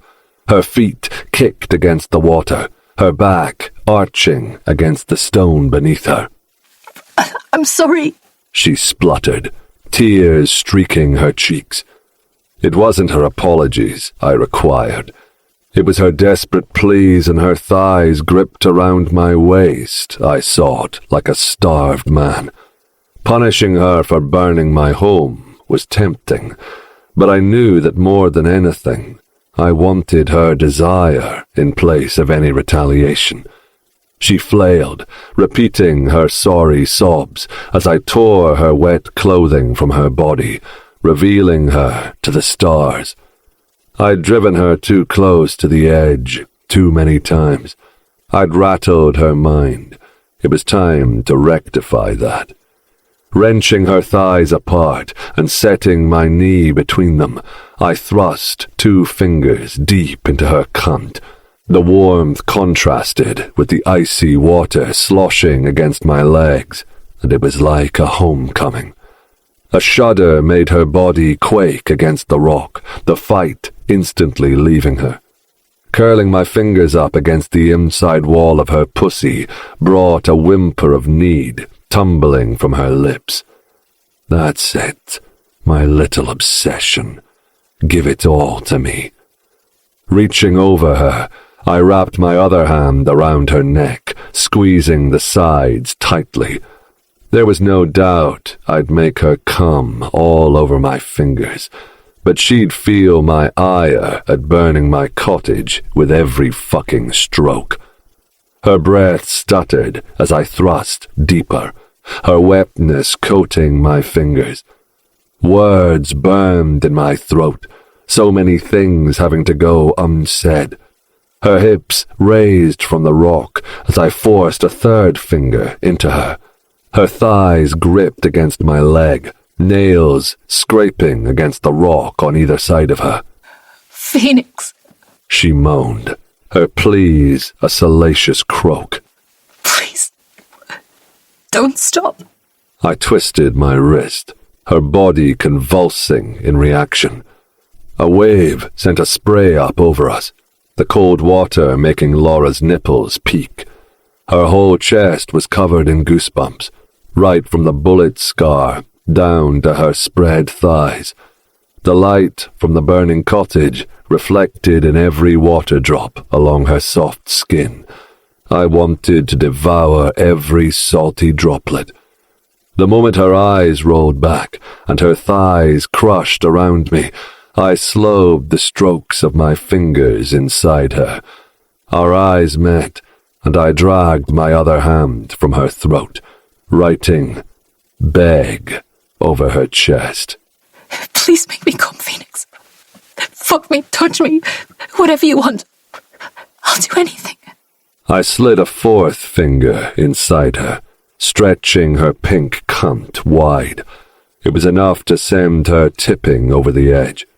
Her cries of pleasure filled the night sky. They touched everything around us, from the sea to the stars.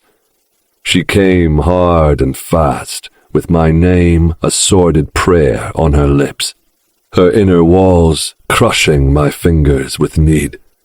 And that first desire-fueled cry filled the hole inside my chest that had long been empty. That's it, my sweet obsession.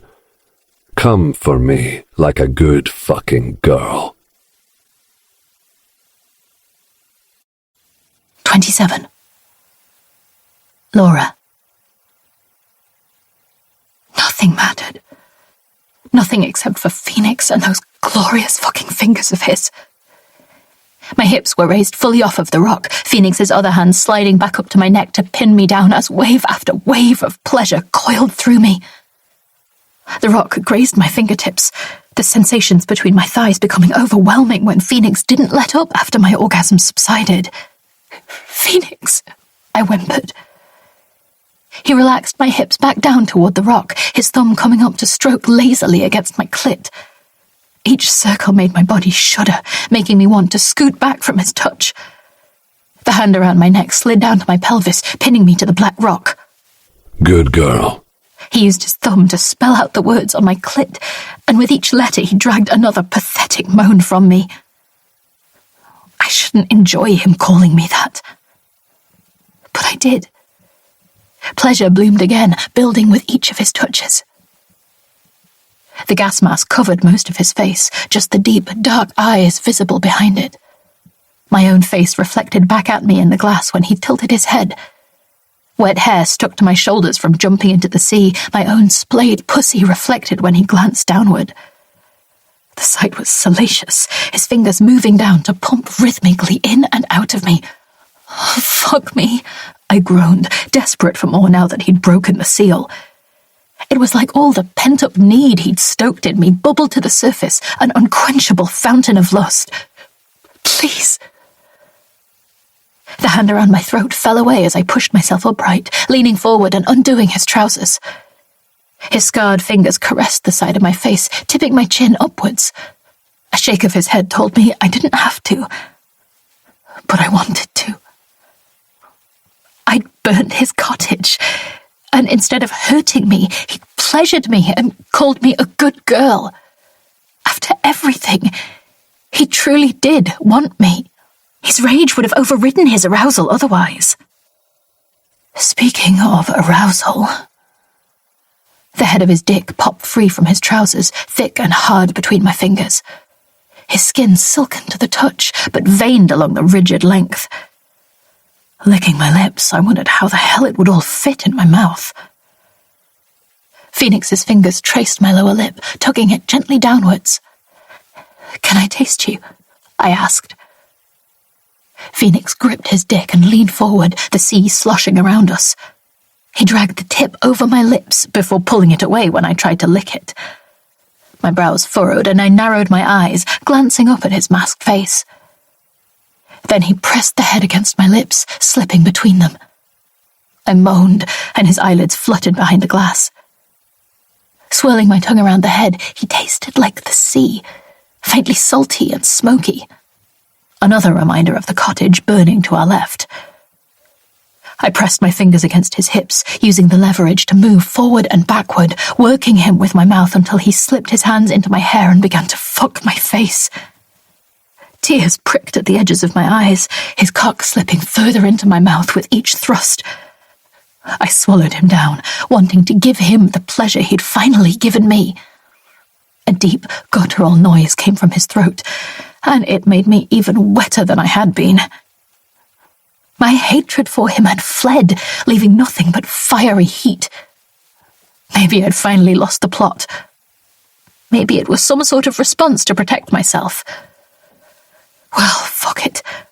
Whatever it was, I was done fighting it. With a sudden jerk, Phoenix pulled my head backwards, a string of saliva attaching us together. I swallowed, waiting to see what he'd do. Lust glazed my vision for a handful of heartbeats. I waited to see what he'd do. His grip tightened in my hair, almost painfully so. Within a moment, he'd pushed me onto my back, spreading me wide with his other hand. I could scarcely breathe with need. It was like my blood was boiling on the inside, leaving me nothing but a mess. The tip of his cock rubbed against my swollen clit, and I wrapped my legs around his hips, trying to pull him into me faster. Patience. His finger whispers only fueled my desperation. I've got no more patience, Phoenix, so fuck me, I demanded. He entered me in one sharp thrust, my whole world tilting on its axis. Using the hand in my hair, he kept my eyes on his through the mask as he let me adjust to the fullness. I wish you could talk to me, I whispered, arching against the rock to take in a little bit more of his glorious dick. The way he rolled his hips stole any further words, dragging a low moan from me. I dug my fingers into his arms, gripping tightly as he began to thrust into me, fucking me back into the rock with harsh, desperate thrusts. Every scrape digging into my skin only stoked the pleasure. My toes curled, and I wrapped my arms around his neck, breathing him in with each ragged pant. He felt right. The way the heat of his body engulfed me. The way we fit together so perfectly. Flutters stormed my insides, sweat gathering where our bodies met. Say my name. His fingers had dropped to the back of my neck as he spelled out his impassioned plea. Phoenix, I whispered against his neck, wishing I could drag his mask from his face. His thrusts quickened, forcing little cries from me with every scoop of his hips. It was all too much. He ached between my thighs, stretching me with every vicious slam of his pelvis. Our breath harried, his groans stuck deep in his throat while mine filled the air. The heat from his body against the icy chill of the sea. Even the passion with which he fucked me, I could palpably feel it thrumming in the air. Never before had I felt so utterly desired as I did at that moment, accepting his pleasure. Come for me. The jerky strokes of his finger on my neck were my undoing. I let go of the part of the old me I'd been desperately holding on to and sank into an orgasm that shook my entire world. The rhythmic clamping of my muscles had him quaking against me, my moans lost to the night while he filled me with ropes of hot cum. My orgasm knew no bounds, slamming through me and stealing away my free will, leaving me utterly defenseless to the onslaught of desire he hailed down upon me. Stars exploded. Worlds ended. Pandora's box was ripped wide by his cock deep inside. As I trembled against him, his cum seeping out with his slowing strokes, tears fell. I knew I'd beg him to take me again. And again. He'd played my body like his violin, and now I was trapped by the beautiful song he'd wrapped around us. A song born of gasps and moans, of desperation and desire. Phoenix had bewitched me. A sob tore from me as the weeks of betrayal and loneliness came to a surface. The loss of my family hit me full force with the emotional wave the orgasms had unleashed. Phoenix picked me up, cradling me against his chest. A wicked shiver racked me as the moments of passion depleted, my naked and soaked form catching up to reality. He walked us close to the cottage before stripping himself off, ditching the gas mask even, his scarred face on full display. The rock he sat on was warm beneath us, and I burrowed against his chest, his burning home warming us. I cried for my loss. I cried for my weakness. I cried for the cottage. I cried for him. All the while he held me, giving me safety and warmth I didn't deserve. I cried about that too. 28. Phoenix. Blackened ash clung to my fingers as we picked through the cottage's carcass. Little remained untouched by fire or smoke. Although I had lived there for as many years as I'd spent at home with my family, the cottage had never felt like it was mine. It was my uncle's, a place of loneliness and anger. If the walls could speak, they'd have whispered about black eyes and my beaten body. They'd have spoken of so many nights spent sobbing. They'd have screamed about the boy who vanquished the evil plaguing him, only to be wrapped in more years of solitude. But they would speak of Laura, too, of her warmth filling the barren rooms, her kindness attracting the local animals, of her stealing that pathetic boy's heart. My eyes found her through the jutting wood and blackened stones, looking forlornly at what was once one of my diaries. Even after a night sobbing on the beach, marked by the stone I'd fucked her against, my cum drying on her thighs, she was the most exquisite woman I'd ever seen.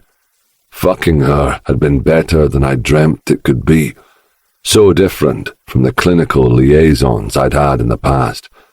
Her eyes had brimmed with desire, even with my scarred face showing past my gas mask. There was no recoiling from my touch. She'd wanted more. No, needed more. My addiction to her touch had been unleashed, every meter between us feeling like a torturous chasm. Abandoning my search for anything surviving, I moved toward the one thing that truly mattered. I'm so sorry, she whispered, looking at the devastation at her feet. I don't know what I was thinking. I was just so mad. At you, at me. I snapped. The charred paper of the diary crumbled in her hands, and I'd have been lying if I said there wasn't a tug at my chest. It was all I had left of Mum, Dad, and May, my childhood ramblings. Lifting a hand, I took the book from her hands and dropped it to the floor, returning it to the old part of me it belonged with. The previous night had been a crossroads, one of those life-altering moments where you can go in a host of different directions, changing your world forever. I chose the road Laura stood at, ready to follow her into whatever future lay ahead. Mine. Now I'd had her in my arms, throwing my name to the universe in screams of pleasure. I knew there was no going back for me. No matter what, she was mine. I took her hand gently, leading her carefully from the destroyed building to where Muffin awaited, happily munching the discarded apples he'd found on the ground. Is it time to say goodbye? Laura asked, running her fingers over the pony's mane, her eyes shining in the afternoon light. I nodded. Will we come back? The pony nuzzled into her as she spoke. I nodded again. With the cottage gone, I could start fresh, have a home built worthy of a woman like Laura, somewhere with the finest things so she'd want to stay. Hell, I'd even build a bloody pony a stable and grow it a whole orchard of fucking apples if it meant she'd be content. Plus, the trees would be great for tying her to while I filled her up time and again until her womb was bursting with me. The thought of having her carry a child for me, to bring us both a family, clawed its way into my mind. Of getting her off of her birth control and stuffing her full of bucket loads of cum until it took hold of her. Of doting on her while she grew round with a baby that was half me and half her. I was hard at the thought. She'd glow, all right, and they'd be mine. Mine to protect, mine to cherish. Never would I be lonely again. My touch made her bite her lip as I traced a finger down her spine. We'd only had the few clothes in the boat left to wear, other than our wet things. So she wore a pair of my shorts and an old t-shirt, but even in that, I wanted nothing more than to press my face into her skin and inhale her. I'll miss you, she said to the pony, burying her face into his mane. Be good, and look after the place until we get back. I'm leaving you in charge. The pony had no idea what she was saying, but gladly appreciated the scratches anyway. A lump of jealousy flared in my throat. Would she be so sad to say goodbye to me? Or even after our night of passion, would she leap at the chance to be free of me? Would I ever truly know? I didn't care to find out. The boat came to a stop as I turned off the engine, idling it. We were about halfway to the mainland, on our way to replenish supplies. Stretching out my aching muscles, I made for the deck, where I found Laura laying on one of the low wooden benches, the lowering sun dancing off of her legs. I'd taken to carrying a marker pen with me, ready to answer her by writing on whatever surface was available. Walls, the deck, furniture, hell, even our skin. Whatever was available was fair play. Taking it from my pocket, I lifted her feet and sat beside her, resting her legs over my knee. Hey, she said, her smile like a 1,000-watt bulb. I was the moth ensnared by her presence. Hi. As much as I loved touching her, I was growing weary of never being able to say exactly what I wanted to. Anything longer than a few words was too much for the finger spelling. It took too long. The writing helped, but even then our conversations were stilted, full of long pauses while she awaited my words. I wanted to talk to her, to ask her questions and answer hers.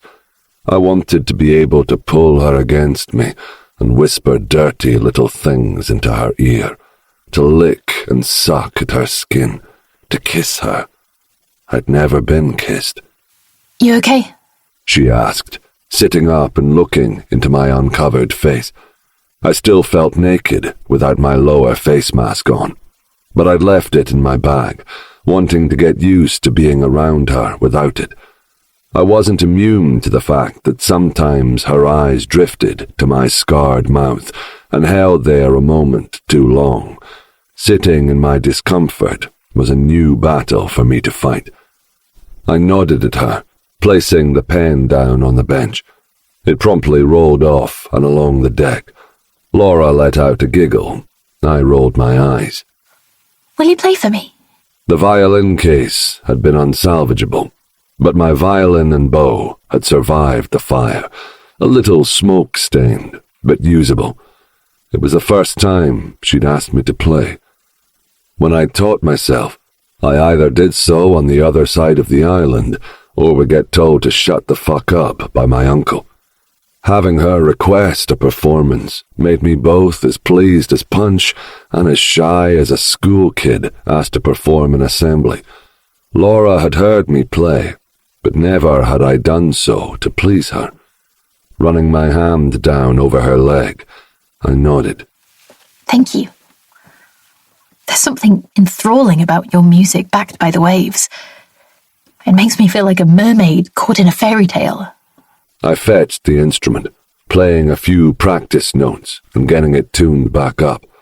Butterflies filled my stomach as Laura sat before me, her head resting on her knees, looking utterly engrossed in my every move. The song I chose was an old one I'd found written by hand on lined paper, all of the notes, but no words. I didn't even know its name. It had fallen out of a sheet music book I'd picked up at a charity shop once in the West Isles. The notes sang out, filling the space around us with life. Music sprang from my violin, wrapping us both in its cascading notes. I closed my eyes to the world, letting the music pull me into its grasp. My fingers danced along the strings, playing having been one of the activities that had kept them dexterous despite the scars. I missed a handful of notes when her fingers grazed the hem of my trousers. Caught up in the music, I hadn't noticed her approach. Keep playing. The wind cooled where her warm touch blazed. She freed my cock and took it into her mouth, coaxing it until it filled to bursting at her bidding. She hummed along as she sucked, sending throaty vibrations along my shaft. I wanted to drop the violin and take her in my arms, to be inside her, pressed against her. But I obeyed her plea to keep playing, the tempo increasing along with the eager strokes of her mouth. My heart thumped in my chest, a heavy drumming to accompany our music. She knelt before me, her big eyes watching me play. Her mouth turned up at the edges, despite being impaled by my dick, every single time I faltered. She was playing a game with me, and as the minutes passed, she started to win. My concentration faltered with every deep groan she gave. Saliva dripped from her mouth whenever she pulled back to breathe. Pink, swollen lips wrapping around my dick was a heady sight, and it was my undoing. With my bow still in my hand, I pushed my fingers into her hair, pressing her firmly down over my cock as my balls tightened. Her eyes widened, her nostrils flaring, when I forced my dick down into her throat, fucking at the tight ring marking its entrance. Her moans turned to splutters, but I held her fast until my balls emptied into her, shooting ropes of hot cum down into her waiting throat. My breath was rapid as I held her there for a few moments longer, giving her every single fucking drop and waiting until she'd swallowed it down like a good girl. At last, I pulled her away from my cock, her breath coming in sharp bursts. Kneeling there, lips swollen and tainted with cum and spit, I'd never wanted to kiss her more. 29. Laura. 3 days of shake drinking had me desperate when we pulled up to the harbour. Phoenix opened the safe hidden in one of the kitchen cupboards, pulling out a phone and some cash. "Can I come with you?" I asked, wanting to feel solid ground beneath my feet again. "Please." Phoenix's brow knitted, his gaze darting to the bustling harbour. "You'll leave?" He wrote on the countertop. "I won't. I promise." I couldn't say the thought hadn't crossed my mind. Telling someone I still existed, that I'd been shot and taken from my home. But to what purpose? To go back? For Massimo to know I'm alive? The courts would never convict him. I'd be dead before it ever got to that point. Likely a corrupt police officer would take me out on his behalf. Men like Massimo never lose. Phoenix stared at me intensely, the marker tapping against his thigh. "I promise I'll stay with you. I don't want to be alone." His chest inflated, then deflated with a sigh, and I knew I'd won. I threw myself at him, pulling him into an excited hug.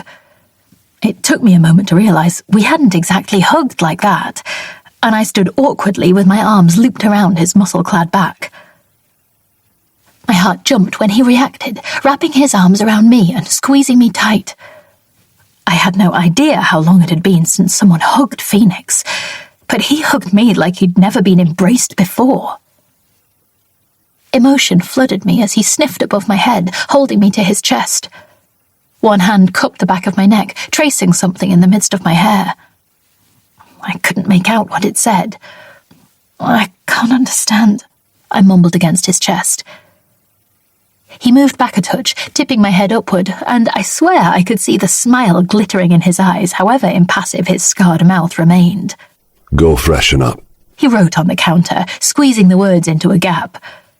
Day by day there was less space to write, his side of the conversation spreading over every surface. Why? Do I smell? I grinned as I said it. He swatted my ass on the way past me before writing, Yes. Above the doorway. You'll pay for that, I laughed. Phoenix waggled his eyebrows at me before ducking out of the cabin door.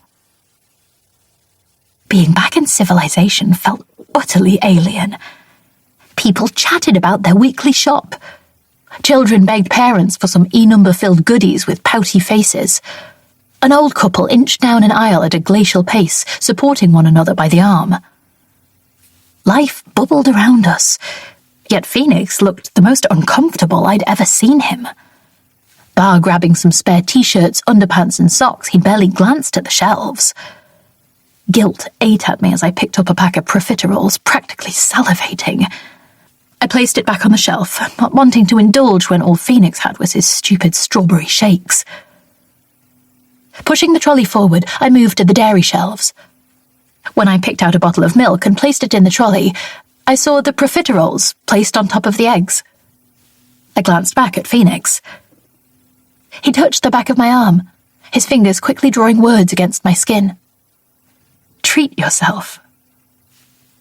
A smile stole over my face. All right, freak, a voice said to my left. Phoenix's eyes narrowed, fixing on the young teens who stood across from us. While he'd worn his mask to the shop, his scars were still visible above and below the Phoenix-emblazoned fabric. His fingers dropped from my arm, tensing into a fist beside his thigh. Oh my God, he's so gross, a girl said, laughing and nudging her friend. I turned to face Phoenix, sliding my hand into his and applying light pressure to his fingers. Ignore them, I said, forcing his eyes to mine. They're just stupid kids. They don't define you. Your scars don't define you. He took a deep inhale through his nose, his eyes flicking back to the idiots. Ew, are you into him? One of the girls directed her words at me. It wasn't something Phoenix and I had discussed, not even when our limbs had been entangled with me screaming his name into the sheets. He's more man than any of you little fuckers will ever be or be with. The kids looked stunned at my cussing, and I desperately wanted to laugh at them. The arrogance of youth never failed to astound. But had I been any better when I first saw his scars? I may not have spoken out, but I'd been just as shocked. The kids threw us a dirty look before moving on down the aisle. I didn't drop Phoenix's hand. Not even when we awkwardly moved our groceries onto the conveyor belt, nor when he counted the cash to pay. It was silly and wonderful. 30. Phoenix. Relief swamped me the minute we were back aboard Old Bess, with Laura singing softly in the kitchen as she put away the groceries. I took to the deck, readying for sailing back out to sea a bit, maybe settling in one of the natural havens around the coast a bit, away from people. Realistically, I knew decking a teenager was a bad idea, but the rage had wound me up all the same, until Laura had slipped her fingers into mine. In all my years, I'd never thought a pretty girl would willingly hold my hand. Sure, they'd take my cash and bury their face in a pillow. With their eyes closed, I felt like every other customer. My lovely little Ember had reached out and healed a missing part of me. She'd held my hand in public, not just for a moment to stay my anger, but for the remainder of the shopping trip. She'd weathered the stares and whispers with a sunny smile that melted away my ire. If she could take it, so could I. A light rain smattered the deck, and I shoved my mask into my pocket to fully feel the sprinkles against my face. The boat swayed gently with the incoming tide, and gulls squeaked over the harbour, swooping down over the distant cafe along the stony harbour side. For the first time since the night I threw Laura into my arms, I turned on my phone. Multiple beeps came through from various numbers, all likely to be burners. No one kept a number long in my game. 2 potential jobs, now long past. I didn't need the money, but had some shitty texts when I'd failed to help them. Unreasonable pricks could maybe just stop killing each other for a few weeks. There wasn't a lot else. It's not like I had family or friends wondering where I was. Another beep rang out. Where the fuck is she? Oh shit. The coroners must finally have figured out Laura wasn't among the charred corpses in the burned mansion, that the old man I'd killed didn't pass for a young woman on further inspection. Ignoring him was an option, but no response would likely make him more suspicious. Damn it. Who? Laura, the seemingly undead bitch from your last job for me. My fingers whitened around my phone. I tried to infuse my veins with calm. I needed to feign ignorance. If he knew I had Laura, he'd kill us both. Or he'd try, at least. I just torched the place. No idea what you're talking about. The 3 little dots danced on and off repeatedly. Please buy it. Listen to me, you dumb fucking animal. The police are looking for her, which means they are looking at me. If I find you've got her, I'll make you sit and watch every single one of my men take his turn with her. When they've fucked her to death, they'll start on you. Last chance to let me know anything you know. If I find you lying, I'll track you down and make you wish you'd never been fucking born. So, I'll ask you this once. Where is my fucking bitch? My jaw clenched, my possessive side rearing up like a cornered animal. I sent one final text before turning the phone off, smashing it beneath my boot and kicking it into the ocean. She was never yours. No one knows who I am. He can't find her. I tried to assure myself the whole time I steered the boat away from shore. I needed distance until I could think it through. I didn't know much about Massimo, except he was ruthless. An awful lot of truly terrible people shuddered at the mention of his name. Eventually, we pulled up in a sheltered bay, one long forgotten, but once used by Scottish bootleggers and other unsavory sorts. My sort. Laura joined me, looking delicious in a short pink floral dress and an oversized white cardigan. She must have showered and preened, her lips looking extra juicy with a bright coating of shining rose. She carried a tray in her hand and twirled carefully as she neared me. Do you like it? I nodded. Frustration whipped through me. Laura deserved more than nods.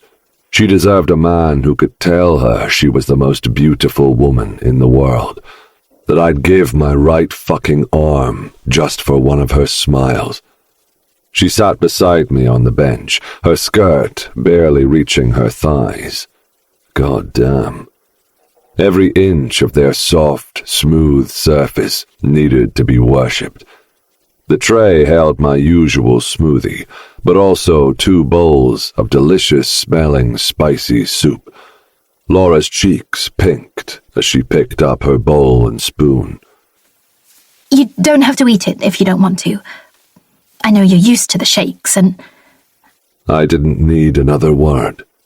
She'd cooked for me. We could share a meal that wasn't artificial-tasting smoothies.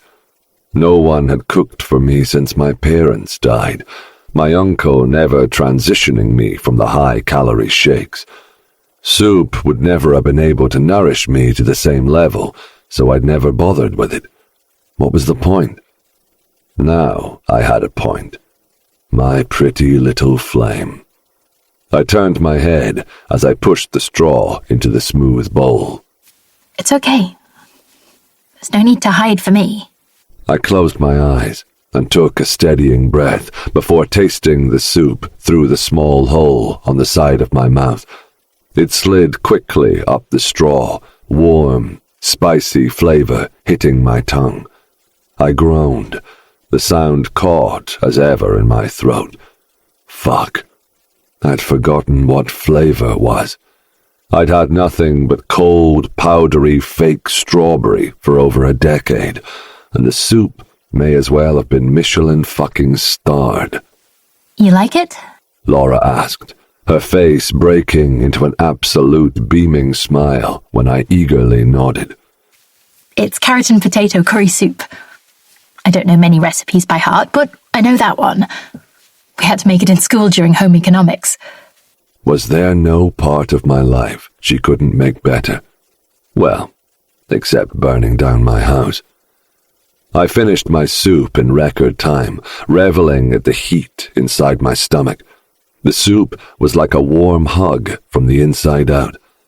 The sun dipped near the horizon while Laura ate, sending an array of colors dancing across the clouds.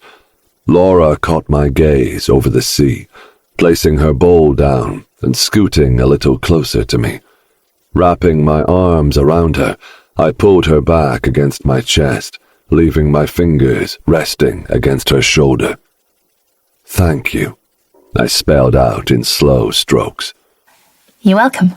Her chest rose against my arms, a contented sigh falling from her lips as we watched the dark shape of a bird murmuration swooping against the brightly colored sky. It never failed to amaze me how they did so, moving as if one. We sat there until the night conquered the day, a chill settling over us with each passing moment. Our conversation came in fits and starts, my finger spelling proving too cumbersome for anything more. Frustration filled me up, making my skin crawl. I didn't want the stupid fucking pen, or to have her read my broken words against her skin. Phoenix? She asked. I'd been so lost in my thoughts, I hadn't heard what she'd said. Sorry, I spelled out, lost in thought. Laura turned to face me, her thigh pressing up against my leg. I asked if you'd ever been kissed. Shame heated my cheeks at her question. Of course I'd never been kissed. I was a scarred monster. Most women couldn't even make eye contact, far less kiss me. Running a hand through my hair, I shook my head. Can I kiss you? Laura bit at her lower lip after asking, those big doe eyes focused on my face as she awaited my answer. It was all wrong. I should be the one trying to kiss her, making her feel wanted. After a moment's hesitation, I gave in, nodding once. I reached out, cupping her face in my hand as my pulse hit a new speed record. Dipping down to meet her, her lips put pressure over my would-be mouth. There wasn't a lot of sensation in the old tissue, but it still sent electric shock through my system. Her breath was warm against my face, still smelling of spice. Leaning up, she peppered my face with a series of tiny kisses. My tongue pressed against the back of my teeth, desperate to be free from its cage to taste my girl. Enough was enough. My reflection glared back at me in the mirror. The sun had just come up, glinting through the porthole and dancing on my blade. The tissue covering my mouth was a knotted web of scars, thicker in some spots and thinner in others. Grazing my tongue along the inside of what my lips would have been told a similar story, sealed in all but that one small spot. Like tree roots, the scars spread up the side of my face and down my neck.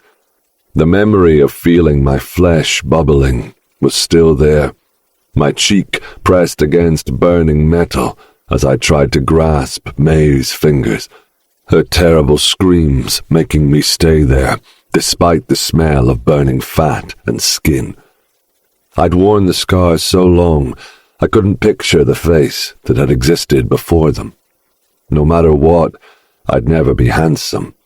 No matter the mornings I spent punishing myself with body weight exercises to give myself a physique intimidating to others. No matter what I wore, nor how expensive my cologne was. The first thing everyone saw was my mangled face. Except Laura. She'd seen past it. She'd pressed her lips against the ugly skin and smiled up at me like I'd given her the best kiss of her life. Lifting my blade, I pressed the tip through the gap, avoiding hitting my tongue. The knife was wickedly sharp, more akin to a scalpel than anything else. 10 shaky inhales later, I still hadn't mustered the courage to do it.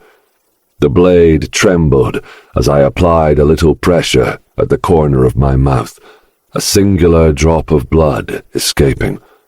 The tiny cut made me wince.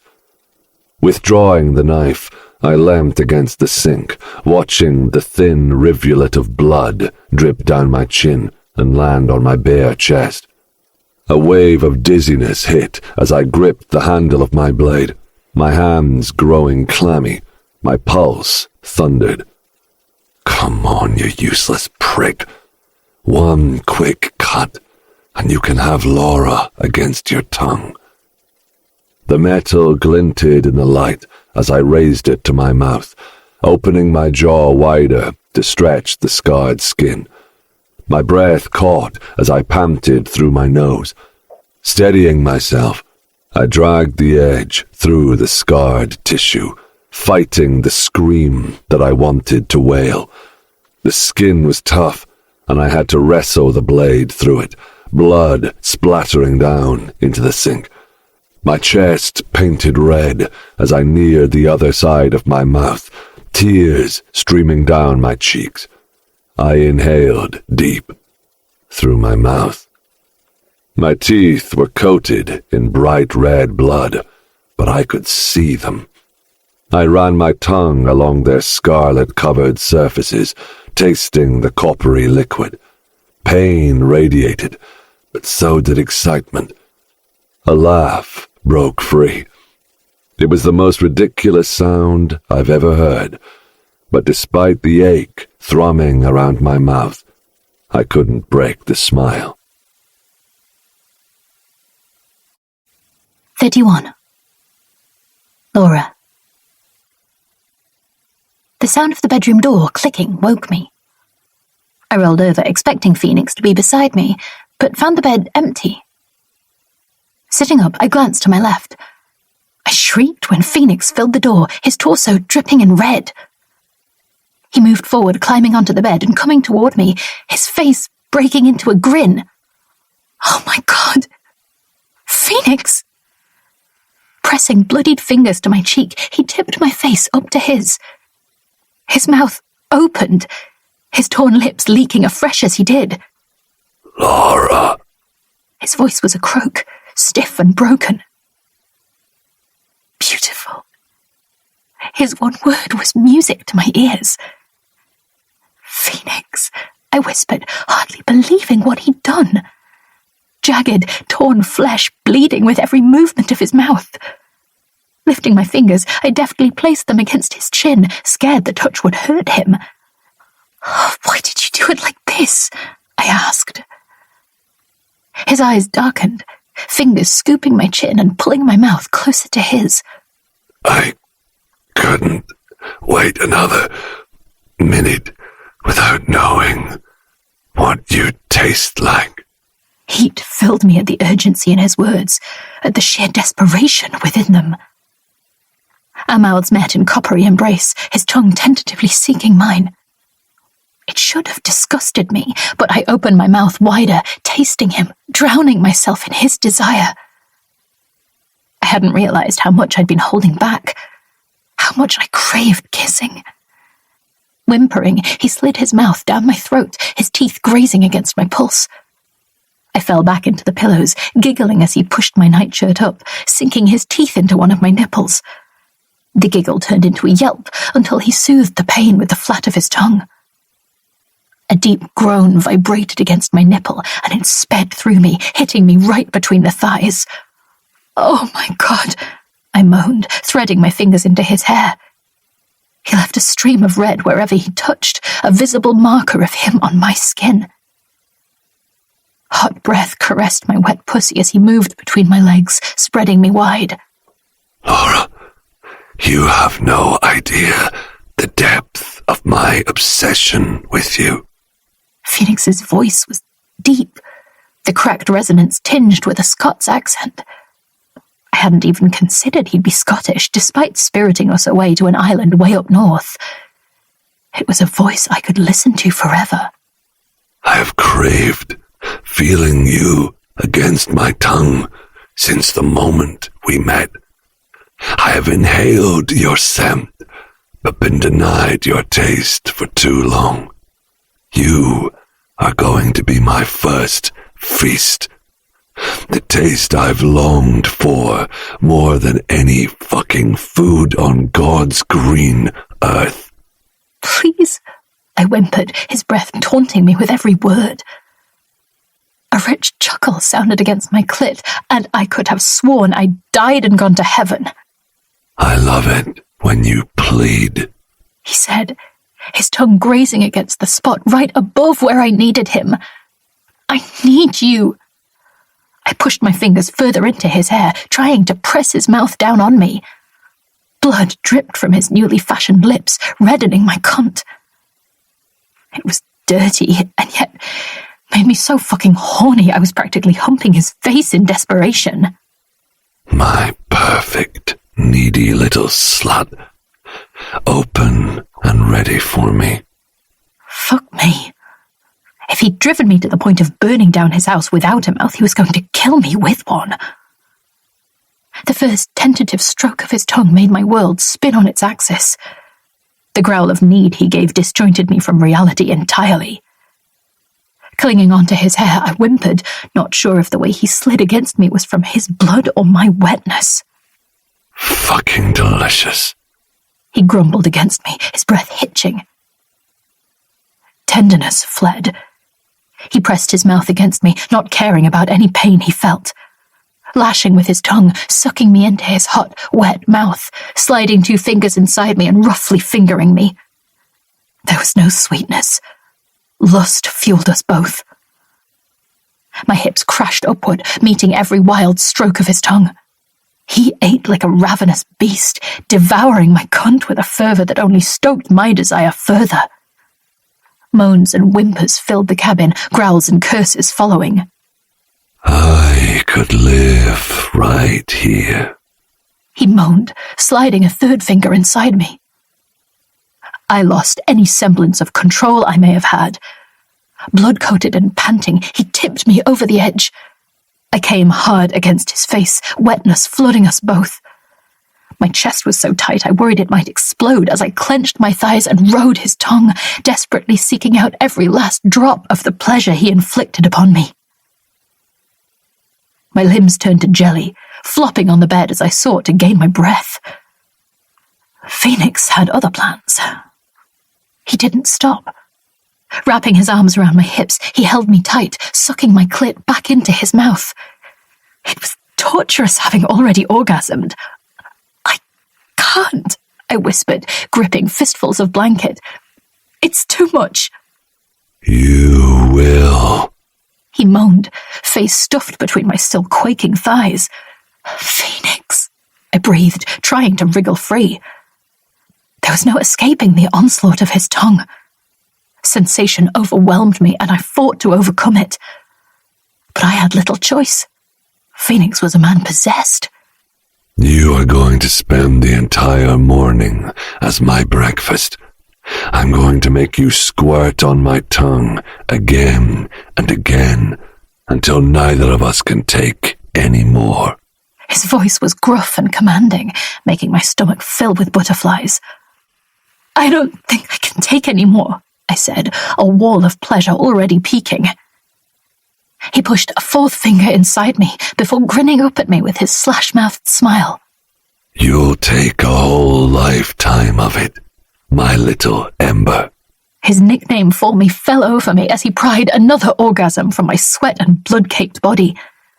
I screamed, tugging at the bedsheets while he doubled down with his tongue against my clit. My vision blurred and my breath ceased as the pleasure peaked, another gush of hot liquid flooding the bed around us. Phoenix! I cried, my whole body quaking uncontrollably. That rugged laugh met me right against my soaked pussy. Saying my name like that only fuels me, baby. Now, come for me again, my fiery one. Soak us both in your need. Within minutes, he had me back at the precipice, both begging for more and crying with overwhelm. Soon the orgasms rolled into one long roller coaster, draining my body until I was nothing but a limp, useless form on the bed. Only then did he climb into bed, spooning me as I spaced out. His hard dick filled me, and I sobbed from how swollen my pussy had become, from the height of the emotions he'd wrung from me. Sweet Laura, he crooned as he thrust tenderly inside me. My perfect cum whore. You want me to fill you up, don't you? Through tears, I stuttered. Yes. You are mine. He growled against my neck, his hips crushing into my ass as he inhaled me fully. And I'm going to make sure I never leave you unsatisfied. I'll fill you until you fucking burst. My head swam, his words both thrilling and soothing. Never had I felt a man so obsessed with me. Me! My imperfect body drove him to this level of compulsion. How?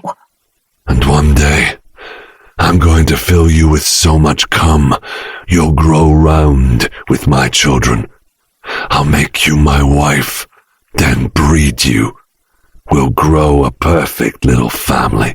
Words made me hot. They shouldn't have. I wasn't an animal to be bred upon his whim. But the idea of him fucking his babies into me made a dirty coil of pleasure curl inside. Not yet, I murmured, turning my head to meet his torn lips, not caring when they smeared mine with a fresh layer of scarlet. No, not yet. I'm going to be selfish with you first. Spend years with you all to myself, finding out every way I can make you see stars with my tongue, my fingers, and my cock. You'll scream 1,000 orgasms to the stars before I breed you. But when I do, you'll spread those thighs and take it like a good girl, won't you? Fucking hell. I couldn't even answer, because with a violent scoop of his hips, he was filling me with hot streams of cum, and I fell right over the edge with him again, my pussy convulsing so hard it stopped him even being able to thrust. He was right. I was all his. 32. Phoenix. Laura's face was a picture of concentration as she threaded the needle through the scrappy skin. I fought the grimace brought on by the painful tugging. You should have gone to a hospital, she admonished, those big eyes fixing on me. I couldn't talk without disturbing her mending, so I let her tell me off. not caring as long as she was still pressed up against me, her legs in my lap while she stitched me up. I'm not exactly someone who excels in needlepoint. With gentle touches, she cradled my face as she worked. Mint mingled on her breath where we'd cleaned up after our messy morning. It was all worth it.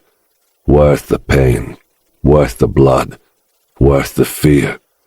Making her come against my tongue had been the pinnacle of anything I'd ever known.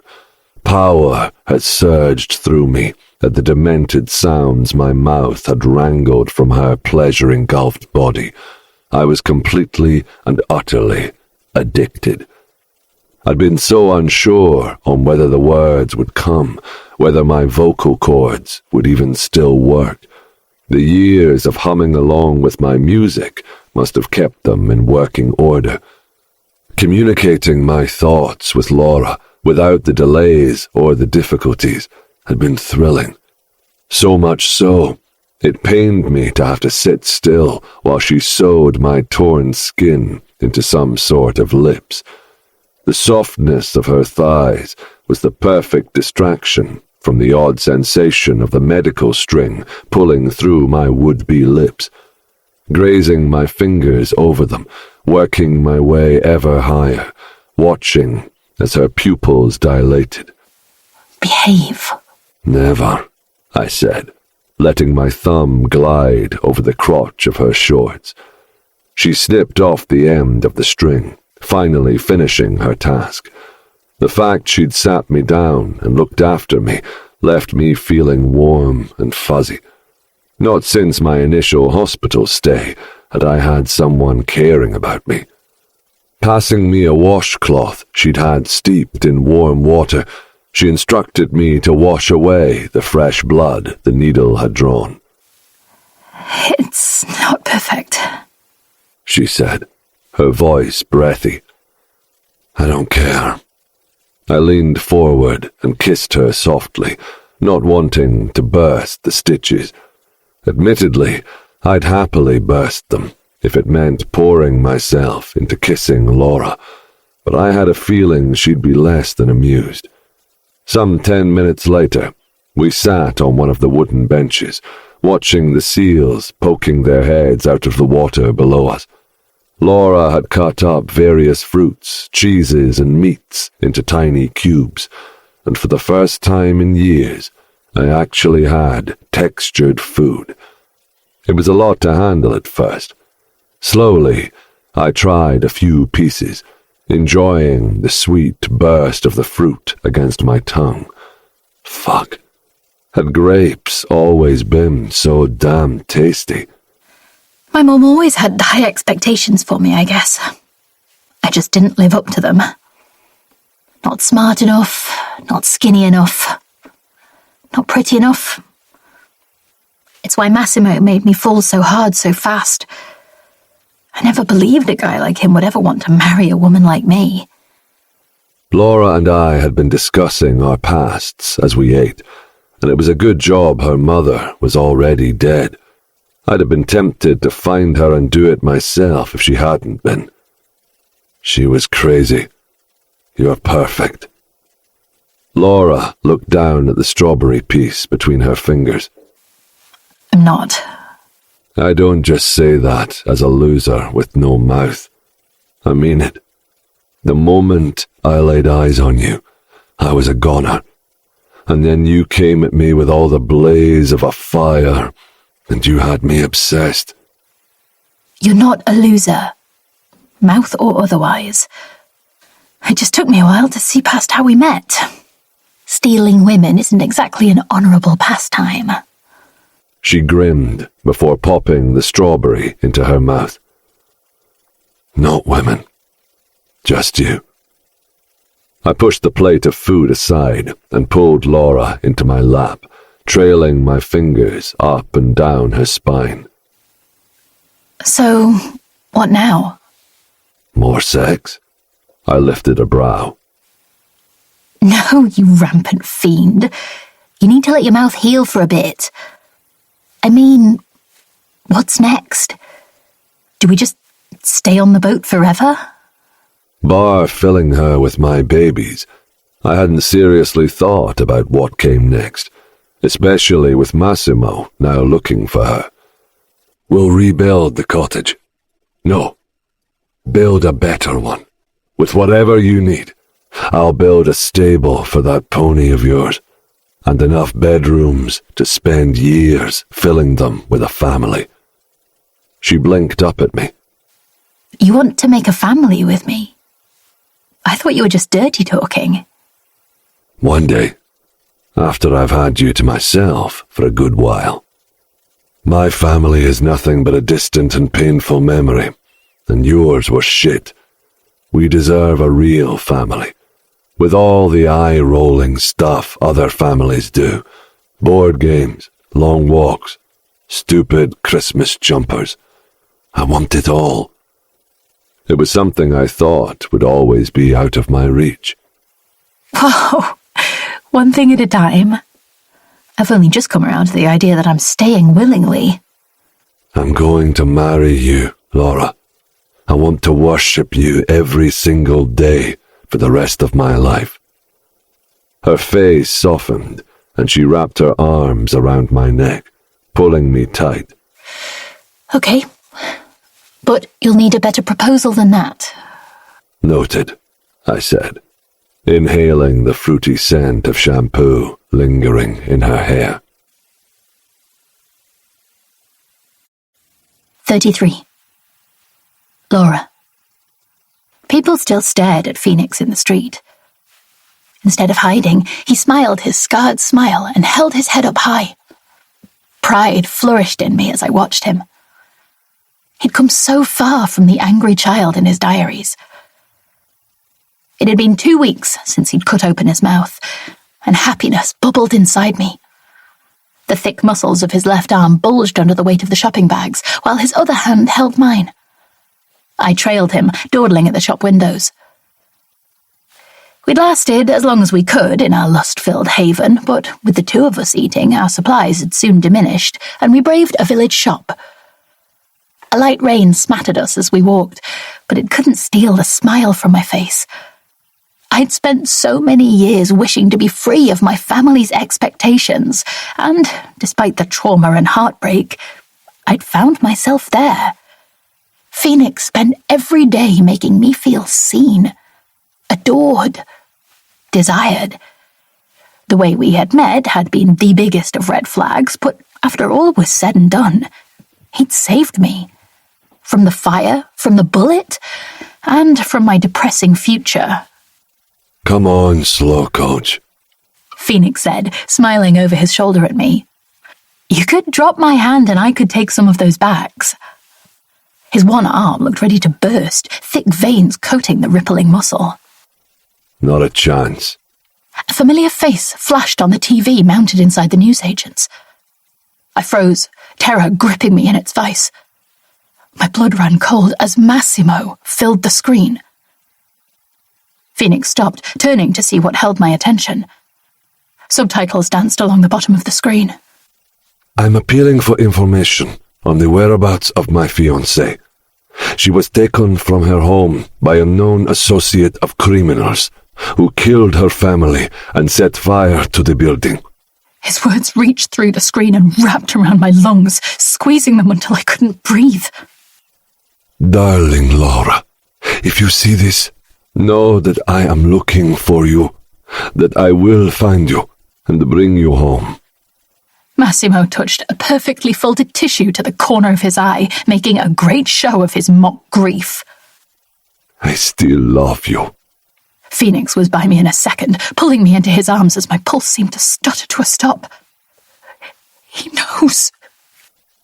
It's okay. He won't find you.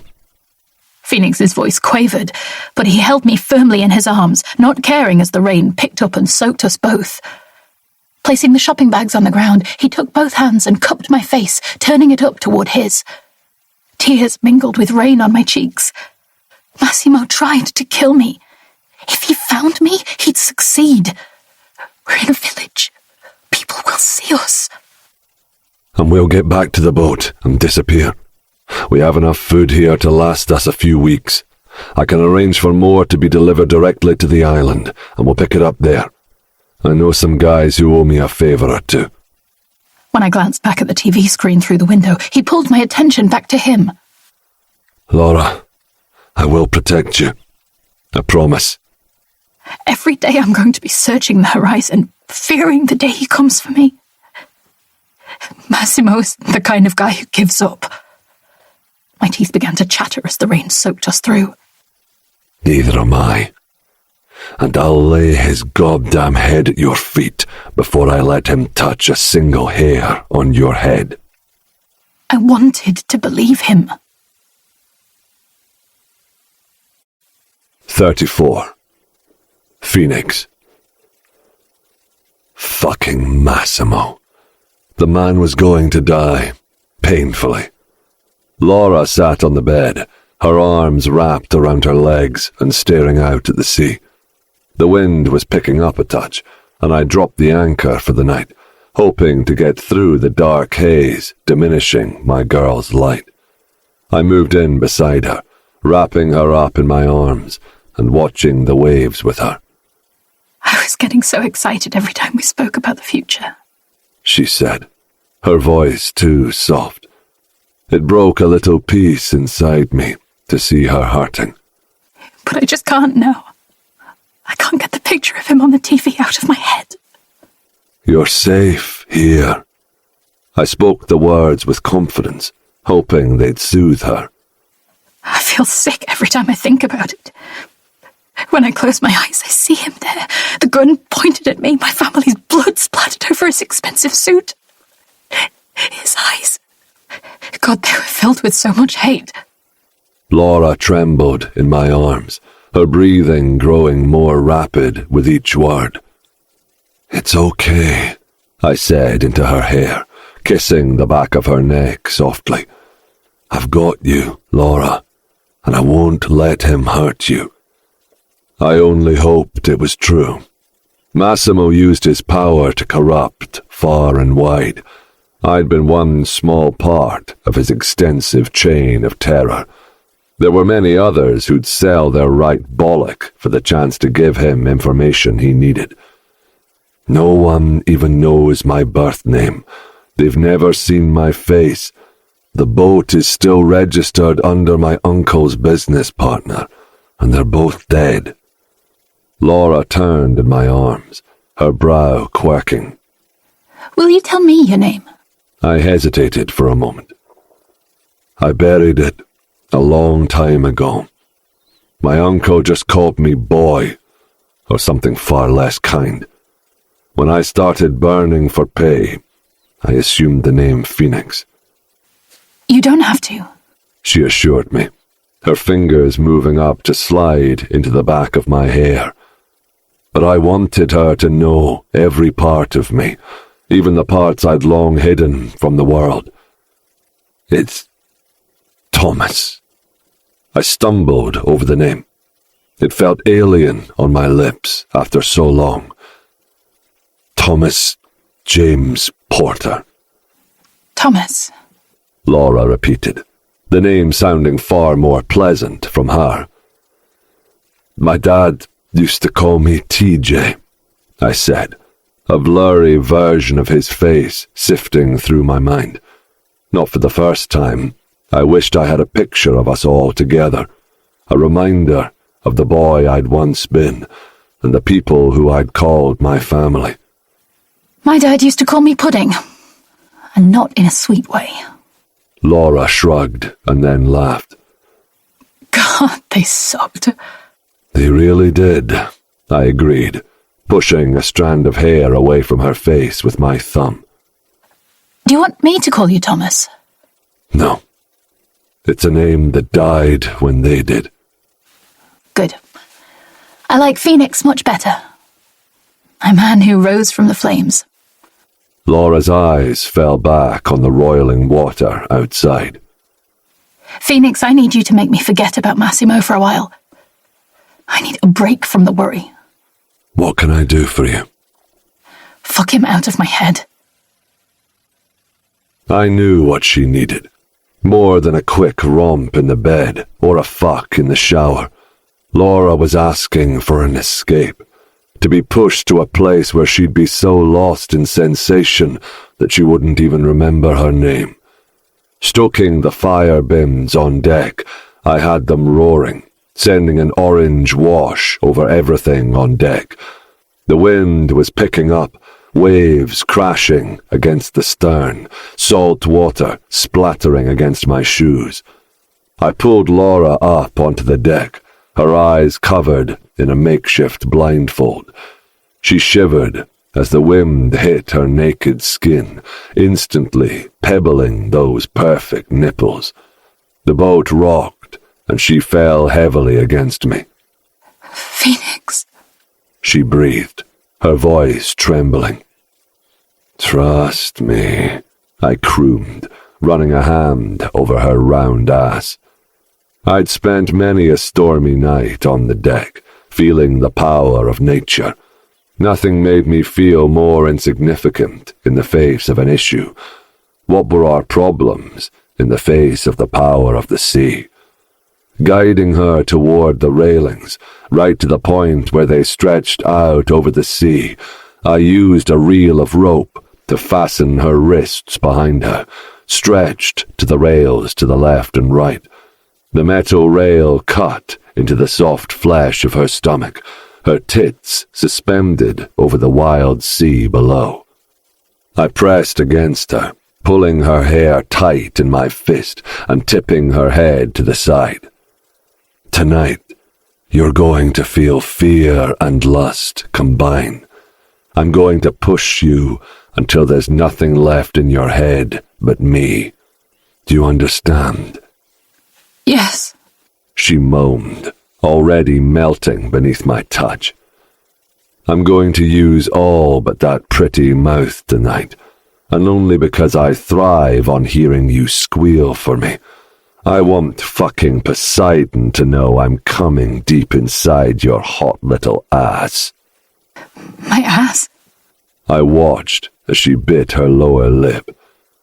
No, it's my ass now, Laura, and I'm going to christen it. You'll take it like a good girl and be rewarded for it.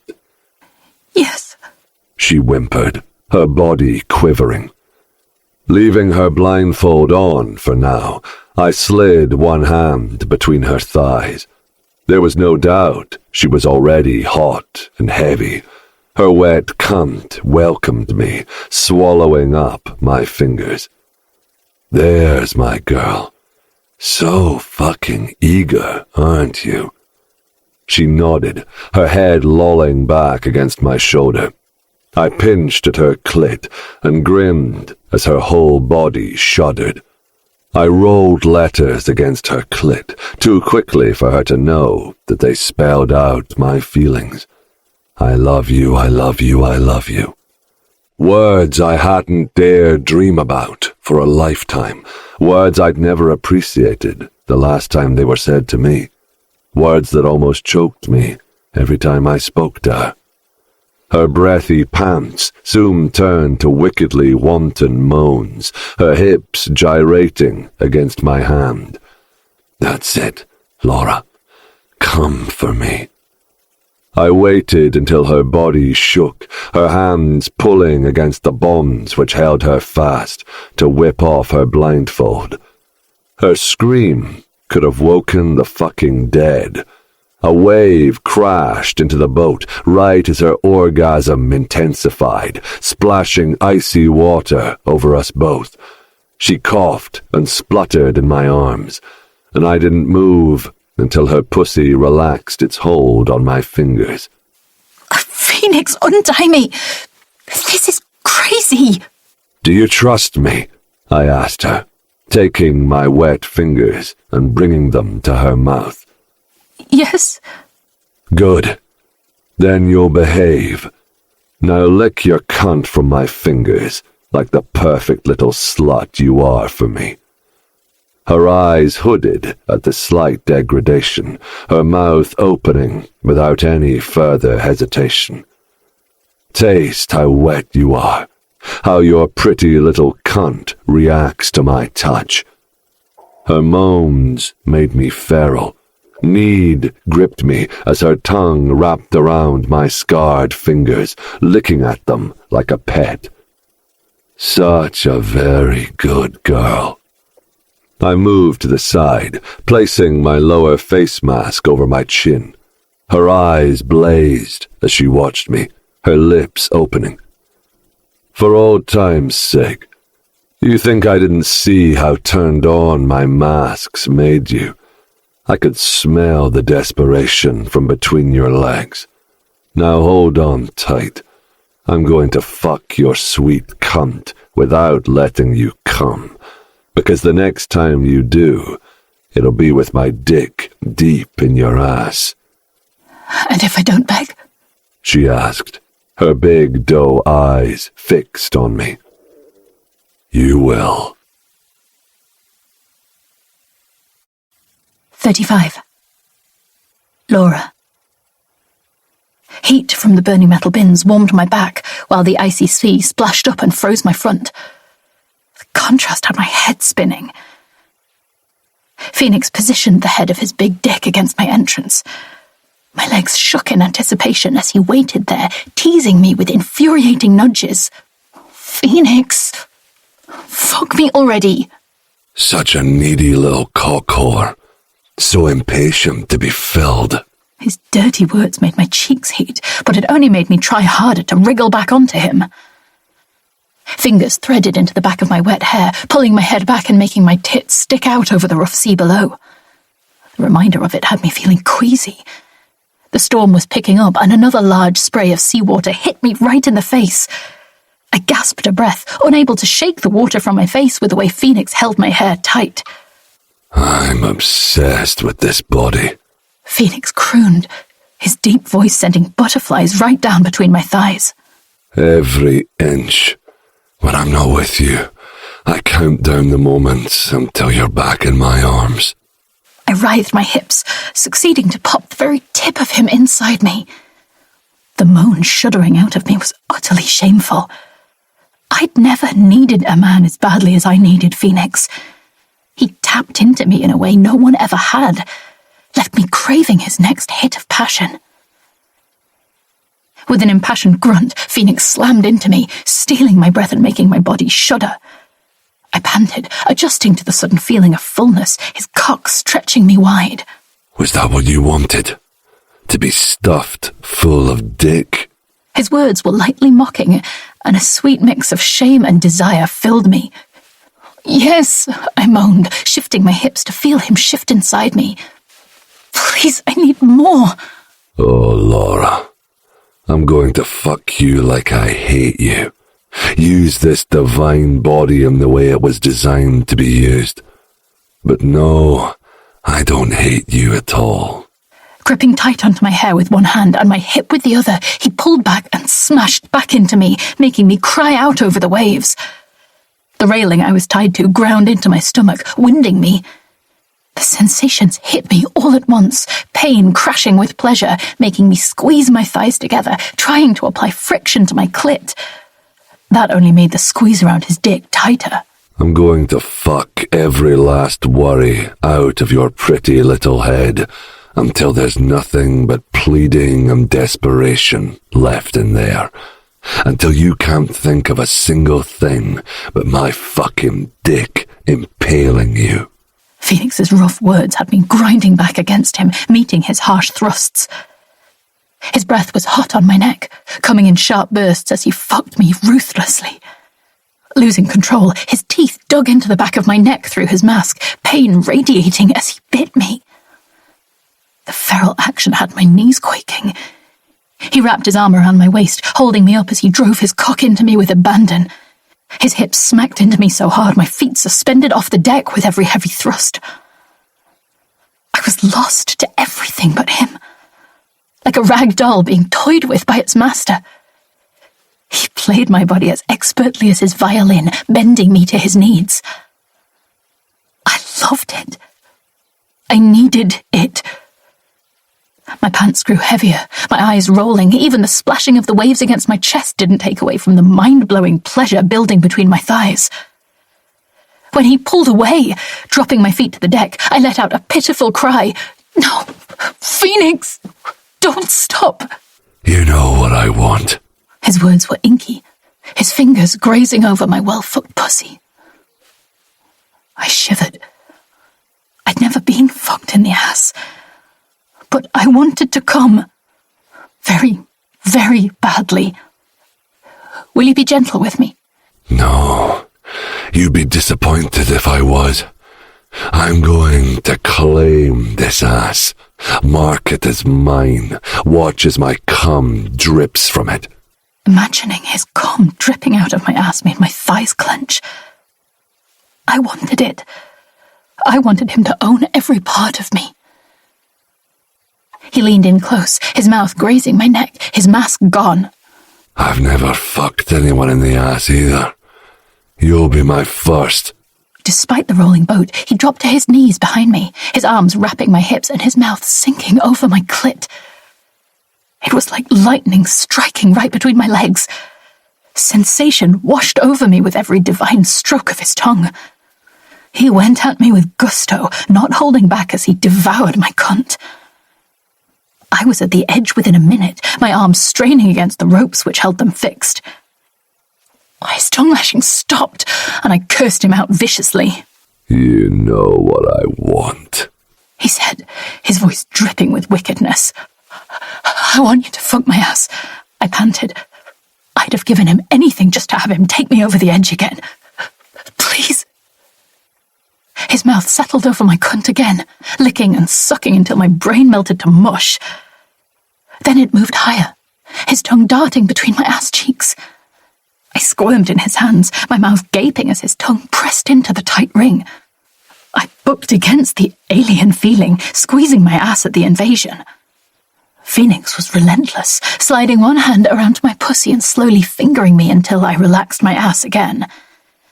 The sensation of his tongue went from alien to immeasurably pleasurable as the minutes passed, until I found myself pressing back against his face, needing more. Look at you, Laura, grinding your ass against my tongue. You want my big dick splitting you apart, don't you? I did. Fuck yes, I did. Phoenix, if you don't fuck me, I think I might die. He chuckled heartily before moving away from me. Phoenix, I called, turning my head to see where he was. If you leave me here, so help me, I'll cut off your balls. Don't worry, my pretty pet, he said as he came back into view holding a bottle of olive oil. Just making it easier for your tight fucking ass to take all of me. He drizzled 2 fingers, holding them up so I could see the pale green liquid glossing them. Apprehension filled me as he pressed them against my ass, rubbing in circles. With his other hand, he tilted my face, grasping my cheeks between his fingers and kissing me roughly. With his kiss distracting me, his fingers worked slowly into my ass. He swallowed down my needy moans until his fingers finally slipped past the ring of muscle and into the forbidden spot beyond. Fuck, I whisper-moaned into his mouth. Soon, my pet. He held me there, his fingers working into my ass until I began to relax, pressing back with each stroke, my tongue lashing his with need. See, I know what you need. Your body calls to me, Laura. Yes, I muttered, my eyes closed, lost in the new sensations. The pleasure coiling in my stomach felt different, tighter and more intense. My thighs started to tremble, and his laugh surrounded my mouth. You're not coming until I'm inside your ass, my little firecracker. Then fuck me before I cry. My body was as taut as a violin string from his teasing. I needed to let go. I'll fuck you while you cry. Your tears will only make me come all the harder. At last, he stood. I listened intently over the crashing waves and howling wind. Cold shuddered my body without his heat against me. Looking down, another wave of fear hit me at the churning sea below. The wet slop of him fucking his oil-covered fist filled the air, and I moaned when he spread more oil over my ass. pressure made me cry out as he pressed the head of his dick against the tight bud of my ass. Don't fight it. You're going to get ass fucked either way. Fighting only makes it more painful for you. Phoenix's voice was harsh, his own desire peaking along with mine. I tried to relax, my eyes widening when he inched forward. The stretch was unbearable. I let out a needy sob, my legs shaking at the intensity. I can't, I whimpered. You are. He assured me, his cock sliding into the tight ring, pain searing. I choked on a sob, tears dancing down my cheeks. Mine. He growled, gripping my hips hard and pulling me back onto him. I came before he was even fully inside me. A harsh, unforgiving orgasm ripped through my body, leaving me ragged as he slid the rest of the way inside me. My ass vibrated around him, wave after wave of overwhelming pleasure tearing into me. There's a good girl. Coming all over my cock. Your perfect ass milking my dick. There's more, baby. More for you. Desire hitched his every word. Fuck, you feel so fucking good, Laura. My mind was sludge. Useless and filled with nothing but pure bliss. My body was his to bend to his pleasure, all control of mine vanquished. He slid out to the tip before pressing fully back into me until his hips squished against my well-oiled ass. Each heady stroke extended my orgasm, making my body shudder around him. The sounds falling from my lips were animal-like.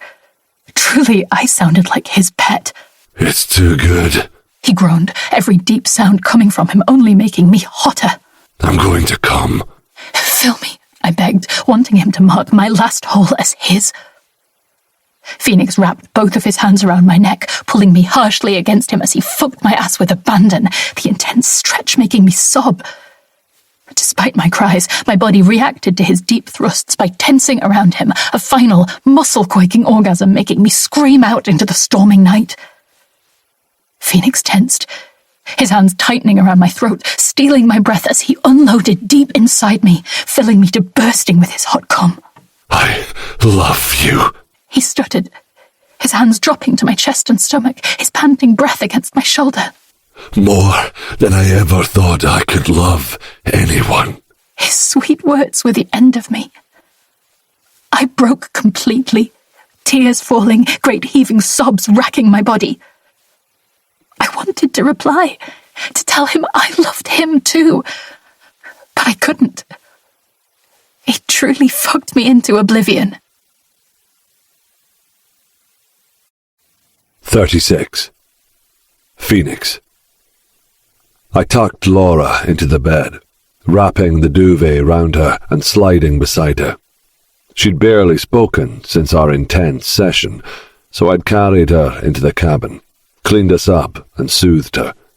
She shivered beneath the duvet, my arms covering her as I petted her hair, waiting for sleep to claim her. I told her I loved her. I tried not to let the fact she hadn't said it back grate on me. Giving in to the attraction had come much later for her than I.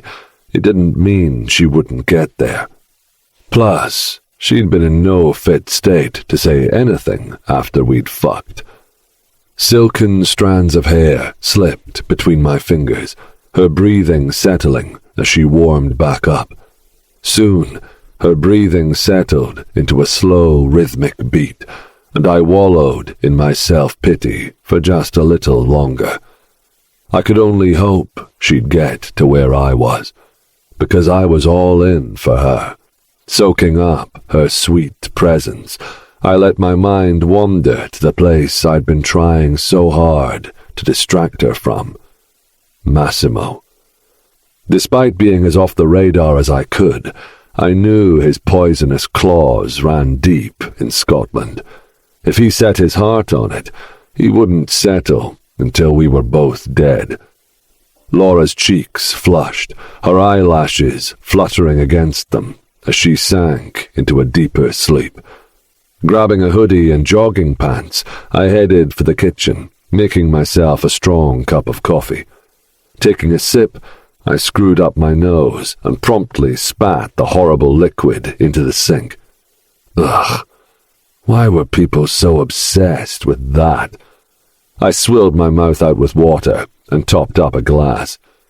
With the storm picking up, we were anchored for the night, but sleep felt 1,000,000 miles from my head. The intense play should have left me ready to crash alongside my girl, but all the worries I'd stolen from Laura only seemed to compound mine. Pulling up the boat's computer, I logged into the roaming Wi-Fi. The VPN I used should dissuade anything from tracing back to me. Using the digital access I had to my phone number, I made a brief login to the web version of the number. A series of messages pinged up. A few jobs, a few cancellations of the offers, either because it was too late or, more worryingly, because they'd heard Massimo was looking for me and didn't want to hire a dead man walking. There were no messages from Massimo. He wasn't the sort to ramp down a text message like an angry teenager. Logan McGowan's name popped up with a handful of unread messages.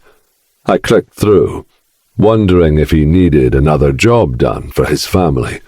It had been the job I just completed before diverting to Laura's house. Hey, I'm not sure if anyone's reached out. Massimo is out for your blood. Something about you stealing his fiancée. He's issued a reward for you both, dead or alive. I've attached the pictures he sent out. There are bounty hunters clamoring to be the first to cash in. Look after yourself, man. If there's anything I can do, let me know. There were attachments in a few separate messages, and I opened each one. Laura and I in the last little village we stocked up in. Pictures of us through a shop window. My scarred, beast-like face next to her sweet face. Who had taken them? I punched the back of the built-in sofa bench, cursing as pain ricocheted up my arm. Why couldn't the universe just let me be happy? All I wanted was to start building a life that would please Laura, that would have her being by my side forever. And now that fucker Massimo intended to at best rip us apart, at worst kill us. The hairs on the back of my neck stood up, my anger roiling like the sea beneath me. Massimo would burn, him and everything he held dear, if it was the last thing I did. 37. Laura. Massimo stood in front of me, his gun held to my forehead. My heart beat erratically as I tried to look around for a way out. You were supposed to die, Laura. Instead, you're shacking up with a freak. You're disgusting. But he loves me, I protested. Sweat dripped down my face. Why was it so hot? The flames. I hadn't noticed the flames. Massimo, we need to get out of here, I coughed. The gun clicked, followed by his hollow laugh as I squealed. Don't worry. We'll find which chamber has the bullet soon. This time I won't miss. Couldn't he feel the heat? My eyes stung. I needed to get out. Laura! Phoenix's voice was soft, somewhere deep in the burning edges of the room. Help me! I cried out. Massimo turned and let off a handful of shots into the flame. No! Stop it! I lunged for his gun, but I was too slow. I watched as a bullet tore from the barrel, heading straight for my face.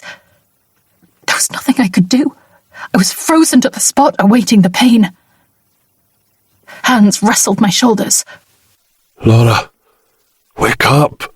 Phoenix's voice was more insistent this time. Closer. Sheets tangled around me as I roused, the dream dissipating. Phoenix came into hazy focus, my eyes groggy. Phoenix? I mumbled. Pulling me up to sitting, he helped to untangle me from the sheet. I cooled down almost instantly, a fresh breeze coming through the open door and wrapping around me. You were dreaming.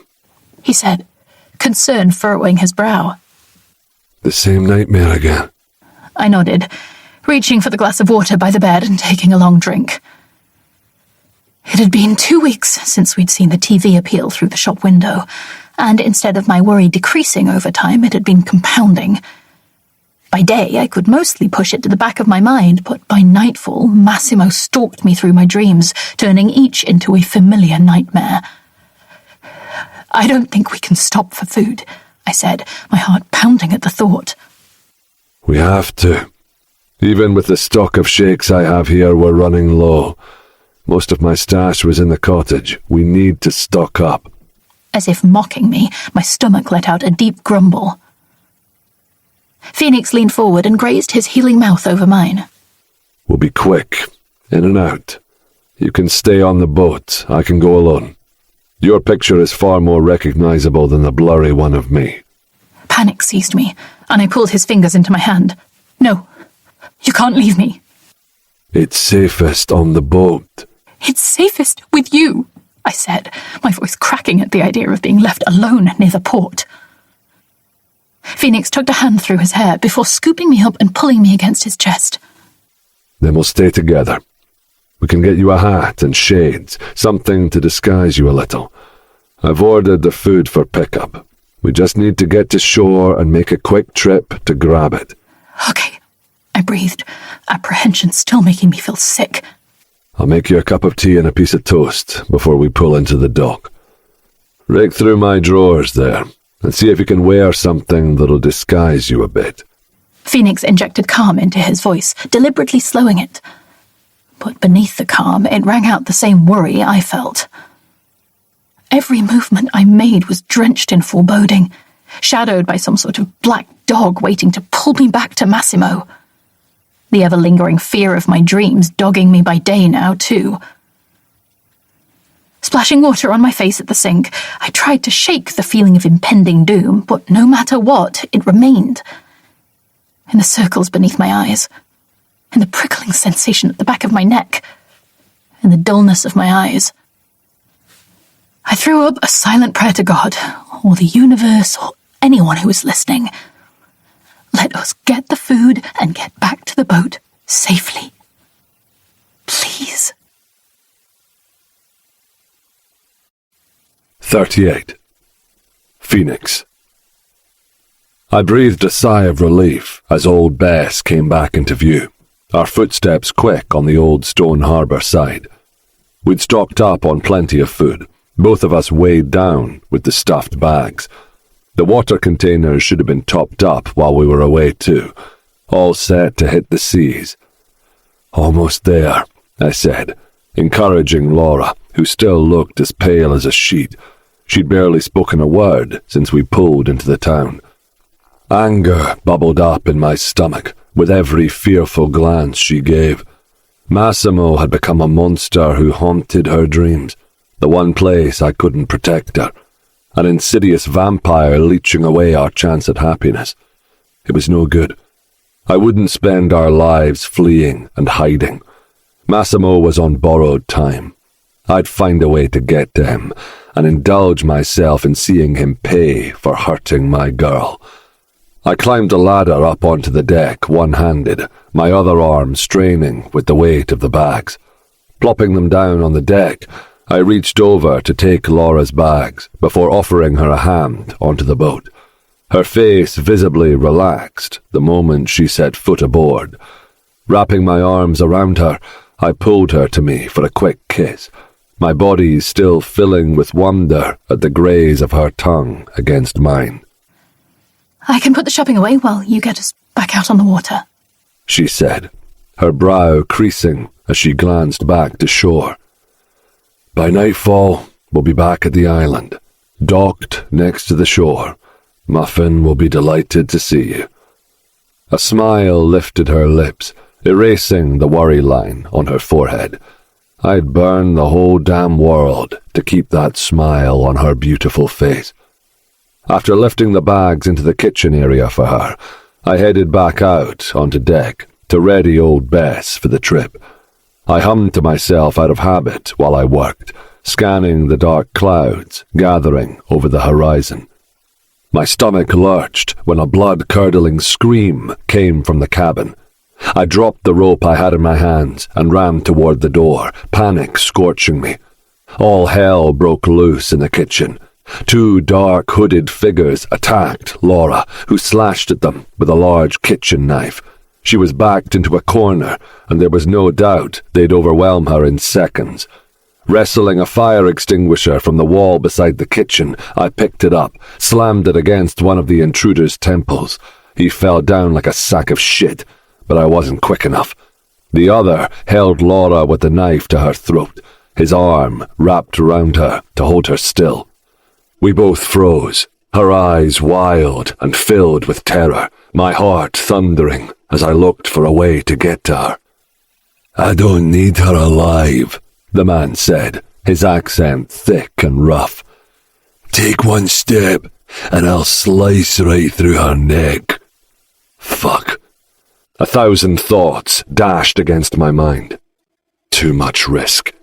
I had to hold on to the thought that while Massimo would want me dead, he'd probably prefer Laura alive. The man at my feet was out of it, still against the floor. I dropped the extinguisher and held up my hands. The man I'd knocked out had a gun, and it was pretty close to my right foot. Grabbing it wasn't an option. The moment I moved, the knife-wielding guy would stab Laura.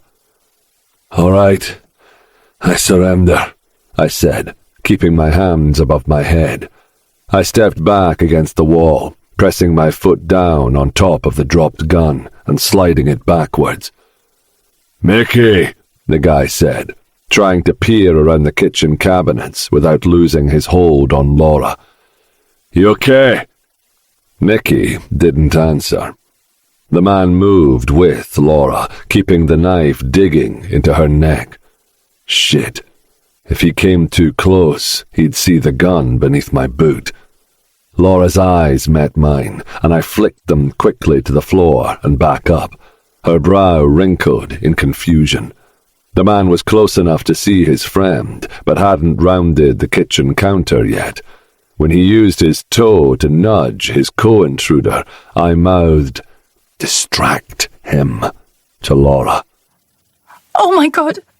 she cried out, turning in her captor's grip and threading her arms around his waist. "I thought no one would ever come to save me." She burst into the most pitiful tears, and the man froze, looking unsure on what to make of this new development, the knife still pressed against the side of Laura's neck. "He took me.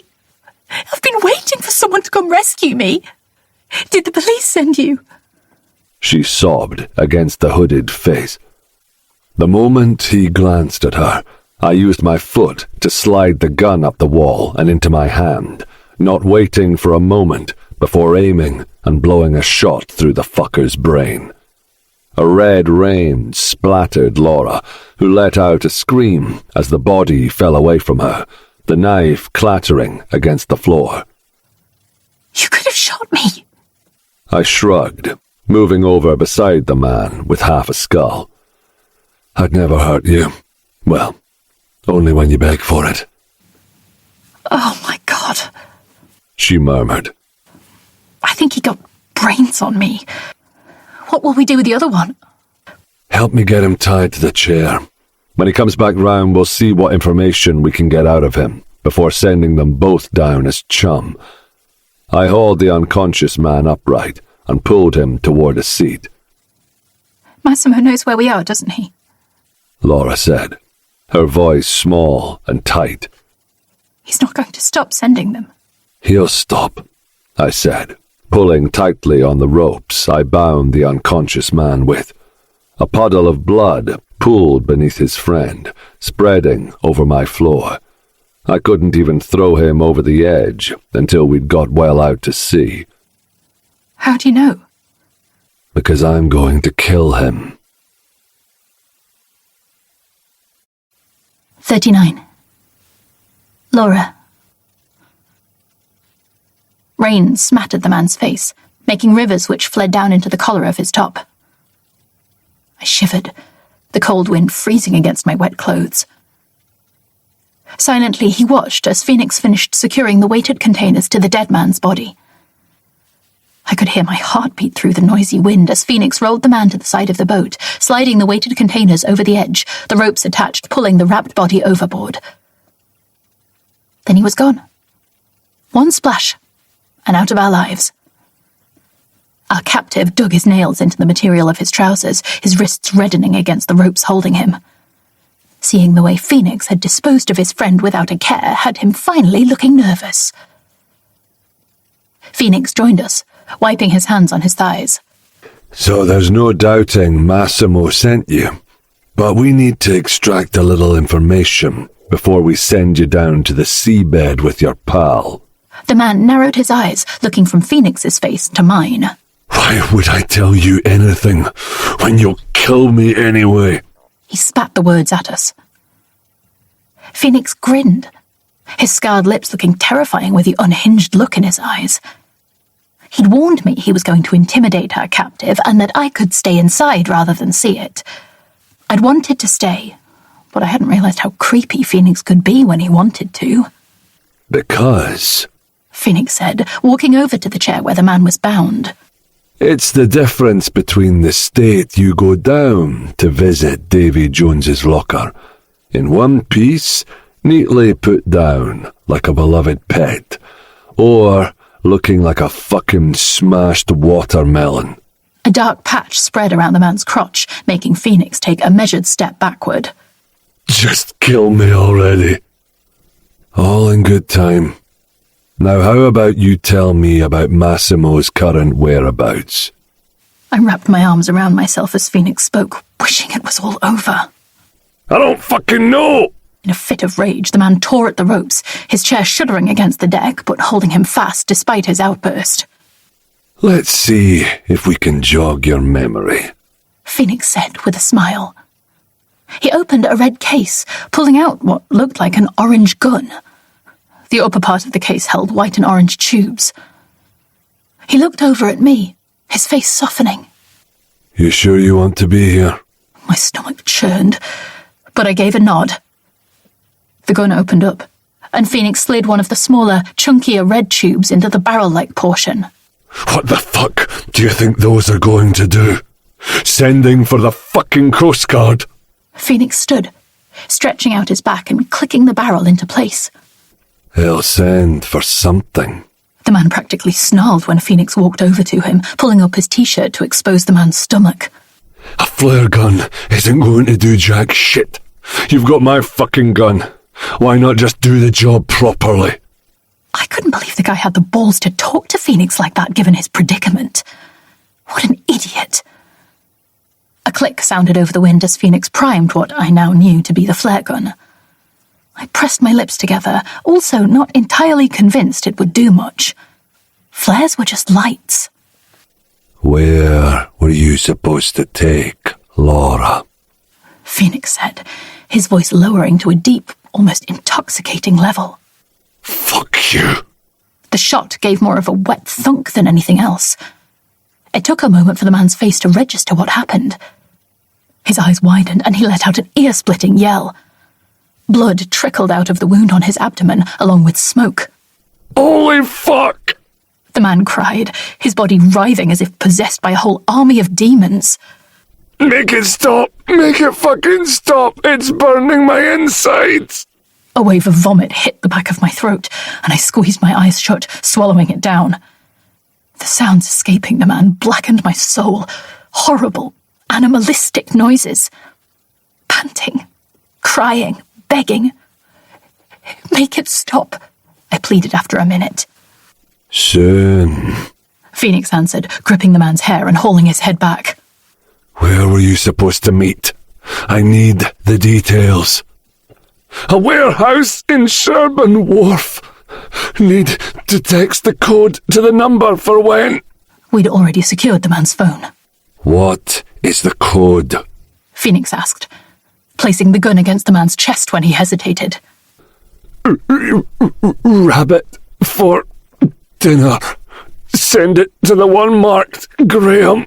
Phoenix stood back, taking the phone from his pocket, leaning forward to use the man's thumb to unlock it. He scrolled through before typing for a moment. We waited, the man blubbering in his chair, foamy blood gushing from his stomach with every laboured breath. The phone chimed, and Phoenix grinned. At least he's learned not to lie. Phoenix slid the phone back into his pocket before grabbing a set of shears from the ledge next to the seat where he'd placed the flare gun. He wrestled it around the man's thumb. You said you'd put me out of my misery. The man said, his whole body shuddering. I will. But I'll need this for the phone. A sickening crunch filled my ears moments before another sorrowful wail filled the air. The thumb hit the deck, rolling toward me as the boat lurched. I wanted to puke real fucking bad. Catch it, Phoenix said, dropping the shears, but too late to catch the rolling digit. Leaning down, I stopped the bloody stump of a finger, scooping it up, my face twisting in horror. Good girl, Phoenix said, his face breaking into a smile. I shuddered, closing my hand around the thumb and trying desperately to imagine it to be anything else. Another wave of vomit threatened me, and I struggled to fight it down. With the flare gun back in hand, Phoenix stood behind the man, hauling his head roughly back. He forced the flare gun into the man's mouth, right down past his teeth. Next life, try to pick the right sides. Tears slid down the man's face, blood bubbling from his stomach with each tortured breath. Phoenix cocked the flare gun, and my knees turned to jelly. The man's body stiffened as the gun went off, his eyes bugging out of his head. Phoenix let go of him, and I watched as blood and sparks came sputtering out of his gaping mouth. Smoke billowed from his maw like a dragon had taken residence in his stomach. Strangled cries hit me before foamy blood poured from his mouth like lava. He thrashed, his arms cutting against the ropes, tearing through his own flesh as he burned up from the inside out. I'd seen all I could take. Running into the cabin, I tossed the thumb in the sink and ran down to the bedroom, burying myself beneath the duvet. Killing was wrong. So why did I feel so proud that Phoenix had tortured the man to protect me? Why did I love that he killed the men who dared touch me? I should have been disgusted, terrified. The sight of the man dying had horrified me, but it had also left me feeling something else. Cherished. 40. Phoenix. The bloody pony came running as soon as Laura set foot on shore, practically bowling her over in his eagerness to be loved upon. The sweep of jealousy was less than before, but still there, until he trotted over to me and stuffed that warm nose of his into my stomach. Okay, I laughed. He snorted at the sound of my voice. Yeah, we've made some adjustments since last time we met. Laura pulled a big, shiny apple from the bag and pressed it to his mouth, holding it while he took big, toothy bites. I placed a hand on her lower back, readying myself for what I knew I had to say. I don't want you to come with me, I started, but she turned to face me, her eyes narrow. You are not leaving me here. No, not here. I'll find a little B&B tucked away somewhere. Absolutely fucking not. Steam may as well have been billowing out of her ears. I'm not being left, not knowing whether Massimo has buried you somewhere and is coming for me. Her chest rose sharply as she spoke, Muffin taking a step back and looking at me like I was a twat. I've spent my entire life being told what to do. I'm done. I'm coming with you. More than that, I'm going to be the bait. Fear pierced my stomach. No. Yes. We text that number back and say you were dead. I snagged one of their masks, the one without the brains splattered into it, and you'll pretend to be him. We say the other one went down in the struggle. They're not going to let me walk in there masked. They think you don't talk. Mimic the guy's voice and it should buy us enough time. I intended to just run in guns blazing. My plan hadn't gone further than getting Laura to safety and drenching myself in rivers of Massimo's blood. I can't risk it, I admitted, grazing my fingers over her chin, her eyes pulling me into her. It's not just you anymore. It's we. Us. I don't want to go on alone. If we go down, we both go down. It's him or us, Phoenix. Her words were full of emotion, her lower lip trembling at the end of her sentence. I'm not rotting in some B&B worrying about whether you are coming back to me. I've lost to everyone once. Never again. I'd prefer to die by your side than mourn you. I can't, I whispered, brushing my mouth against her perfect lips. I love you, Phoenix. Don't leave me. Her words broke me, shattered my resolve. Alone, I'd have been able to do it my way, recklessly. With her there, I'd need to be far more measured. But she loved me. It was a bittersweet admission. Fireworks filled my heart, and in equal measure, pain filled my stomach. I finally had a reason to live, and I might lose it all. Sweeping her into my embrace, I kissed her with feverish abandon, pouring every drop of emotion into her. We were both breathless when we broke our mouths apart. I need to show you before we leave, she whispered against my neck. Show me what? How much I need you to survive. She led me by the hand over the soft grass and to the cliff top, looking out over the sea. With tortured kisses, she pulled me down into the cold grass, her hands driving heat into every part of me she touched. Soft moans and desperate whimpers had me enthralled in every breath she took.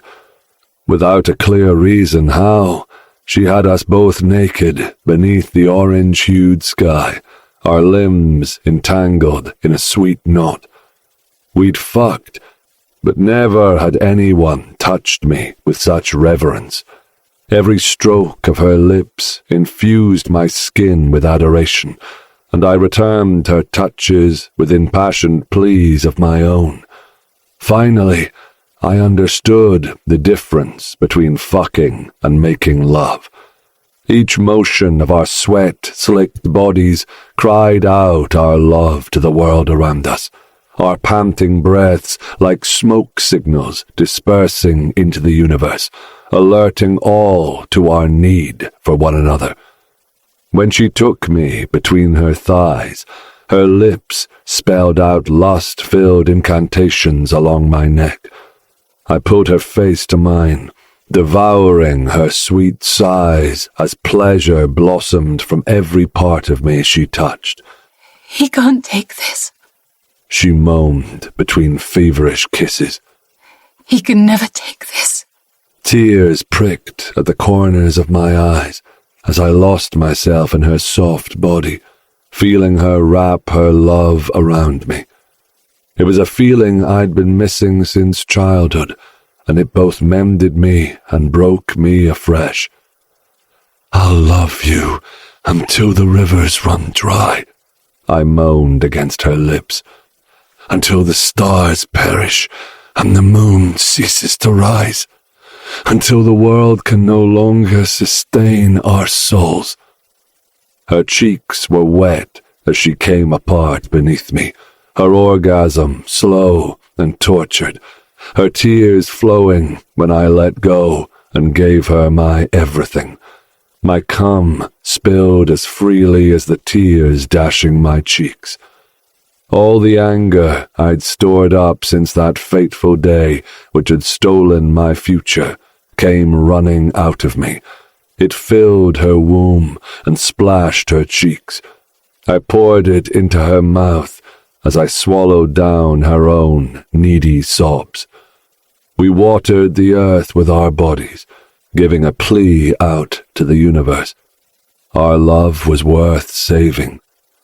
If anyone was looking down over us, I only hoped they'd find us worthy of survival.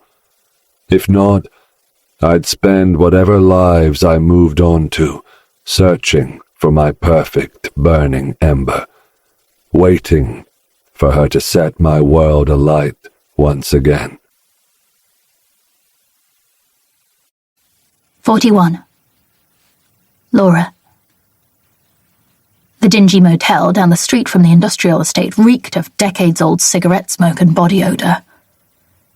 I sat gingerly on the end of the bed, clinging to the attacker's phone, glad to have managed to change the password so we didn't need to carry a rotting thumb all the way down to Birmingham with us.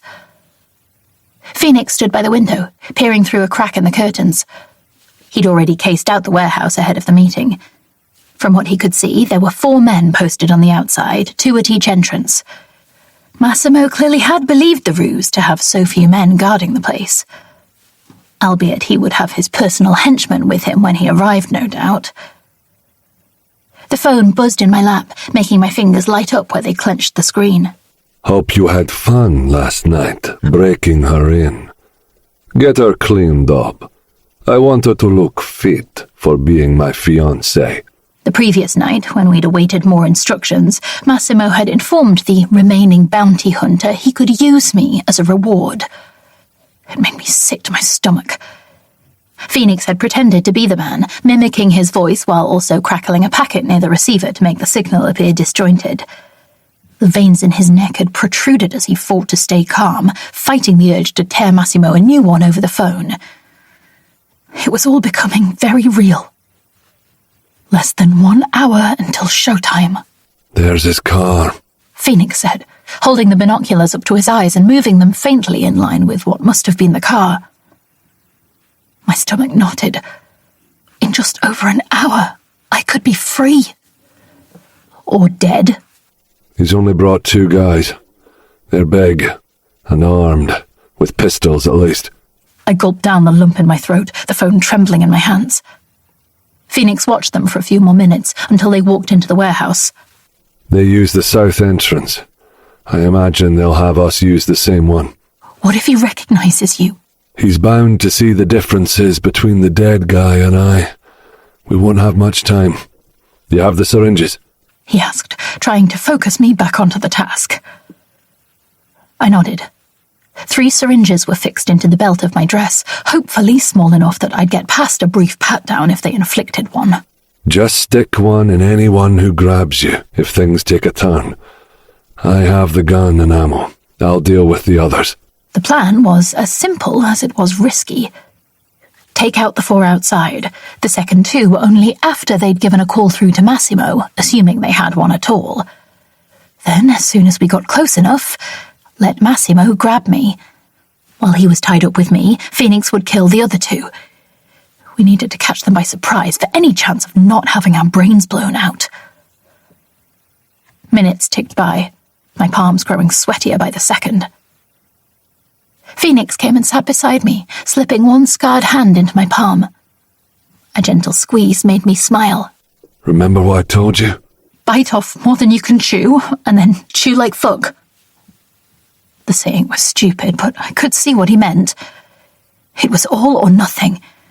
We went down, guns blazing, or we won. No in between. Don't forget for a moment that I adore you, Phoenix whispered, his mouth closing the gap between us and tracing his words against my neck. The phone buzzed again, Massimo's words flashing up on the screen. Time to hand over the goods. I chewed on my bottom lip before looking up at Phoenix. He reached over to the table and grabbed the stolen mask. I could still go on my own, he said, nerves evident in the timbre of his voice now that the time to put our plan into action was upon us. No. I pushed a steel I didn't fully believe into my voice. Time to chew like fuck, Phoenix.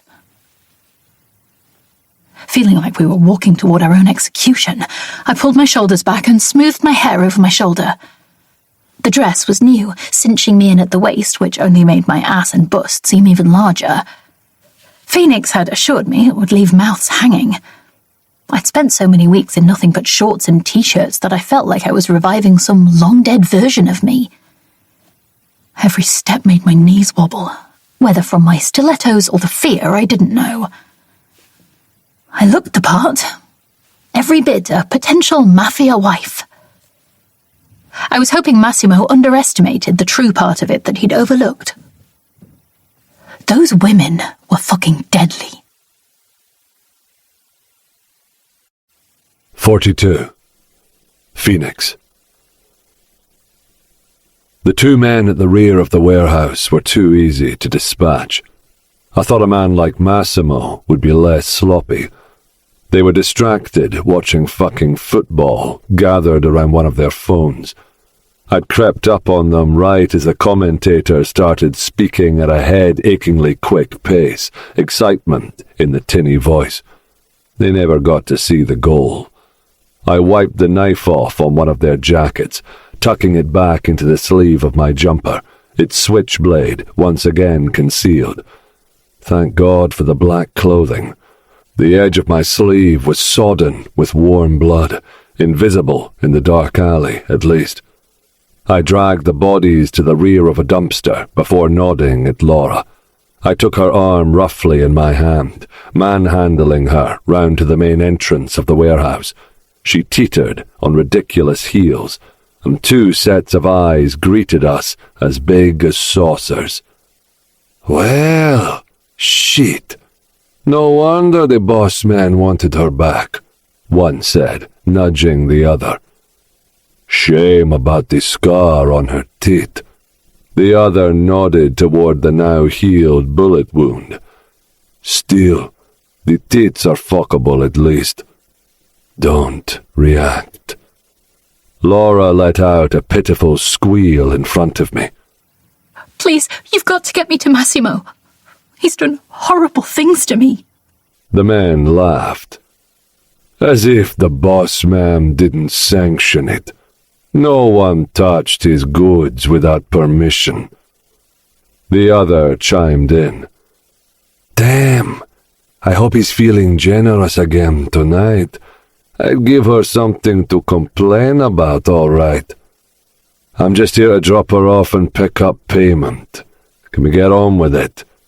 I feigned boredom, despite the bulging anger feasting upon my every vein.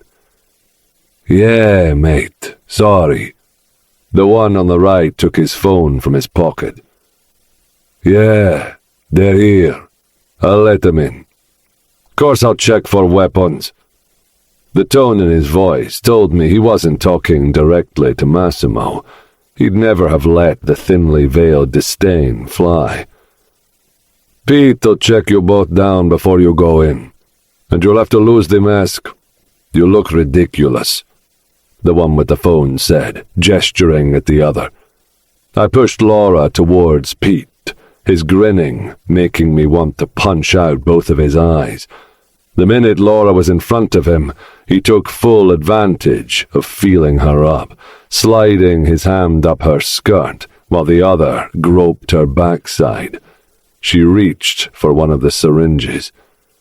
God, he's like a fucking virgin, I said to the other, who guffawed loudly.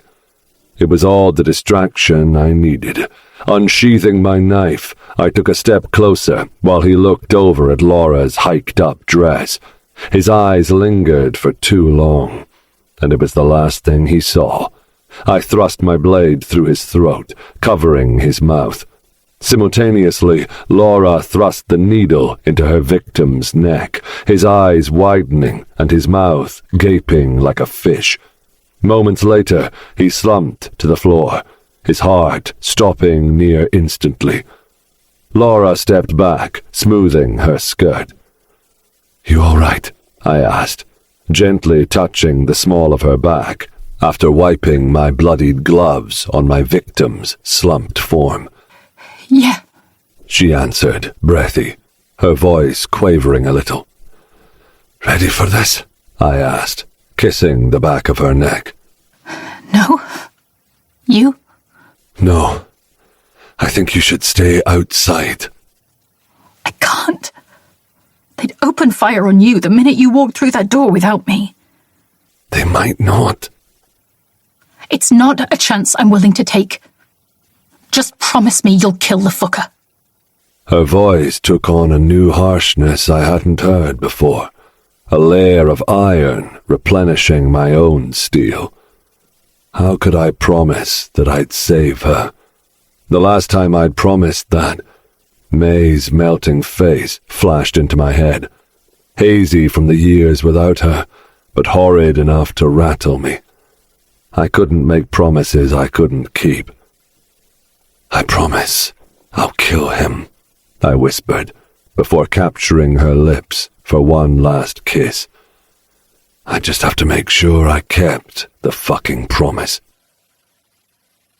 The chill in the air was more than just temperature when we entered the room. My fingers dug a touch too hard into the warm skin of Laura's arm, reluctant to let her out of my grip for even one moment. Massimo stood from where he leaned against one wall of the warehouse room we entered. His two heavies flanked him, only a step or two behind.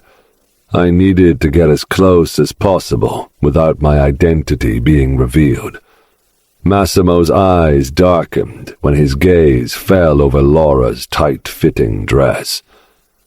Well, well, well. My little wife-to-be has finally returned. He moved with an almost serpent-like grace, his eyes unblinking as they drank up my girl. Hope you brought the cash, I said, mimicking the bounty guy's voice the best I could. All in good time, Massimo said, waving me off like a pestering child. Massimo? I should thank you for taking me away from that monster, but seeing as you left me for dead last time we met, I'll not be quick to fall to my knees. Massimo's face cracked into what some might say resembled a smile, more like a devilish sneer. Let bygones be bygones. I cleaned up the problem of your hateful little family for you, didn't I? Laura pulled her arm from my grip, walking toward Massimo, looking far more self-assured than I felt. You killed my family, she said, anger tingling the words.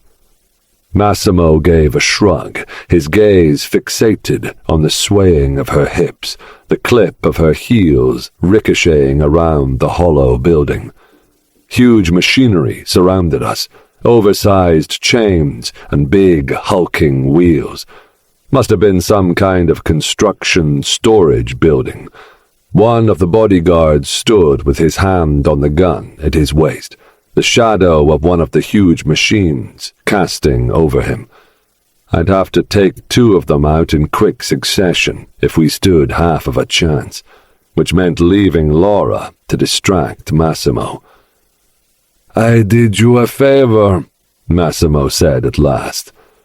You were just a pawn for them, a bargaining chip, not even the first one. Your brother was offered at first, in the hopes I wanted a right-hand man. Laura's shoulders tightened, and I made a fist at my side. So what now? You pay off the guy, and then what? You finished the job you failed at last time.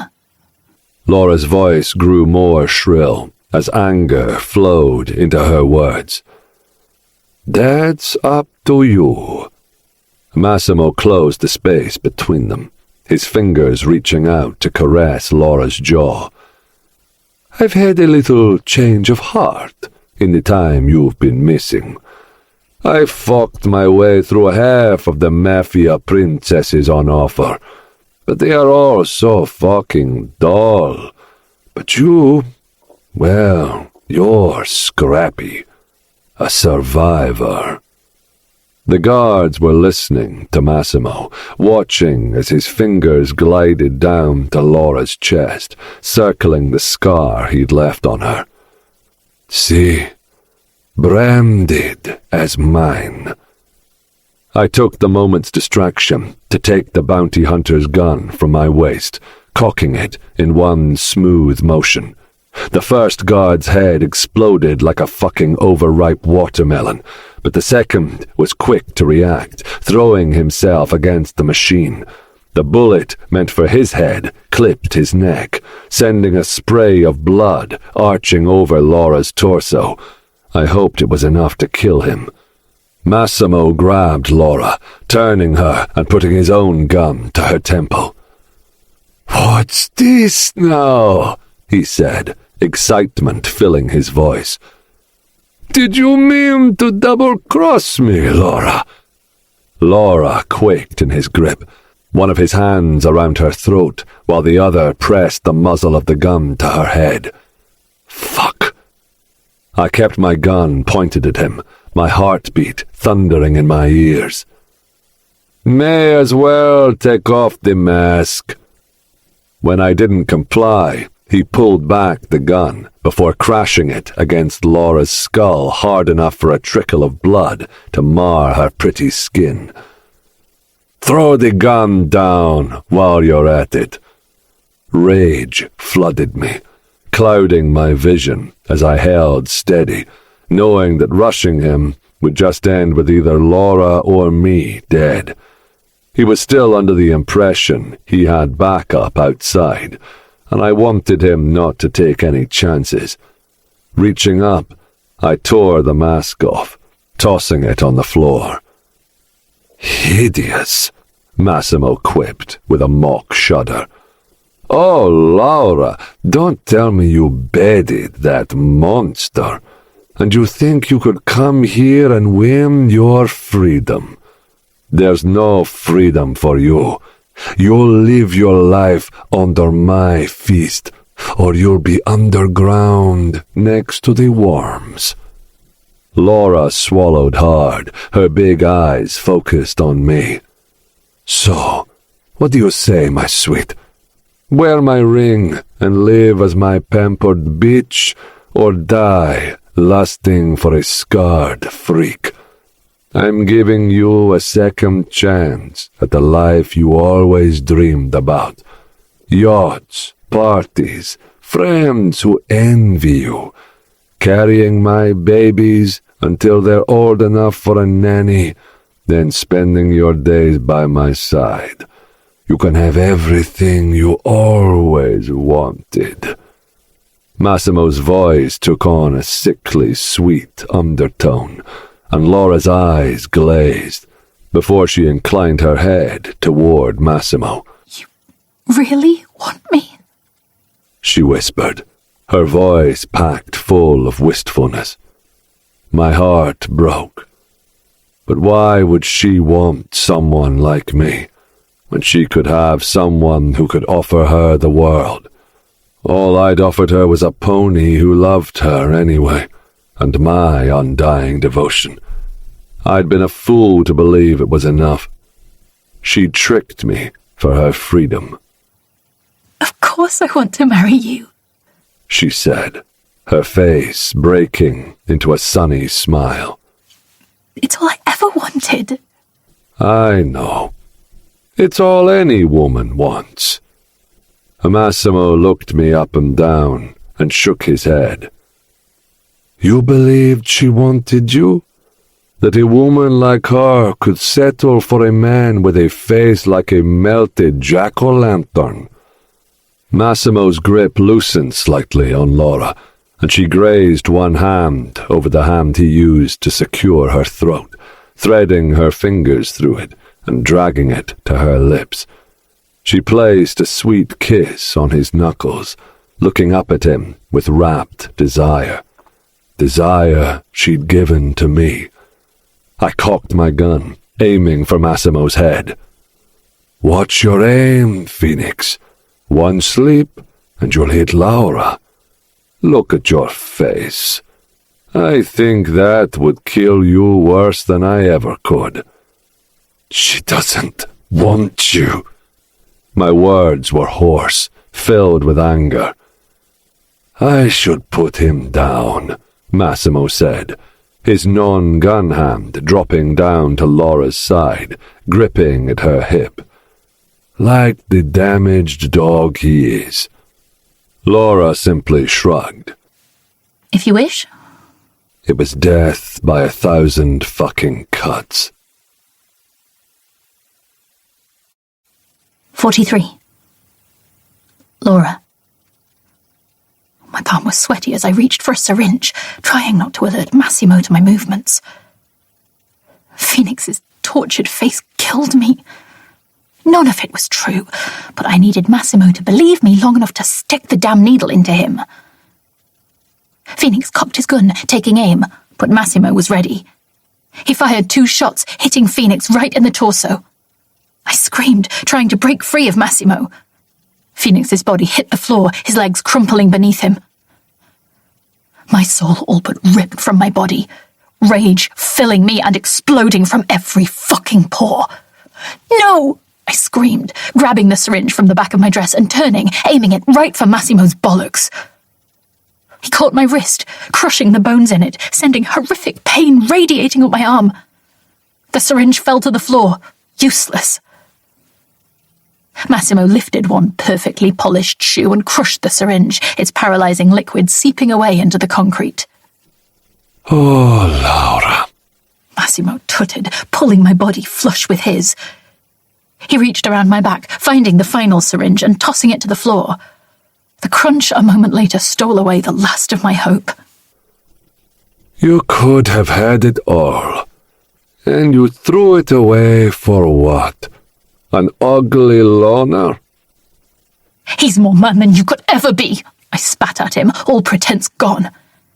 Phoenix died thinking I had turned my back on us, and I'd go down taking as much of Massimo to the grave as I could. Lashing out with my teeth and nails, I scratched at him like a cornered animal, taking chunks of flesh from him under my nails, letting all the anger and torment slide out of me in an outpouring of pure rage. You stupid fucking bitch, he said, slapping me so hard across the face it left me seeing stars. Just like your useless fucking family. I've never been so glad to have removed people from my world.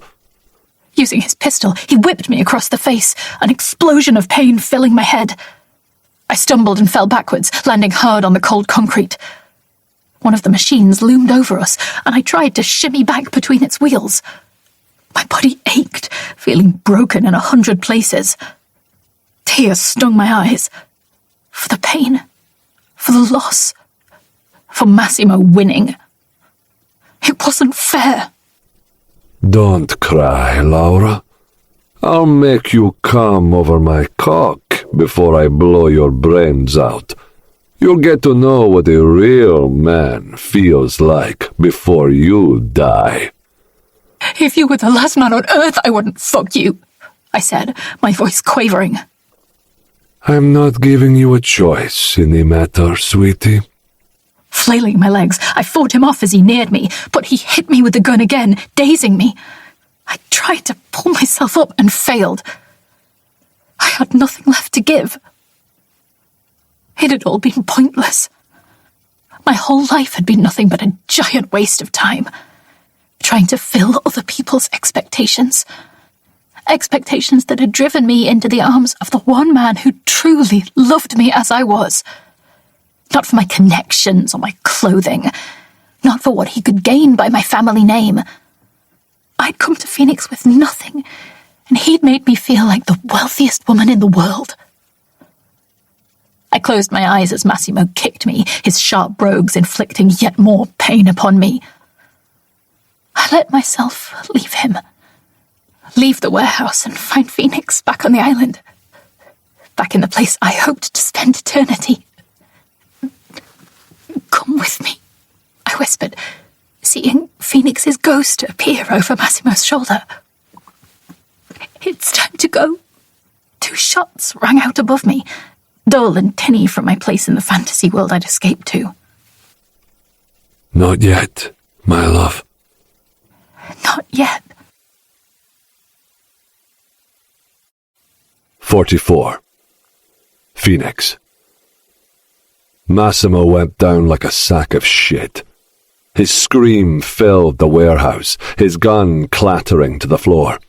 In quick succession, I'd blown out both of his shoulders, the bullets tearing through flesh and bone, rendering his arms useless. "You should have left us alone," I sneered, grabbing the back of Massimo's suit jacket and dragging him toward the center of the room. I couldn't tell if the animalistic noises he made were from pain or anger. "She was mine first," he choked out, as I pushed him down onto his knees, pressing my gun against his forehead. "You don't deserve a single moment of her time." I pressed my finger against the trigger, grinning when Massimo trembled. "Stop!" he begged, his arms hanging limply by his sides, darkness spreading through the material from his wounds. "I can give you money, or houses, power. I have it all." A bead of sweat trickled down his forehead, glazing the barrel of my gun. "You have nothing I want. There is only one thing I need, and she's already mine." When bribery failed, Massimo turned to rage. "If you hurt me, my family will come after you and skin you both alive. My men will hunt you down."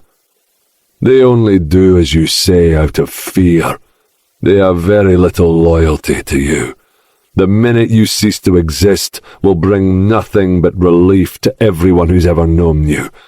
They'll sip champagne on your fucking grave." "Fuck you!" Massimo spat at me, launching himself against the floor and trying to move away from me. Without working arms, he looked like some kind of demented snake. I sighed. Aiming at the back of one kneecap, I squeezed the trigger. His cry filled the space, pleasure etching its way through my damaged body. "There's no way out for you, Massimo. Your men are dead. No one is coming for you.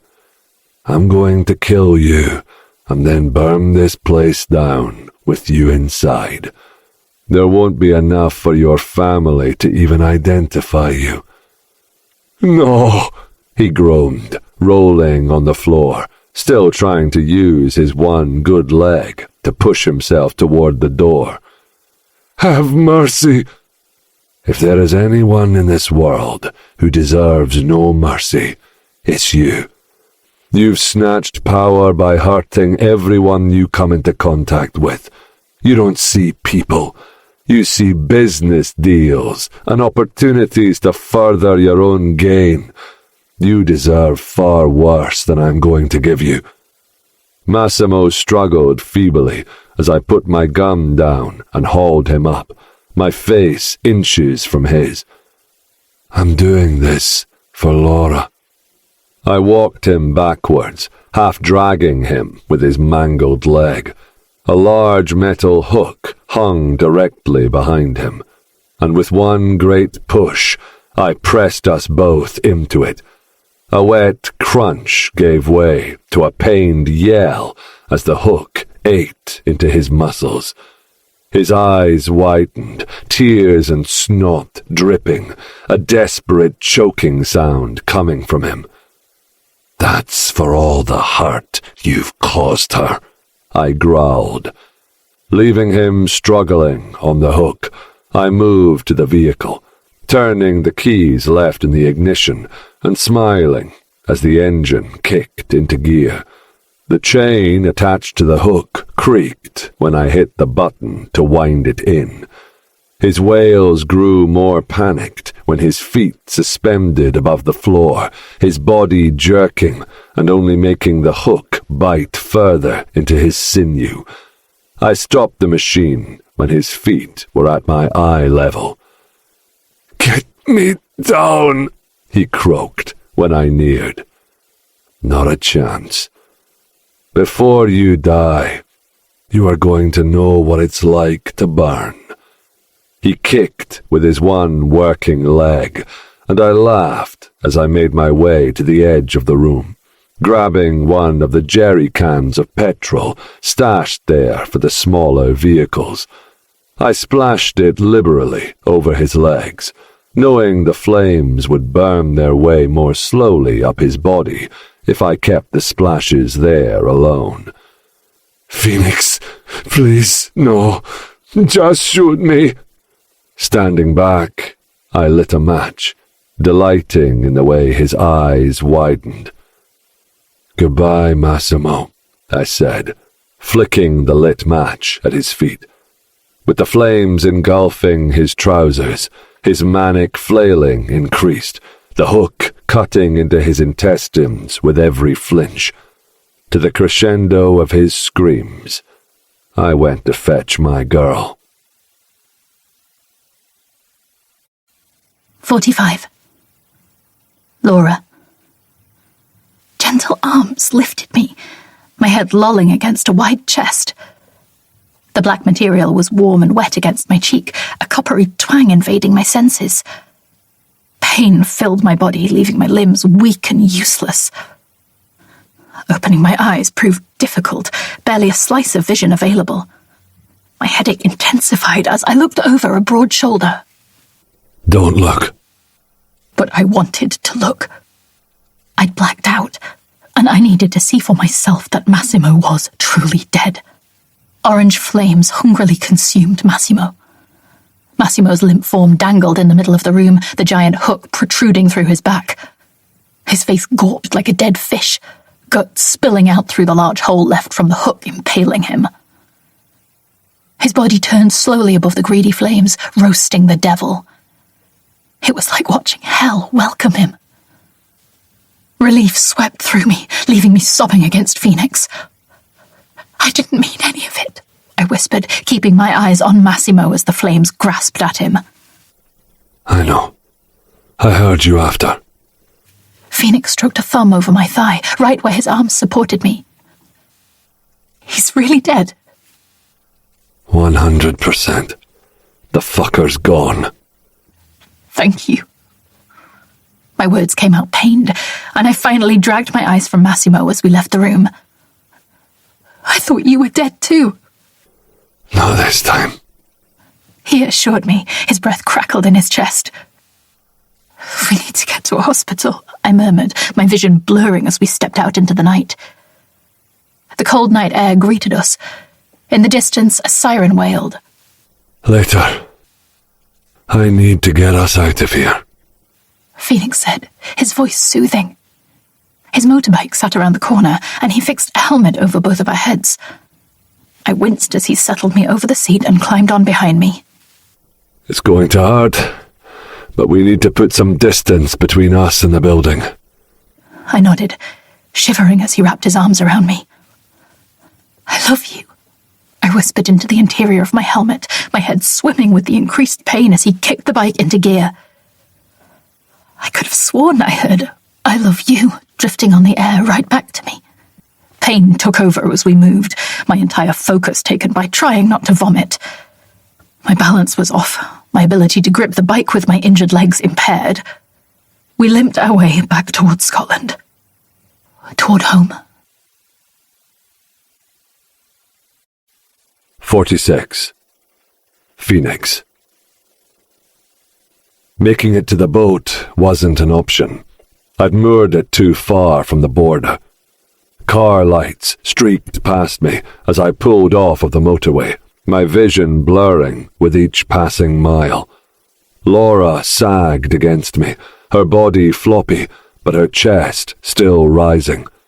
My blood loss was peaking, and I couldn't drive for much longer. Every breath pained me, and I needed to see Laura in safe hands before I gave in to the jaws of death that snapped at my heels. The McGowans. Their mansion was on the outskirts of the city, not too far from our location. I'd helped them out on occasion, and hoped they wouldn't just leave us to rot. The bike slid on the road, rocking and swerving, as I neared the elaborate gates which blocked the entry. My gloved hands left a bloody print on the buzzer, my body weight leaning too hard as I pressed it. Hello? A female voice crackled over the tannoy. It's Phoenix. We need help. Even talking had become difficult. Between holding Laura on the bike and my own ailing consciousness, I couldn't take any more. I just had to see her to safety. The McGowans were a crime family, but ones with somewhat of a conscience at least. Please, I begged, my breath feeling wetter with every inhale. Silence greeted me. I pressed my helmet against the back of Laura's, wishing that the plastic didn't separate us. If I were to die on the spot, I wished to inhale her scent one final time. With a creak, the gate swung open. The bike juddered beneath me, my control of it slipping. Sleep beckoned me with her sweet embrace, enticing me away from the pain and hardship. Nearly there, I told myself. Just get Laura to the door. Gravel crunched beneath my wheels as we neared the mansion. The ornate wooden door stood open, a female figure blocking the yellow glow from within. So close. The bike skidded out from under us, our glacial speed causing it to topple us from the seat. The ground met me with a final desperate bite before I gave in to the call of nothingness. Laura, I whispered, as footsteps sounded beyond the darkness. Save Laura. 47. Laura. Serenity surrounded me. The bed beneath me was cloud-like, the air filled with a warm, spiced scent. Awareness came to me slowly, filtering into my senses piece by piece. An ache filled my arm when I tried to move, another biting at my head when I struggled to open my eyes. The light hurt, and my left eye was stuck closed. The room came into focus when I forced my right eye open. My arm lay, bandaged, on an unfamiliar bed, bruises and butterfly-stitched cuts snaking over my skin. Realization hit me like a freight train, jolting me upright and causing me to wince. "Phoenix!" I called out, pulling myself to my feet. My left leg couldn't take my full weight, and I limped toward the door. Was I in hospital? I was too fancy, too ornate. "Phoenix!" I choked out, pushing open the door and tumbling into the hallway. Silence awaited.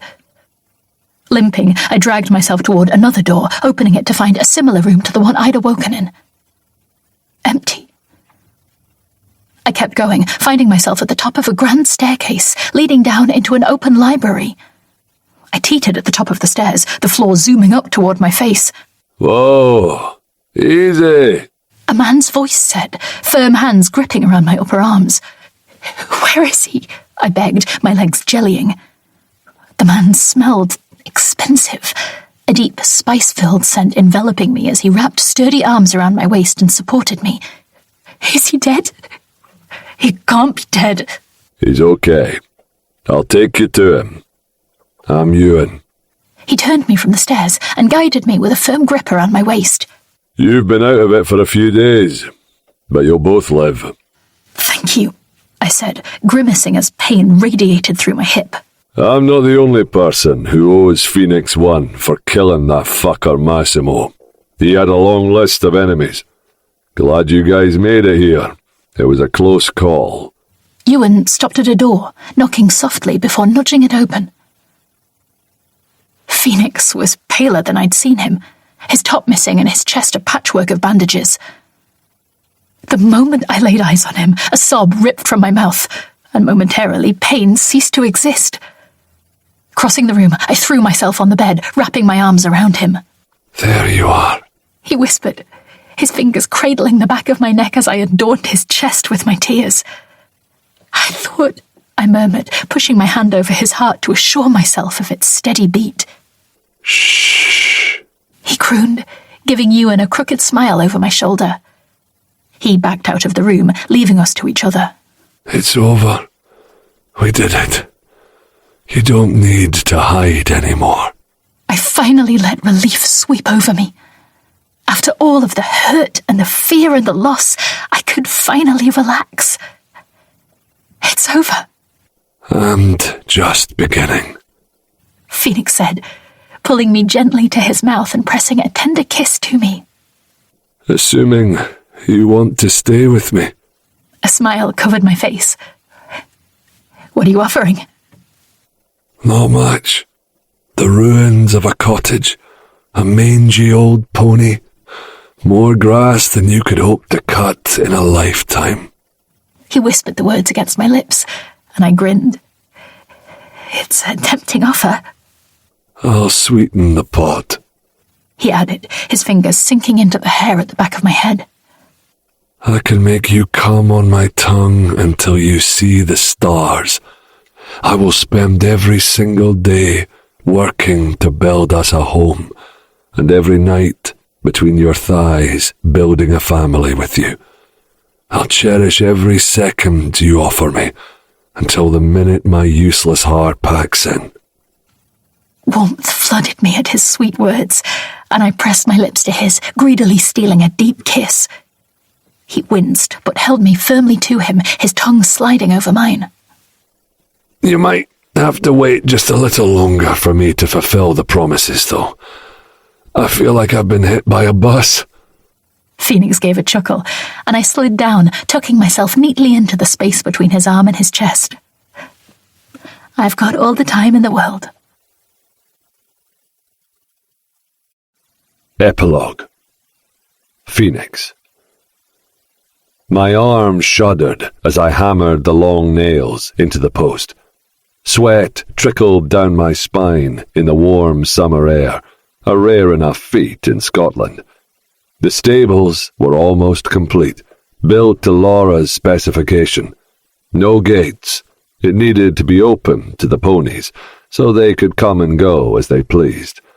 Months had passed since our encounter with Massimo, and life on the island was sweet.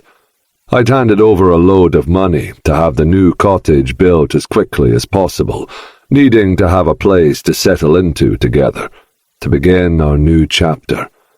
The builders were finally gone, leaving us to indulge in one another without any witnesses.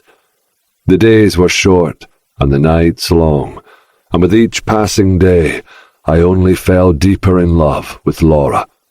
Without her family's expectations, she flourished. She'd pulled me well into civilization, getting our house fitted with satellite internet and a big-ass TV. She also enrolled into multiple courses that interested her, cooking in Paris, sculpting in Italy, and even writing at a little retreat in Cornwall. I'd gladly fly her to the ends of the earth to indulge any whim which took her. Laura swiped her paintbrush over the fence, using wood paint to weather seal the parts I'd finished. She'd piled her hair up on top of her head and had on a pair of loose dungarees. Freckles smattered her nose where the sun had danced upon her cheeks. The sight of her made my chest clench, even after the many months we'd spent together. She shooed a chicken out of the way, laughing as it pecked at her shoes. Maggie!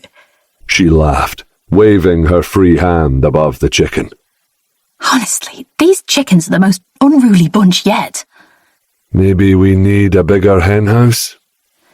I think she just wants to get into the veggie patch. She's a bugger for going at the lettuce. Laura pasted more paint onto the fence. I'll bugger your lettuce, I joked, winking at Laura when she rolled her eyes. You can't bugger there anyway. That's an oxymoron. How about I try? I said, dropping the hammer and moving over to my girl, looping an arm around her waist. It's been a while, she replied, her pupils dilating. She pressed her lips against my neck. I'm clearly failing my husbandly duties. If you need a good ass-fucking, you need only ask. I prefer it when you demand. My dirty girl. I was halfway to hard already, tipping her head back and sinking my teeth into her neck, her pulse beating against my tongue. Not yet, she moaned. She pulled away from me, putting the top on her paint can and wrapping foil around the wet end of the brush. I have a surprise for you first. Taking me by the hand, she led me toward the cottage, in through the open patio doors, to the bright and spacious kitchen diner. What's this in aid of? Laura walked over to the pantry, before emerging with a decadent-looking chocolate cake. Happy birthday, Phoenix. The world shuddered to a halt, throwing me back to the last time anyone had mentioned my birthday. I'd been in the hospital burns unit. The sweet nurses had brought me a cupcake and some new books. I cried for 2 days. From then on, I hadn't cared to remember. Every forgotten birthday, one less ache. I'd never had anyone to care about them after my family had passed. My uncle certainly never cared to buy me a gift or wish me a happy birthday. How did you know it's my birthday? I wanted to know. It's important. I need to be able to celebrate you, like you did on my birthday. Laura placed the cake on the counter, pushing a handful of brightly coloured candles into the top. I watched as she lit each one. Warmth filled my stomach at the sweet gesture. Make a wish, she said, gesturing to the cake. I leaned down, blowing the candles out in one swift move. I didn't need to make a wish. I already had everything I needed. Thank you. I moved around the counter to pull her into my arms. Oh, wait, one more thing. She practically skipped over to a drawer and pulled out a garishly wrapped gift, the most colourful paper I'd ever seen. Joy pierced me at the giddiness in her eyes. I hope you like it, she muttered, pushing it into my hands. The taped corners came away in my fingers, revealing a photo frame. The world ceased to turn for a moment as I stared at the picture in my hands. My eyes grew glassy as I pressed my fingers to the glass, running them over their faces. The four of us were there, cuddled together, wind in our hair and smiles plastered over our faces. Mum's arm was outstretched, holding the camera. It threw me right back to the day by the seaside. We'd eaten sandwiches on the shore, picking errant bits of sand from their edges. May and I had run from the waves, our laughter filling the air despite the cold and windy day. Laura had given me more than just a photo. She'd given me their faces back. They'd blurred over time, the details becoming foggy, and sweet little May, her intact cheeks, the bright, silly smile. Safe. Happy. Fuck. My fingers shook, and Laura wrapped hers around them, steadying me. It's perfect. How did you find it? I hope you don't mind, but I looked up the accident. It's the image the papers were using. I traced it down, and there was a copy in an old box in their storage room. I couldn't stop staring, memorizing every line of their faces. There's more. They had an address for a woman, your father's mother. I looked into it, and she's still alive. I have a number if you decide you'd like it. My brow creased, until a vague picture of a woman clicked into place. Devon Granny. We'd only seen her sporadically, and I'd lost all contact when my uncle took me off-grid. Was she still alive? You're amazing. You might even have more family. Cousins, aunts, uncles. I don't know for sure, but I'll stand right beside you if you want to meet them. Laura took the picture and placed it onto the counter, wrapping her arms around my neck. I don't deserve you, I whispered into her hair. But you're stuck with me anyway. Laura, is it just me, or is Muffin getting kind of fat? I asked, looking at Muffin's widening stomach. Phoenix looked up from the fire he was busy stoking, the ring of rocks containing it. He cocked his head before grinning. Did you ever check that Muffin was a boy? I stammered. Had I ever checked? How had I even decided it was a he? I don't know. Phoenix let out a laugh, the fire glinting in his eyes. Seems like Muffin's been getting some stuffing. Phoenix, I groaned, pushing against him. You think he, or she, I guess, is having a baby? Well, the wild ponies have been here forever. Occasionally, they do make a new one. Excitement filled me. A foal! We were going to have a foal. I hope your face is that excited when I put a baby in you. Phoenix's voice dropped to a heated growl, his eyes darkening in the firelight. He reached over and grabbed a handful of rope. My insides flipped, and I crossed my wrists over, holding them out. Are we starting now? I asked, teasing him as he wrapped a loop of rope around my wrists. Doesn't hurt to practice. A sharp tug on the rope had me like putty in his hands. It had been a little while since we'd played like that. We were so lost in building and decorating that when we eventually crashed into bed, it was all about satisfaction, not teasing. What are you going to do with me? I asked, making my voice sound coy. I'm going to bend you over that fence and fuck some babies into your pretty cunt, my love. My body clenched in response to his heated words. While I wasn't quite ready for babies and the chaos they brought, I loved when he got all possessive, telling me he was going to put them in me anyway. I'm going to use you like a little pet ready to be bred. It will take my dick with a smile and a thank you. Phoenix let out a little groan at the end of his sentence, pushing his hand up my skirt and touching me with feral abandon. Yes, sir, I moaned, grinding myself against his skilled fingers.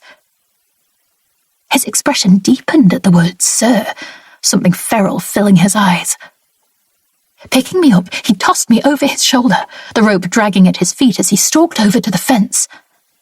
Within seconds, he had me over the rough wood, my hands tied to the bottom fence post on the opposite side to my legs.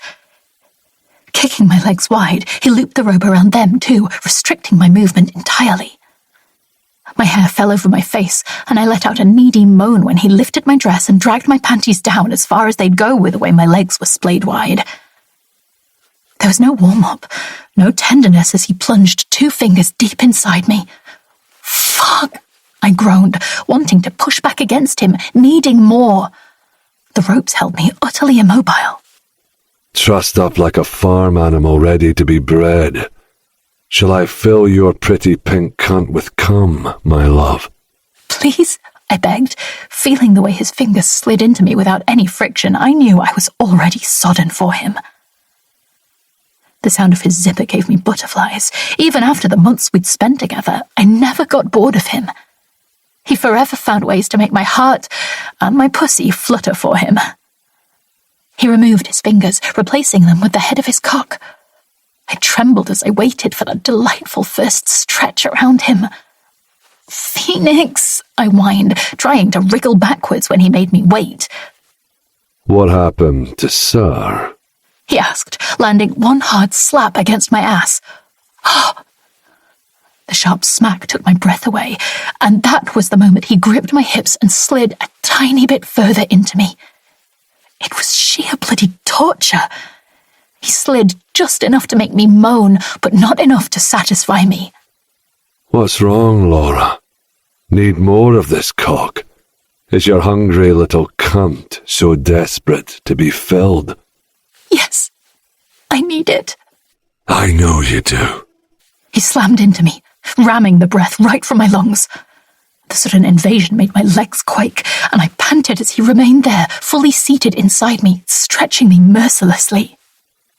You look so delicious, spread around my dick. Your pussy lips all wet and gleaming and red with desire. This right here is the only place I ever need to be. Cock deep in my girl. Yes, sir. My hips rammed against the fence post as he fucked me in earnest, pulling out to the tip before sliding back home. Every deep thrust pulled a squeal from my lips at the harshness of the thrusts. A rough fuck is what my pep needs, isn't it? Not nice lovemaking. Bent over and taken like a proper little slut.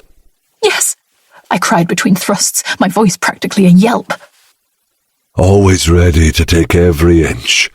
And once I'm done pumping you full of hot cum, I'll come around to the other side of the fence and let you wash your cunt off of me with your tongue before fucking you all over again.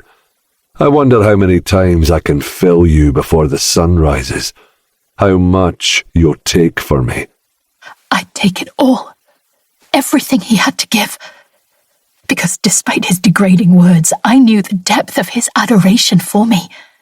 Knew that before the sun rose, he'd wring orgasm after sweet orgasm from my body. He'd make me see both the heavens and beg from the pits of hell, and after, he'd wrap me in his arms and show me his love. His fingers found their way around my hips and to the center of my pleasure, twisting and teasing along with the wild slap of his hips against my ass. He pushed me over the edge, caressing an earth-shattering orgasm from me while filling me with ropes of hot cum. My cries filled the night air, his puffs of breath warming my back. His thrust slowed until he slid out of me, his fingers rubbing idly against me until the last shudders of pleasure quaked. Catching my breath, I waited as he walked around to the other side of the fence, crouching down beside me and capturing my lips in a harsh kiss. I fucking love the very arse off of you. You were such a good girl. Took me ever so well. I love you too, I sighed, happiness filling my sex-addled mind. We're not done yet, though, are we? I shook my head and opened my mouth, ready to drive him to the point where he'd need to fuck me again. And again. And again. Forevermore. Thank you for listening to Burn for Me, written by Effie Campbell. Performed by Francesca Peregrine and William MacLeod. Produced by Blue Nose Publishing. Production coordination by Tracy Odom. Engineering by Michael Kinsey. Proofing by Lara Noble. Production copyright 2025 by Blue Nose Publishing. All rights reserved. Audible hopes you have enjoyed this program.